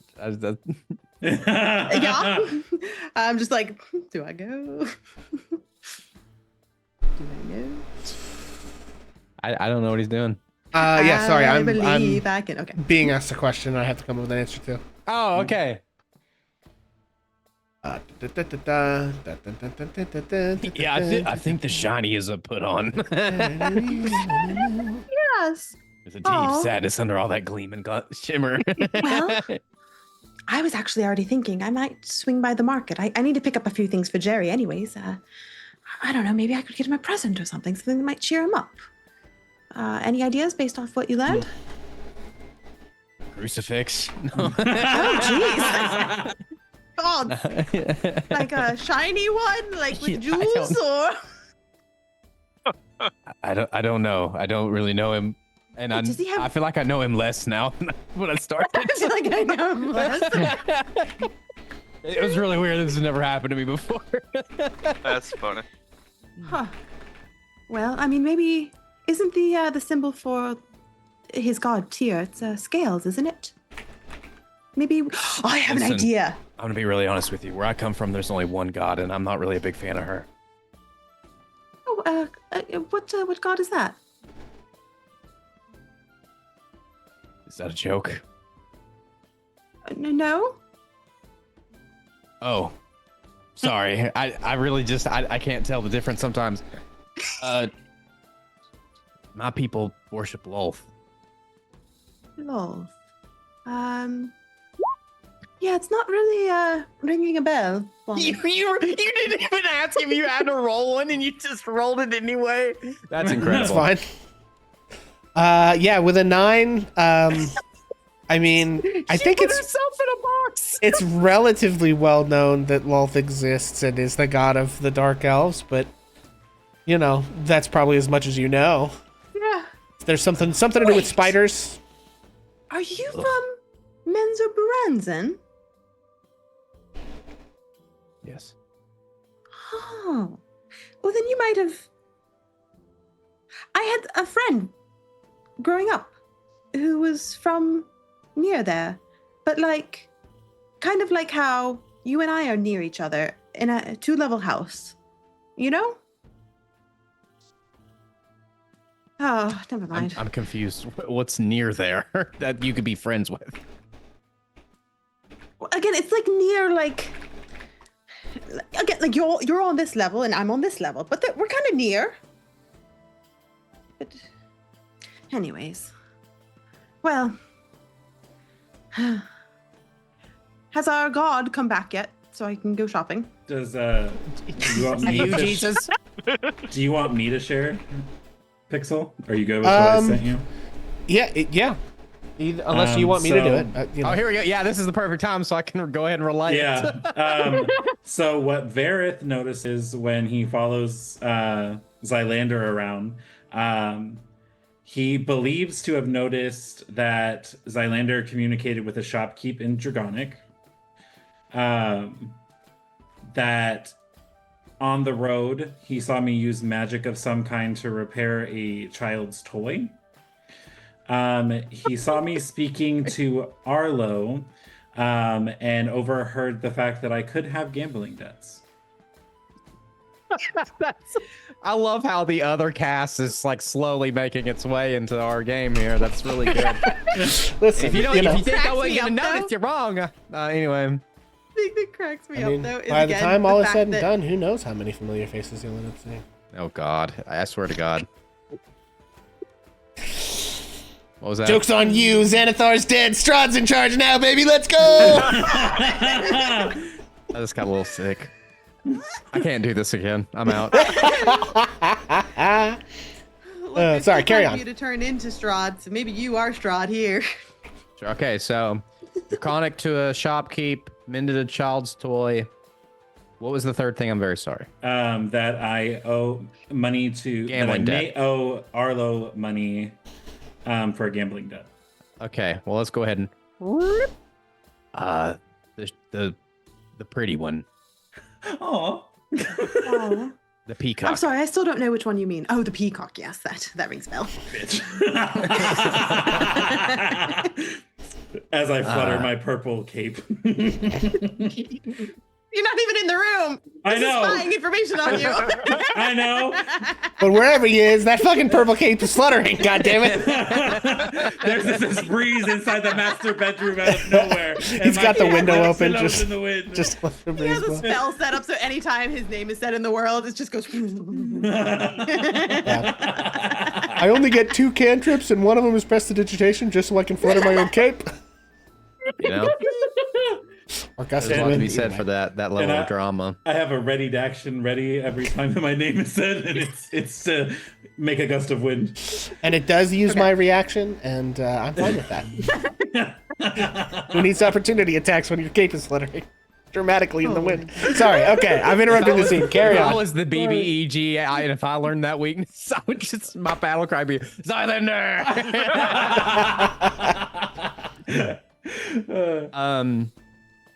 Okay, where was that? Sorry. The peacock. Yeah. He. Am I familiar with Draconic as a language? Like I would recognize it if I heard it, not understand. Yeah, I mean, it's pretty common in terms of like lots of magical stuff is tied to Draconic as a language in some form or another. And so from your background, yeah, I think you'd be like passingly familiar with it. So he speaks lizard. God damn it, sir. Shot. I'm just kidding. Gary taught me that joke. He speaks Draconic. I overheard him talking to a shopkeep. Oh, you mean lizard speak? Yeah, lizard speak, exactly. Tongue of worms and all that. That's hilarious, actually. He carries around toys. I don't know what that's all about. No, I think it was that he fixed a toy for a child. No, I know, but that's how I said that anyway. Okay. Sounds good. And he has a gambling problem. I People think were he playing owes some guy money. telephone. Sorry. Yeah, we're playing telephone. Stuff over here with the wiretap while we're playing the game of telephone. Yeah, Jerry with like one headphone on, hitting a little button.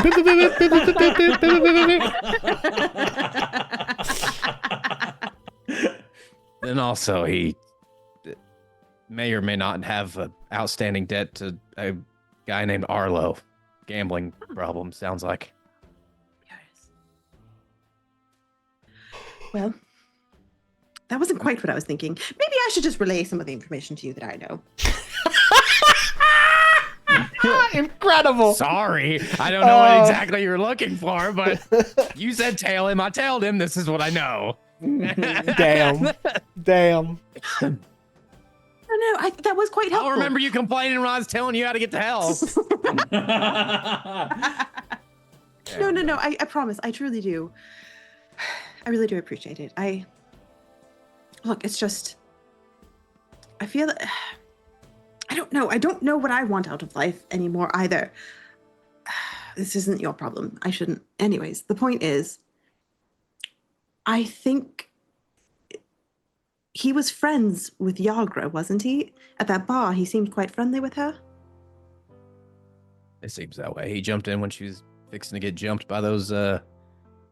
Was it? Zentarum. Yeah, they were. No. She's Zentarum. The guys who jumped her were Xanathars. Right. Yeah, when she folks. was getting jumped by the Xanathar goons. The Xanathar gooners. Xanathar goons? Yeah. I was just trying to spit out gooners without laughing. Anyway. Xanathuner Gooners, baby, let's go.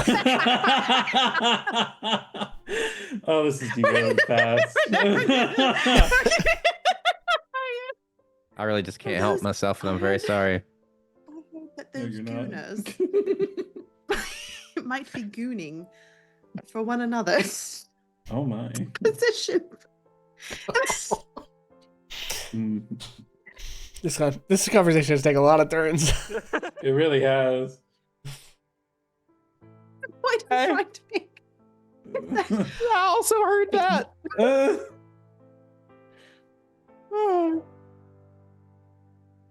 He might be gooning with. Okay, we I can't with you gooning. Okay, I started it. I'm sorry.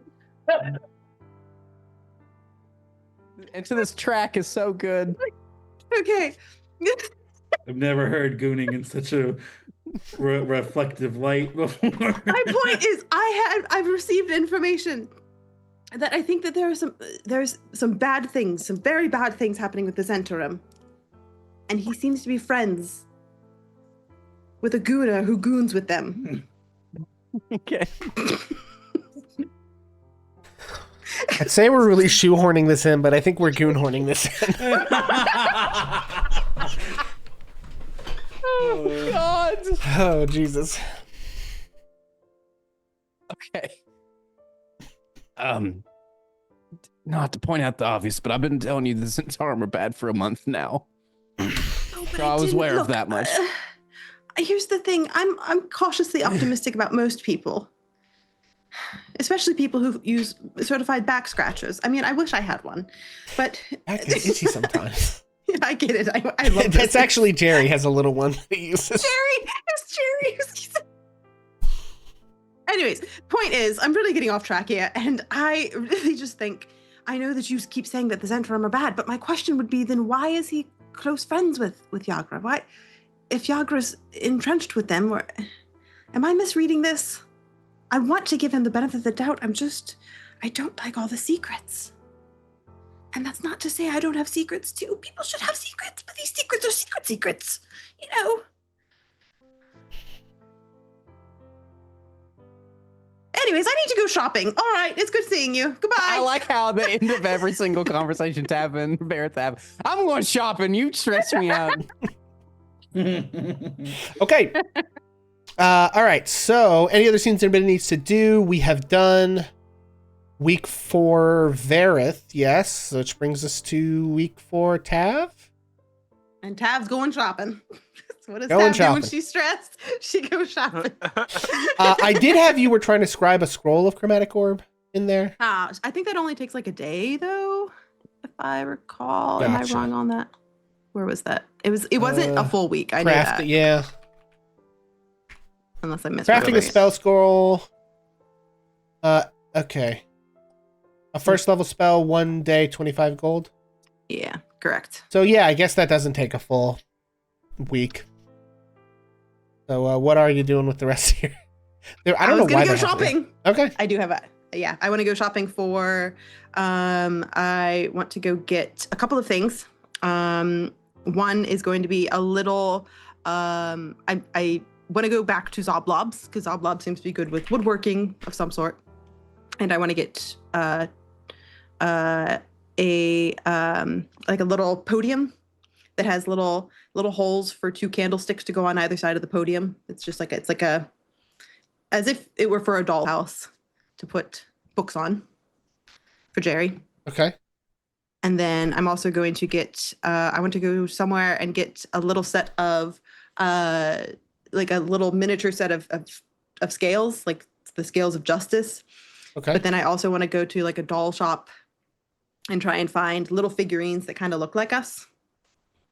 Okay.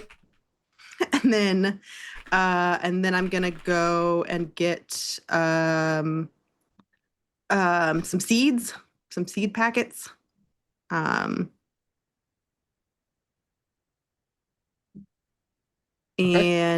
then also going to go to a little mask shop and get a little black and silver mask.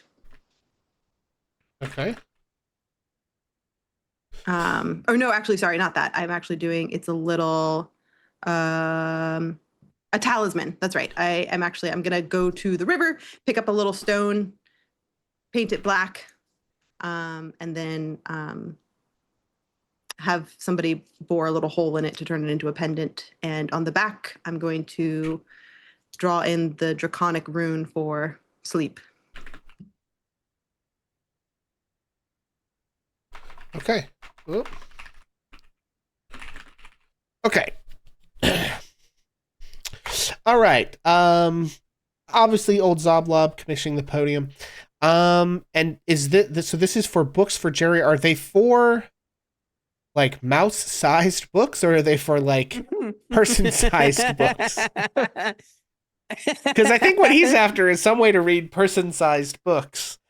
Because those are the ones people I am now make. realizing that, so I'm going to go back and revise my order to Zoblob to get a full-size podium. She was trying to give him the Stuart Little treatment. Yeah. That's why this activity took a whole week. Is it took her a few days to realize. Yeah. Wait a minute. That's not what he asked for. Hold on. He wanted full size. Okay. Yeah. You know, I'm starting to think you're really spoiling Jerry. Okay, it might be a little overwhelming to the little guy. But he specifically asked for this. We're not used to living this lavishly. I don't know. Yeah, he just pops up and says, like, speak for yourself. I used to be quite wealthy. What? He does not explain. that mean you lived in a nobleman's house? I don't understand. He does not explain. Oh, Jerry's got backstory. Somebody needs to trail Jerry. Barrett spends his 5th week of downtime action trailing his own mouse. Trailing his own companion. mouse, who's been in his pocket this whole time.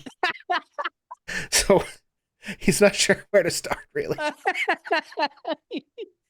Okay, let's see. Oh boy. Okay, so a podium. Okay. You know the lore's deep when the pet mouse has lore, you know what I'm saying? Like, wait, what the fuck? They really thought of everything. Okay. Yeah, so a custom podium, but it doesn't have to be a full person size Correct, because it's it's really like a just thing the- designed to sit on a table. Mm-hmm. Mm-hmm. Okay. Okay. It needs a little shelf for him to sit on so he can read. Yeah, so with it custom, yeah, and like a little Yeah, shelf and this is and why I'm stuff. going to Zoblob for a custom works. Yeah, this is- so I this is think really- I think that with it being a custom job, we're going to be looking at 5 gold. Perfect. Okay, I can do that. And that's Okay. like 5 weeks of work. Okay. All right. For Vicky, maybe. I think Tav is also gonna, whenever she gets the books, she is also going to make paper covers that are puns on each of the books. So it's like A Tale of Two Cities, but like tail is like Tail. Like, God. Incredible. she gets like the cheese merchant of Waterdeep. And like, well, I don't know. Again, anything with tail, Gulliver's Tales, they're all just tales with TAI. Sure. Oh, hell yeah. Okay. Scales of Justice. So this is like a trinket kind of a thing, yeah? Yeah, exactly. But big enough that it can fit a couple of small dolls on one of the sides of the scale. right. Right. Oh, that's interesting. Okay. Right. Tales Uh, of the Gooning. Fucking Christ. New name for our hideout. okay. Gooner's Tavern. Oh my god. I think we're gonna attract the wrong kind of clientele. We're gonna attract the right content. I think that's subjective, my friend. Well, Okay. I like how he goes for Floons Floozies first. It's the same Yeah, vibe, what do you right? mean? The Gooner's Tavern, Floons Floozies. I don't have a defense for that. Yeah. Okay. So, how elaborate our of time. a Our time down here. how elaborate of a thing are you looking for here? Just like simple or simple, Okay. but you can tell it actually works, like the scales Yeah, go side to okay. side, and I'm gonna say 2 gold, 5 silver. we can do that. 2 gold, 5 silver. Removed. Excellent. Okay. I'm gonna have to do some division after that because I have 1 silver left. Okay. Whew. Okay. Can you break Okay, break and a then 10? Exactly. you're buying dolls that Yes. look like the party. Yes. Okay. One of them yeah. is just a peacock, though. Okay. Let's see. Kidding. I'm joking. The other one better have glitter on him. Honestly, The shiny one. The shiny one is just. It's canon that Vareth knows one person's name in this whole party, and it's Ash. Everybody else just has nicknames. lizard. Okay. Blizzard. Yeah. Blizzard. And what size are we looking for these things? Like Again, small enough that they would fit on the scale. I'm gonna say probably 5 silver per doll. All right, let me do some mathing. Silver is half a gold each, right? Yes, that's correct. Okay, so All right, cool. So that's Welcome to Cool, the cool, math cool. section of tonight's Yes. D&D Out here asking me for a whole bunch of stuff that's not on any I know. equipment list the adventurers I know. have. God, So I I'm just appreciate you, buddy. we're I wheeling and appreciate you. dealing. Doing a great job with it. I'm over here All right, looking cool. on eBay, like how much does a doll cost? I would translate that into D&D money. Yeah. Perfect. Okay, got it. All right. Yep. Okay, Get that. and then seed packets. Seeds are, unless you're buying something crazy. If these are just I do want something a little fancy. okay, all right, okay. Let's see. Let's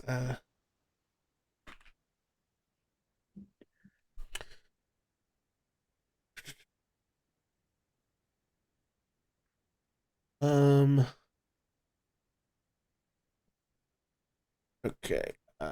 Stand by. Yeah, so looking for something like what kind of a thing are you looking for? What if trying to think back. Like Is there so go ahead. something that makes like are there any I don't know, can I get like enchanted seeds that like play a tune or like something that like grows like a mini like terrarium kind of a thing where it's like you can have it grow to look like a miniature version of a forest of your choosing or something? Yeah, I would say we could probably figure out something like that. Okay. So yeah, I mean if you want like a plant that looks like a tiny forest. Yeah. I'm gonna say oh man. Fascinating. Hang on.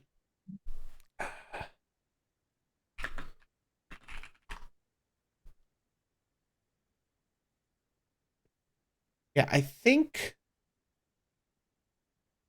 for something quality and because it's kind of like magically engineered, I think I'm gonna say 20 gold. Okay. All right. Because it's like somebody has to put a lot of generations of magical work into making those Yep. seeds. Oh, that You know is what I happening. mean? Like Yeah, I hear you. All right, there we go. And remove on that. Remove on that. Remove on that. Okay, got it. okay. And then as far as the talisman, the thing like the stone itself is free, painting it black is free. But boring a hole in it, and then are you putting the rune, etching the rune into it, or is someone else? Yeah. Okay. So basically, you're just looking for someone to bore a hole, Bowl blah, blah, the blah,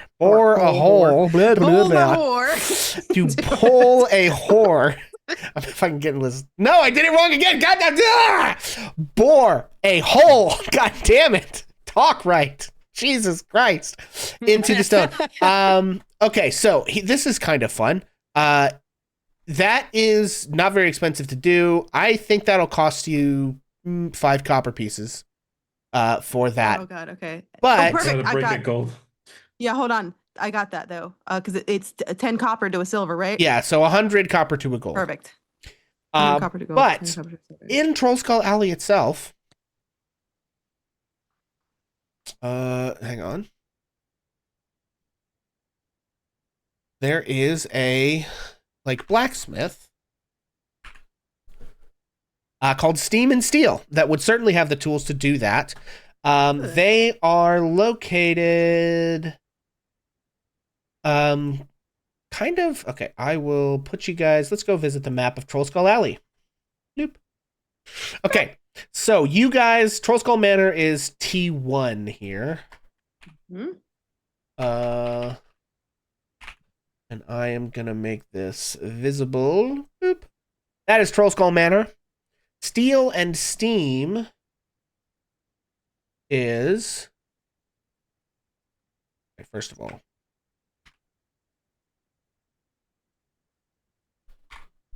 Stand by, everyone. Okay. Steam and Steel I'm reading it backwards too. Good lord, I'm getting distracted here, gang. Too tired. All right, Steam and Steel is T. Not T2. It's T3. You fucking idiot, Pixel. You're doing great, you buddy. dumb Both them motherfucker. whores. You dumb asshole. God damn it. Okay, this is Steam and Steel. Nice. So, Choo choo.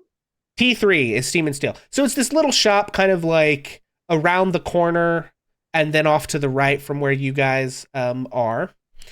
I think the front of the shop is actually this over here. You probably could go in either way, actually. Cool. But yeah, so from where you guys are, this is kind of like the back alley. So you can go down the back alley if you want, or you can kind of go around to the front. Either way, but you see this this blacksmith shop. So smoke and steam billow out from many of the windows around this indoor forge. You enter the forge and see a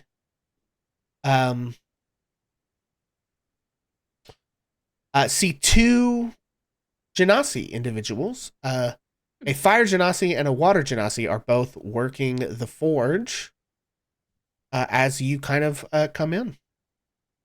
Incredible. This is actually great. I think she's actually also going to commission a small dagger while she's here. Sure. Yeah, so you come in and the two turn to look at you, and the water genasi sort of steps forward and says, hi there. Can I help you? Yes. Oh my goodness. This is I've never met a genasi before. This is quite titillating for me. Your establishment is beautiful, and oh gosh, I've been to so many museums, but I've never gotten to do like a behind the scenes tour of where things are made. And it's just, I'm sorry, I'm really excited. Yes, mind you are a bit excitable. Yes, I'm sorry. Oh, it's just so neat seeing the craftsmen at work. But might I ask two things for you? One, could you bore a little hole in this? Oh god. Yeah. Avi sort of yeah, he introduces himself. He says, well, yeah, sure, one second. My name is Avi. And my husband is Embrick. He turns around and says, Embrick, someone needs a hole board. No, a hole board. And Embrick sort of like chuckles at him and says, he mixes up words sometimes. Easy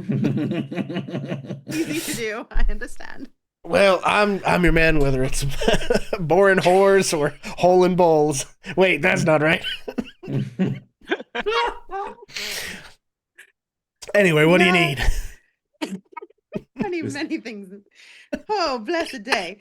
Yes. That, and then I also. Sorry. Oh, I'm laughing at my own jokes at this point. Oh God. They're doing great. And then could I get just like a small dagger? Doesn't have to be large, more ornamental than anything. But perhaps with some draconic runes etched into it. Oh yeah, I'm your one for both of those. Avi here, he sort of like nudges the water genasi, handles the yeah. Well, I mean, we both work together, but I make most of the weapons, and he quenches all the metal, you know. Anyway, yeah, I can help you with those. Boring the hole in the rock there. Yes. He's sort of like, I can handle that for a few coins. So 5 copper there. Oh, beautiful. I and just he went to the just- bank and exchanged. He just sort of like Blessed. lights a fire, like a very tiny fire on his finger, and you see it like concentrates into an extreme little ball of like white heat, and he just like right through the rock. That's so cool. And sort of hands it back over to you. That was wicked cool. And then yeah, as far as the dagger goes, okay, so the base cost of a dagger is 2 gold, but you want him to add these runes to it. I do. So I'm gonna say for the custom job we're looking at 4 gold. Okay. All right. We're moving it. Okay. Cool. And you got to meet Embrick and Avi of Steam and Steel. Yeah. Do you mind if I ask how's business been? Have you had any fun customers come by recently? Yeah, Embrick is sort of in the back, like working on the dagger. And Avi says, honestly, you're the most interesting person who's walked in here in a minute. Mostly people just come and buy weapons, and but business is good. Troll Skull Alley is a nice little neighborhood, good part of town. But We're new to the area. I'd love to have you over for tea sometime. oh, you're new. Are you all the ones who moved into the old tavern? Yes, that's us. I see. Yeah, wonderful. You'll have to let me know because I don't know if we have tea right now. So please give me a little advancement notice. I need to go grocery shopping. Yeah, sure. That's all fine. We Ferrith can is on too many people's radars right now. I don't like it. Oh yeah, you're the one who moved in. Great. Certainly, nobody really paid attention to me when I lived with the old man. I know it was in disrepair, so we'll give you some time to, I suppose, get things. Yes. Probably for the best. Refurbished. We'd love to have you, though. I mean, our front yard is looking quite nice. We had a druid friend who came in and he dug it up and he's planting it like a garden. I think out front it's going to be very quaint. Oh, wow, that's wonderful. Well, if he ever needs help watering, he sort of like makes a little rain cloud under his hand and like puts some water into a nearby bucket. Magic just comes from within you. Oh, I love it.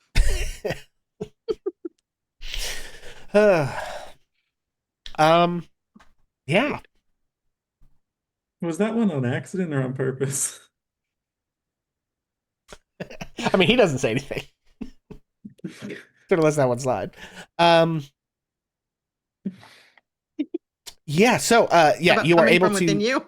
Yeah. Yes, that's what I'm talking You are about. able to get your dagger and your talisman board. And I just can't talk. I don't know why. I've truly really said too many words. Though, at this point. This episode really did take a downward spiral after the Gooner thing, Yeah, Sure. let's blame it on that. Truly. Okay. All right. So I think that handles Tav's week 4. All she's gonna do is place each of these things in separate rooms. Gotcha. Yeah. Is there any other like RP stuff anybody needs to do as we sort of get around to wrapping this session? I did want to have a scene with pretty much all of you, each of you, individually or all together. Okay, I'll put us back on the RP page. Yeah. So you won't have to do anything. Oh, blessed. CM. Yeah. I mean, unless anybody else has anything they want to jump into before that, you can pick who you want to start and take it away. Yeah. I think she'll probably start off with Victor. Looking at him. Saying, rap. Vicky. Yes. I hope you had a better week this week than you did before. Much better. Oh, God. I wanted to give you a little something. I feel like we're kind of roommates now, and I've never really had a real roommate before, and so I just wanted to let you know that I think of us all as a team. Maybe even a little guild of sorts. I don't know, maybe we could come up with some brainstorming ideas for a sign we could put outside front, just an idea. But in the meantime, though, I understand that you're a Justice of Tyr. Is that correct? Yes, that is correct. Well, she's going to pull out the little scales, and on one side it's got all the little dolls that are like weighing down one of the sides. It says, I want you to know that when you have friends, the scales will always tip in your favor. And that's all of us over here. It's a little corny, I know, but I don't know. Just wanted to give you a little reminder that we're all on your side, and maybe the scales of the world will tip in your favor with us. Well, that's a very nice gesture. Well, it's a very nice gesture to have you here. You literally picked me up off the floor several times over the last few weeks. I think I had a lot more faith in my abilities until coming here, and then I felt quite humbled in a good way. But you kept me standing, and I appreciate that. Oh, anytime. That's what I'm here for. Thank you. She's gonna give it to him and say, "All right, I've got a couple of other things to do, but I'm glad you're here." Well, thank you for the gift.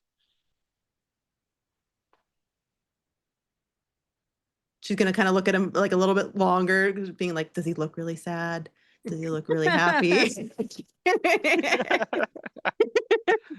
You'll just see Victor just kind of take the scales and sit it up on the mantle or whatever's in this room right now. At a place of honor.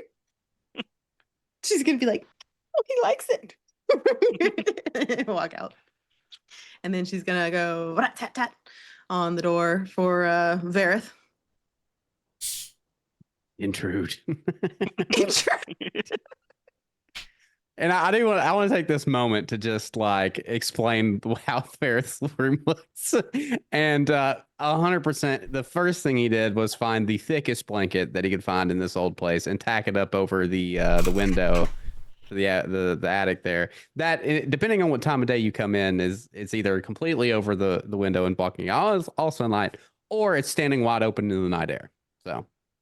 And then he has his little bedroll in the corner, and he usually is sitting up against the wall on top of it. I think Tab's gonna come in and say, "Ha! I see what you did. I like what you did with the place." Okay. Well, I can't tell if you're lying or not.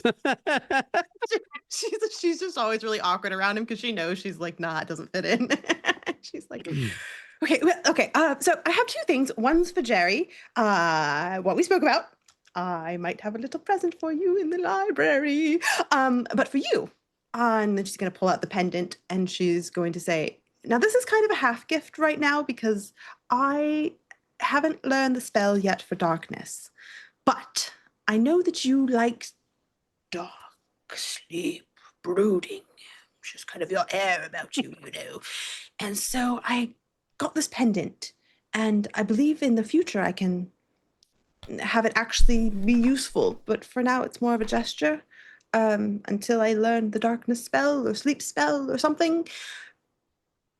It's silly. I don't know why I even thought that you'd want something. It's really stupid. He'll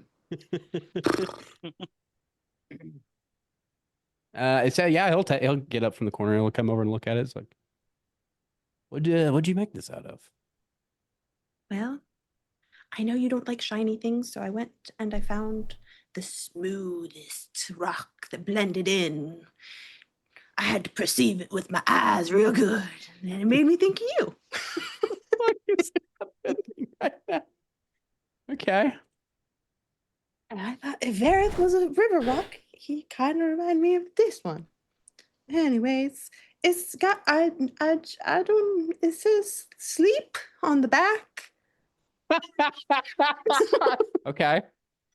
And it's a token. God damn you. Token of my friendship with you. Let me Anyways, pull up my at some character point- sheet real quick because I know what I'm going to put in there now. Oh, Jesus.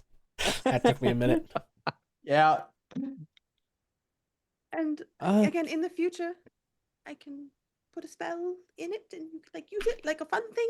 I'm just not that skilled yet. Obtain 1 sleep token. It's a nap trinket. Wait, that's really not right. funny. Yeah, he kind of looks at it for a moment, and then so like Vareth by default, because of his heritage, I just kind of again give you a little bit of a picture here. He has a really harsh like features to his face, like it's very angular, like very sharp cheekbones, nose, and all that. But I feel like you see a lot of the like tightness and sharpness loosen for a second when he gives kind of a half smile, which is something that's kind of weird, right? Like not something he does a lot. Like, thank you. Genuinely, I really like this. I don't really have anything to give you in return. You already did. You truly, the information you got me is more than I've gotten in years on my own. You are quite talented. I know. And I want to point out too that he doesn't even really say it like with confidence. It's more like a defeated, like, I know. Just Han Solo her. No, he's not that charismatic. It's very much like, I'm aware. I have a unfortunately. very set of skills. Yeah. You son of a bitch. Listen, Hampan's getting in on it too. The chat's going I off, see it. popping off. Oh my god. But thank you. The information, that's easy for me. I don't even really consider that a gift in and of itself. It was again, it was very kind. I didn't pay you anything for it. You just were willing to help. It meant a lot. All right, now I've got a podium in the library to show. How do you summon him?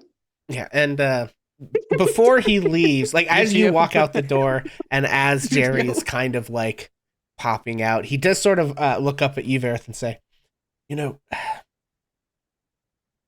I try not to comment on things like this because I know it makes you self-conscious, but you may want to consider that perhaps your frame of reference for what constitutes kindness and gift-giving might be a bit, disattenuated due to your personal history. Might not be calibrated properly, and so perhaps some guidance from your new friend is something to consider, yes?" He gives Jerry a, Good doc. He sort of like reaches up his little paw and just like pats your cheek and then scurries off. And again, I think that he's like, he gets the sense that he's like really taking that in and considering it, but there you go. Yeah. Self-reflection music, as one does. Incredible. All right, and then she'll probably again present Jerry with his podium and his book of many puns. Excellent. And then she'll probably go up to Ash's room. Come in. I love what you've done with the garden. I mean, really. I have a brown thumb if you've ever seen one. That's the term they use, right? I don't know. I've never heard that. Like bad with plants, because good with plants is green thumb, right? So bad with plants is brown thumbs? Sure. No, I guess everybody was good with plants where I come from. So. About that. I'm glad you bring it up. I didn't know what to get you, to be honest, but I wanted to get a little housewarming gift for everybody. This is our new home, and it's a little run down, I know, and it needs some work, but I felt like maybe if we have a little something, we could each feel tied to it, and it's clear that you're tied to it. You've done such a beautiful job. Thank you for the grocery shopping. I'm really bad at grocery shopping, to be honest. It's not my forte. Thank God I had Gail. Oh, that man. Somewhere else in the city, Gail is opening a pantry to see, like, what does Gail see in the pantry when he opens it that Tav has, like, what, like two weird things and nothing else, like that, like, you couldn't make a single meal out of if you tried. It's a jar of pickles and a bottle of mayonnaise is what it is. I was gonna say, like, yeah, like pickles and beef jerky. That's like real. And Gail is just sort of like cocking his head, and looking so. And I guess his what is? It's not a cat, but his friend Tressum. His Tressum. Yep. Sort of like that. You know, he cocks his head and looks. The Tressum cocks his head and looks. They kind of look at each other. They look back, and then we cut back to this scene. You're welcome, or thank you. I don't know. That was a lot. I don't remember what was happening. I'm glad Barrett's not the only one. You were thanking him for being good at grocery shopping.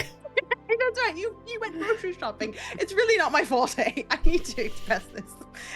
Cooking, definitely not. Grocery shopping, also not my forte. Again, and what you did with the garden. Anyways, the little that I know about you, it seems you have this deep connection to nature, and I think at some point you mentioned a forest or woods or... Well, we call it the Grove, but yeah, it's in the forest. That's where I come from. That's beautiful. Well, I bought these kind of enchanted seeds. I'm going to give them to you before I hold them too long and they turn brown. I think that they should grow into a little grove for you, and maybe it'll remind you of home. That's beautiful. Thank you. No, thank you. I don't know. I don't know if I've ever met anyone quite as good as you. I mean, literally. Good at what? Just good. You know, like, in the sense that, like, you go to church and pray to be good. Like, oh, goodness gracious, goodness on me. You know? I don't go to church. Well, clearly I don't either, but I imagine that that's what it's like. Does it make one good? Lost the plot today, guys. You feed the poor. You bring bread. I guess that's feeding the poor. You go heal people at the nearby synagogue. I mean, You also feed the poor, by the way. you also feed the poor. Yeah, I guess if that's what you call good, then I'm good because I do that. But yeah, people You should do swept that. up our house. You freshened up our garden. You went grocery shopping. You made sure we had food. They're kind things. And in your meantime, you go on a bounty hunt. I mean, gracious, what a man of incredible talents and just true goodness. Well, thank you. Appreciate it. You're quite a nice person as well. I'm glad we got to know you. It's okay. Just wait till you know me better. I don't think everyone here thinks I'm so nice. But Why has wouldn't been. they? It's been a pleasant experience. I I appreciate haven't that. seen anybody say anything about you or look at you the wrong way. You've been a valuable asset. I've been a valuable ass to some. To who? Well, that's for another time. For now, I have one more thing to give, and then I think it's time I retire for the night. Well, appreciate you coming to talk. Come back sometime so we can finish this. Yeah, I think we've got a lot we could share with each other. I agree. I'd love that. Good night. Good night. Close the door.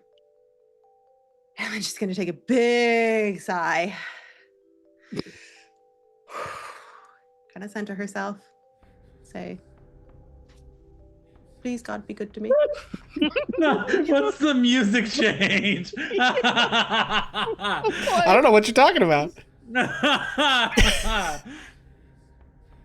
I certainly didn't put Oh, on God. extremely foreboding music. This gives me PTSD, but please continue. Oh, I got like goosebumps. Ugh. Okay, it was a I'm joke. getting I can roll stop sleight of that. hand to stab him in the neck. Just kidding. One must die. That wasn't even the one must die chant. That was just the ominous. It is, well, the one must die chant is based on that, but it's just the ominous Strahd chant full is the title. Of course it is. Okay, she is gonna tap on Zylander's door. Zylander will say, come in. Hello. Good evening. As he Gonna turns look around around the as he turns around to see who it is, his hand instantly goes towards his dagger. she also has like her hand is behind her like her Yeah, back, like 100% also like- holding a dagger. It's just this like fucking standoff between the two of them, daggers in hand. No, Zylander's like, she said she would cut me. Wow, wow, wow. And he just slowly starts prestidigitate a little. Tumbleweed. We just get like extreme close-ups of their face, eyes squint a little bit. Zylander inches slowly from the corner, like by the fireplace, towards the bathroom door, just in case he got to turn around and dip. Yes. Tab's gonna play fucking shit. Play with him a little bit, and she's gonna use a minor illusion to make the sound of like like a from like the window, like to make it something that he would look the other way. Oh God. Can I run a insight check deception on that? you? Would it be like a deception? I think I'm I running? believe Minor Illusion has DC, rules right? for The determining. DC. Oh, you're right. Yeah, I think It's it. But I also believe it's an intelli- investigation check. Oh, that's the best one. Oh. it is, Okay. you're right, Well, but yep. it does say if a creature uses its action to examine the sound or image. Yeah, that's fair. So I it'd be guess a- what we would 14. start with is a deception versus insight Okay. to see if like you're tricked into looking at it, and then once you look at it, you determine if it's fake or not. Although the looking at it is the thing we're trying to, Accomplish here. yeah. After you, Taff. Okay. It's a spell save 14. So for DC. no. So But what your I'm saying is, deception. in order to Yeah. get him to look at it, you have to do a deception because it's like, whoo, Yes! woo. 21! Nowhere. So With and the let's see, sound going minor off. illusion. Minor illusion does have like somatic components, so he just like catches your fingers like flicking a little bit and is like, nah.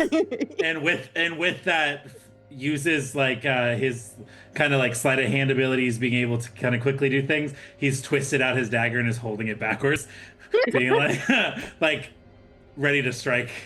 Mm-hmm. And then so Tab's also gonna go ahead and draw her dagger. Okay, Silentlander now pulls out his other dagger and is holding them both What ready in to the hell? go. Damn. And then they killed each other. Remember, one of us is more squishy than the And other. then Varys, Ash, and Vicky run in, and it's just all freaking standoff. What are we doing here? Everybody, lower your weapons. Meanwhile, Jerry is just like reading a book in the other room. has little mouse glasses on the end of his nose. Looks at the door, shakes his You know, I head. did have a thought keeps about that turning actually, pages. and maybe this is like hitting a little too on the nose before we're ready to really talk about it. But he should be our receptionist. Could you imagine? Incredible. The giant appointment book. He's like got a quill. He's like move it like a. Ooh, okay, sorry. Carry on. He's You our guys are master doing a spoiler. standoff. This room ain't big enough Yeah. for the two of us. It's literally the master bedroom, which is good.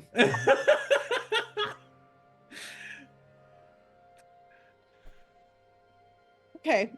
And she's going to try and I don't know if she has to do like a sleight of hand for this, but she's going to try and do like a fancy sword trick where they like, where they like, she's holding the dagger regularly, but she's trying to like flip it the other way to like make it like a fancy flip. She's like, Oh boy. Okay. I think you have proficiency with daggers, but I guess this would be a sleight of hand check. oh God. Or a performance. One of these two or more. No, it's Hmm. okay. I'll go for sleight of hand. I mean, I will. Oh, Okay, yeah, here's. we're doing great. We're doing great with this. Okay, you rolled. All right. Upon seeing this, as the dagger leaves her hand to try and flip it, I also I did not draw well either. I also sleight of hand to try and make it into a throwing knife. Like to get ready to throw it at her Okay. from the blade. I think with an 8, Tav, you drop the dagger. And I think with a 10, Zylander, you almost throw the dagger into your own ceiling, but barely catch it in the you just like Okay. hers like clatters to the floor. Yours almost slips out of your hand, but you kind of like catch it just at the end.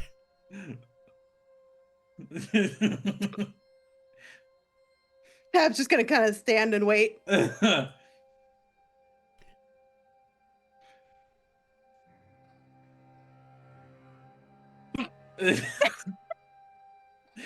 This is painfully awkward. I hope everybody Fine. knows that this is role played. Like I had no idea this is happening. This is straight didn't up either like until- all improv.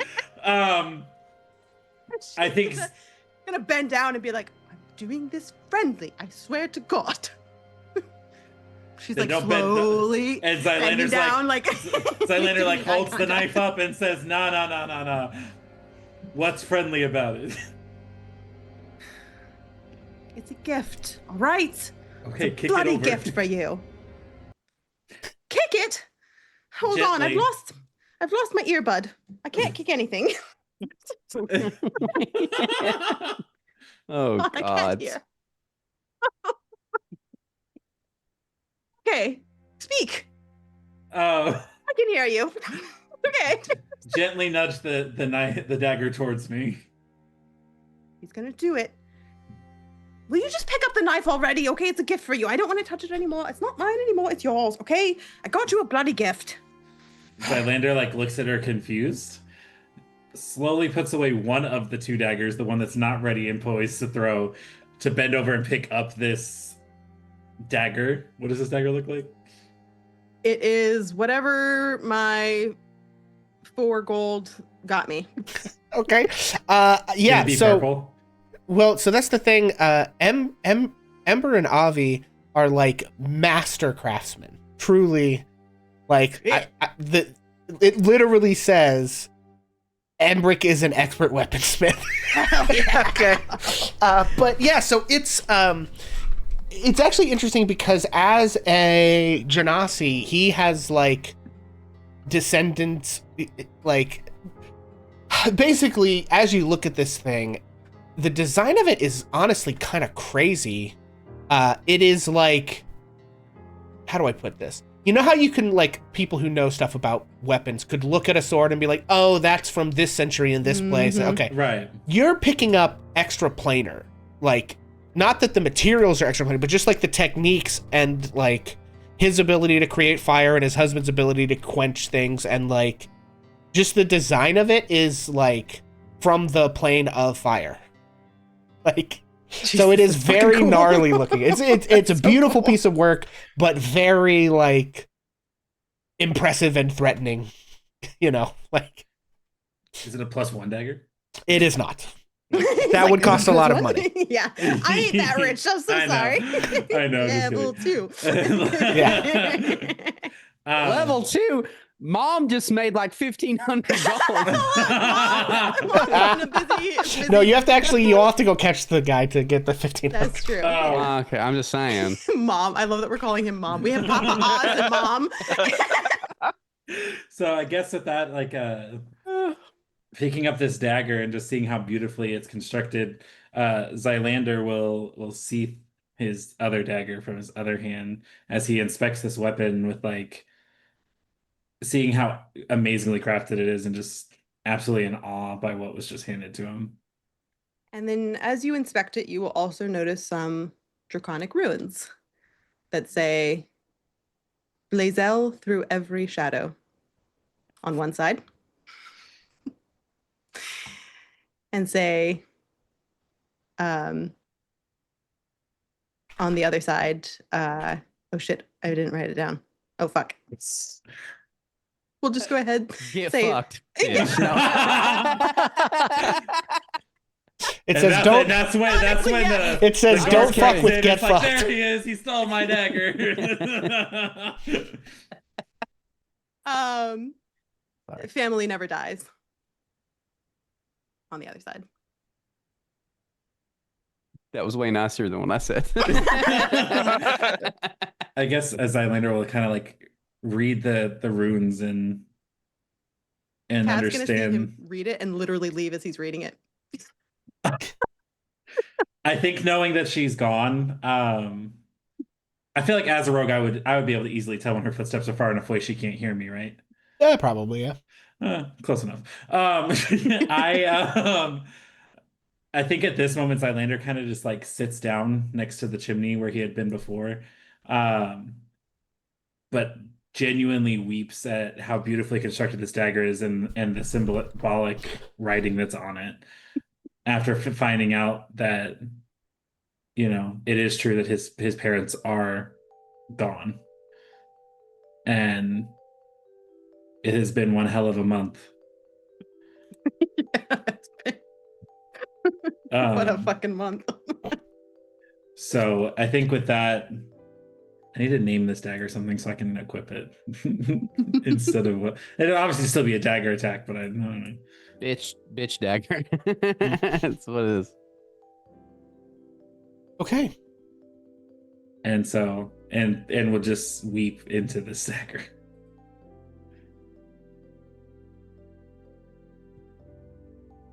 All right. Is there anything else anybody needs to do?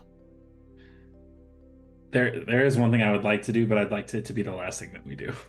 Once Okay. everybody's I think asleep. we're an hour and a half over, so I think it is probably about Yeah, that time. I will say the last thing we do is going to be the thing I set up. So go ahead. Oh, okay. So if this last player character thing that we do, if everybody is within like this moment, Zylander is going to take a piece of the clothing that he had before his purple one, and he's going to wrap this, the amulet of Melileki in the cloak, in like the cloak of his old clothes, and he's going to sneak into Tav's room and put it down, and then go back to his room. Okay. And actually, I have decided that is where we're going to end it for the day. No, it's like I thought about like doing a cliffhanger, but we're so far over, and it probably makes more sense to set it up next time. So, that is where we're going to end, my friends. Next time we pick up, we will be working on the 2 remaining things, Ash's and Victor's jobs. I think we're going to start with Victor's. But I will set that up next time with you guys.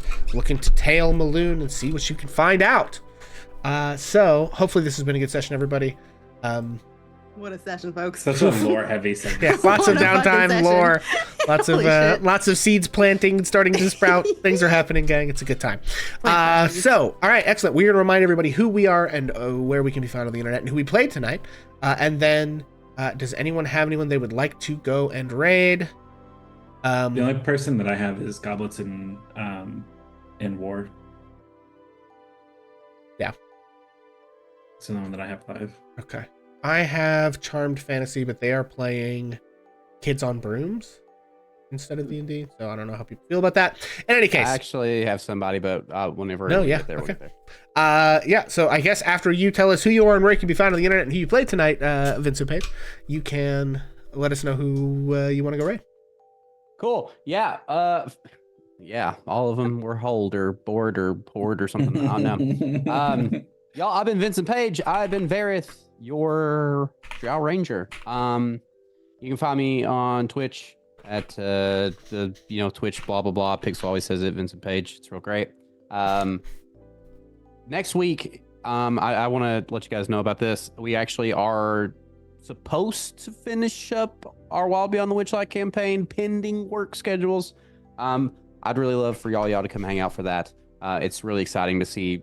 To get to the end of a campaign really is truly a D&D miracle. So I'm really excited to see how we wrap it up. Truly I'm is. sad. I want to point out that I'm actually really sad that it's ending because I've loved playing Liam so much. But it's also really happy because it's going to be a really, really cool ending. I'm positive of it. I think that's the last thing that I had. Thanks, Pixel and Angels of Honor, for doing this stream together stuff with us. It's been really, really fun. It gives me an extra stream day. So that's really, really good. Excellent stuff. I am Sorry, real quick. My raid guy was Gamers Live, Gamer Soul King. Oh yeah, he's such a good guy. I'm going to throw you the link. I got it. Good human. Oh, you got it? Cool. I am Lady Stuff. I have been Tav. Real emotional roller coaster, this one. I tell you what. Real emotional roller coaster. All over the place. All over the place. So many goons. All right. That's me. Always an appropriate time for gooners. All over the place. For gooners, all over the everywhere. place. Everywhere. Okay, Skynet. Yeah, I'm Skynet. I've been playing Victor, the human paladin, and you can find me anywhere in these communities. Excellent. And- Jason. Yeah, I'm Jason. I've been playing Ash, the halfling wildfire druid, and yeah, you can find me around these parts too. But you gotta come hang out with this crowd to find me, and it's rare. You gotta find me to find him. It's a real workaround. Excellent. And Foxy. I am Rainbow Foxy. You can sometimes find me on Twitch. School is crazy, so not right now. But I have been playing Zylander Blazel, the high elf, now 40 years older magically, the rogue. By the Listen, power you of know, magic. we just there were things we didn't know that were going to happen when some of those early decisions got made. You know, 100%. revisions. Agreed. Well, folks, my name is Pixel. You can find me here on twitch.tv/HammerPixel, as well as twitch.tv/Ages of Einor. Today, I played Jerry, Embrick, and Avi, the world in general, a bunch of Osmandius Buckshank, a bunch of fighters, all kinds of stuff. We did all kinds of things today. Had a great I time. don't want to talk about the fighters. Oh, Bob. I did also play, yes, Manhor, Floon Blagmar. Forgot about that bit. The original. There was a wide World range War. of stuff happening in this episode, gang. Thank you all for watching this absolutely crazy thing that we do. It means a lot to have folks watching.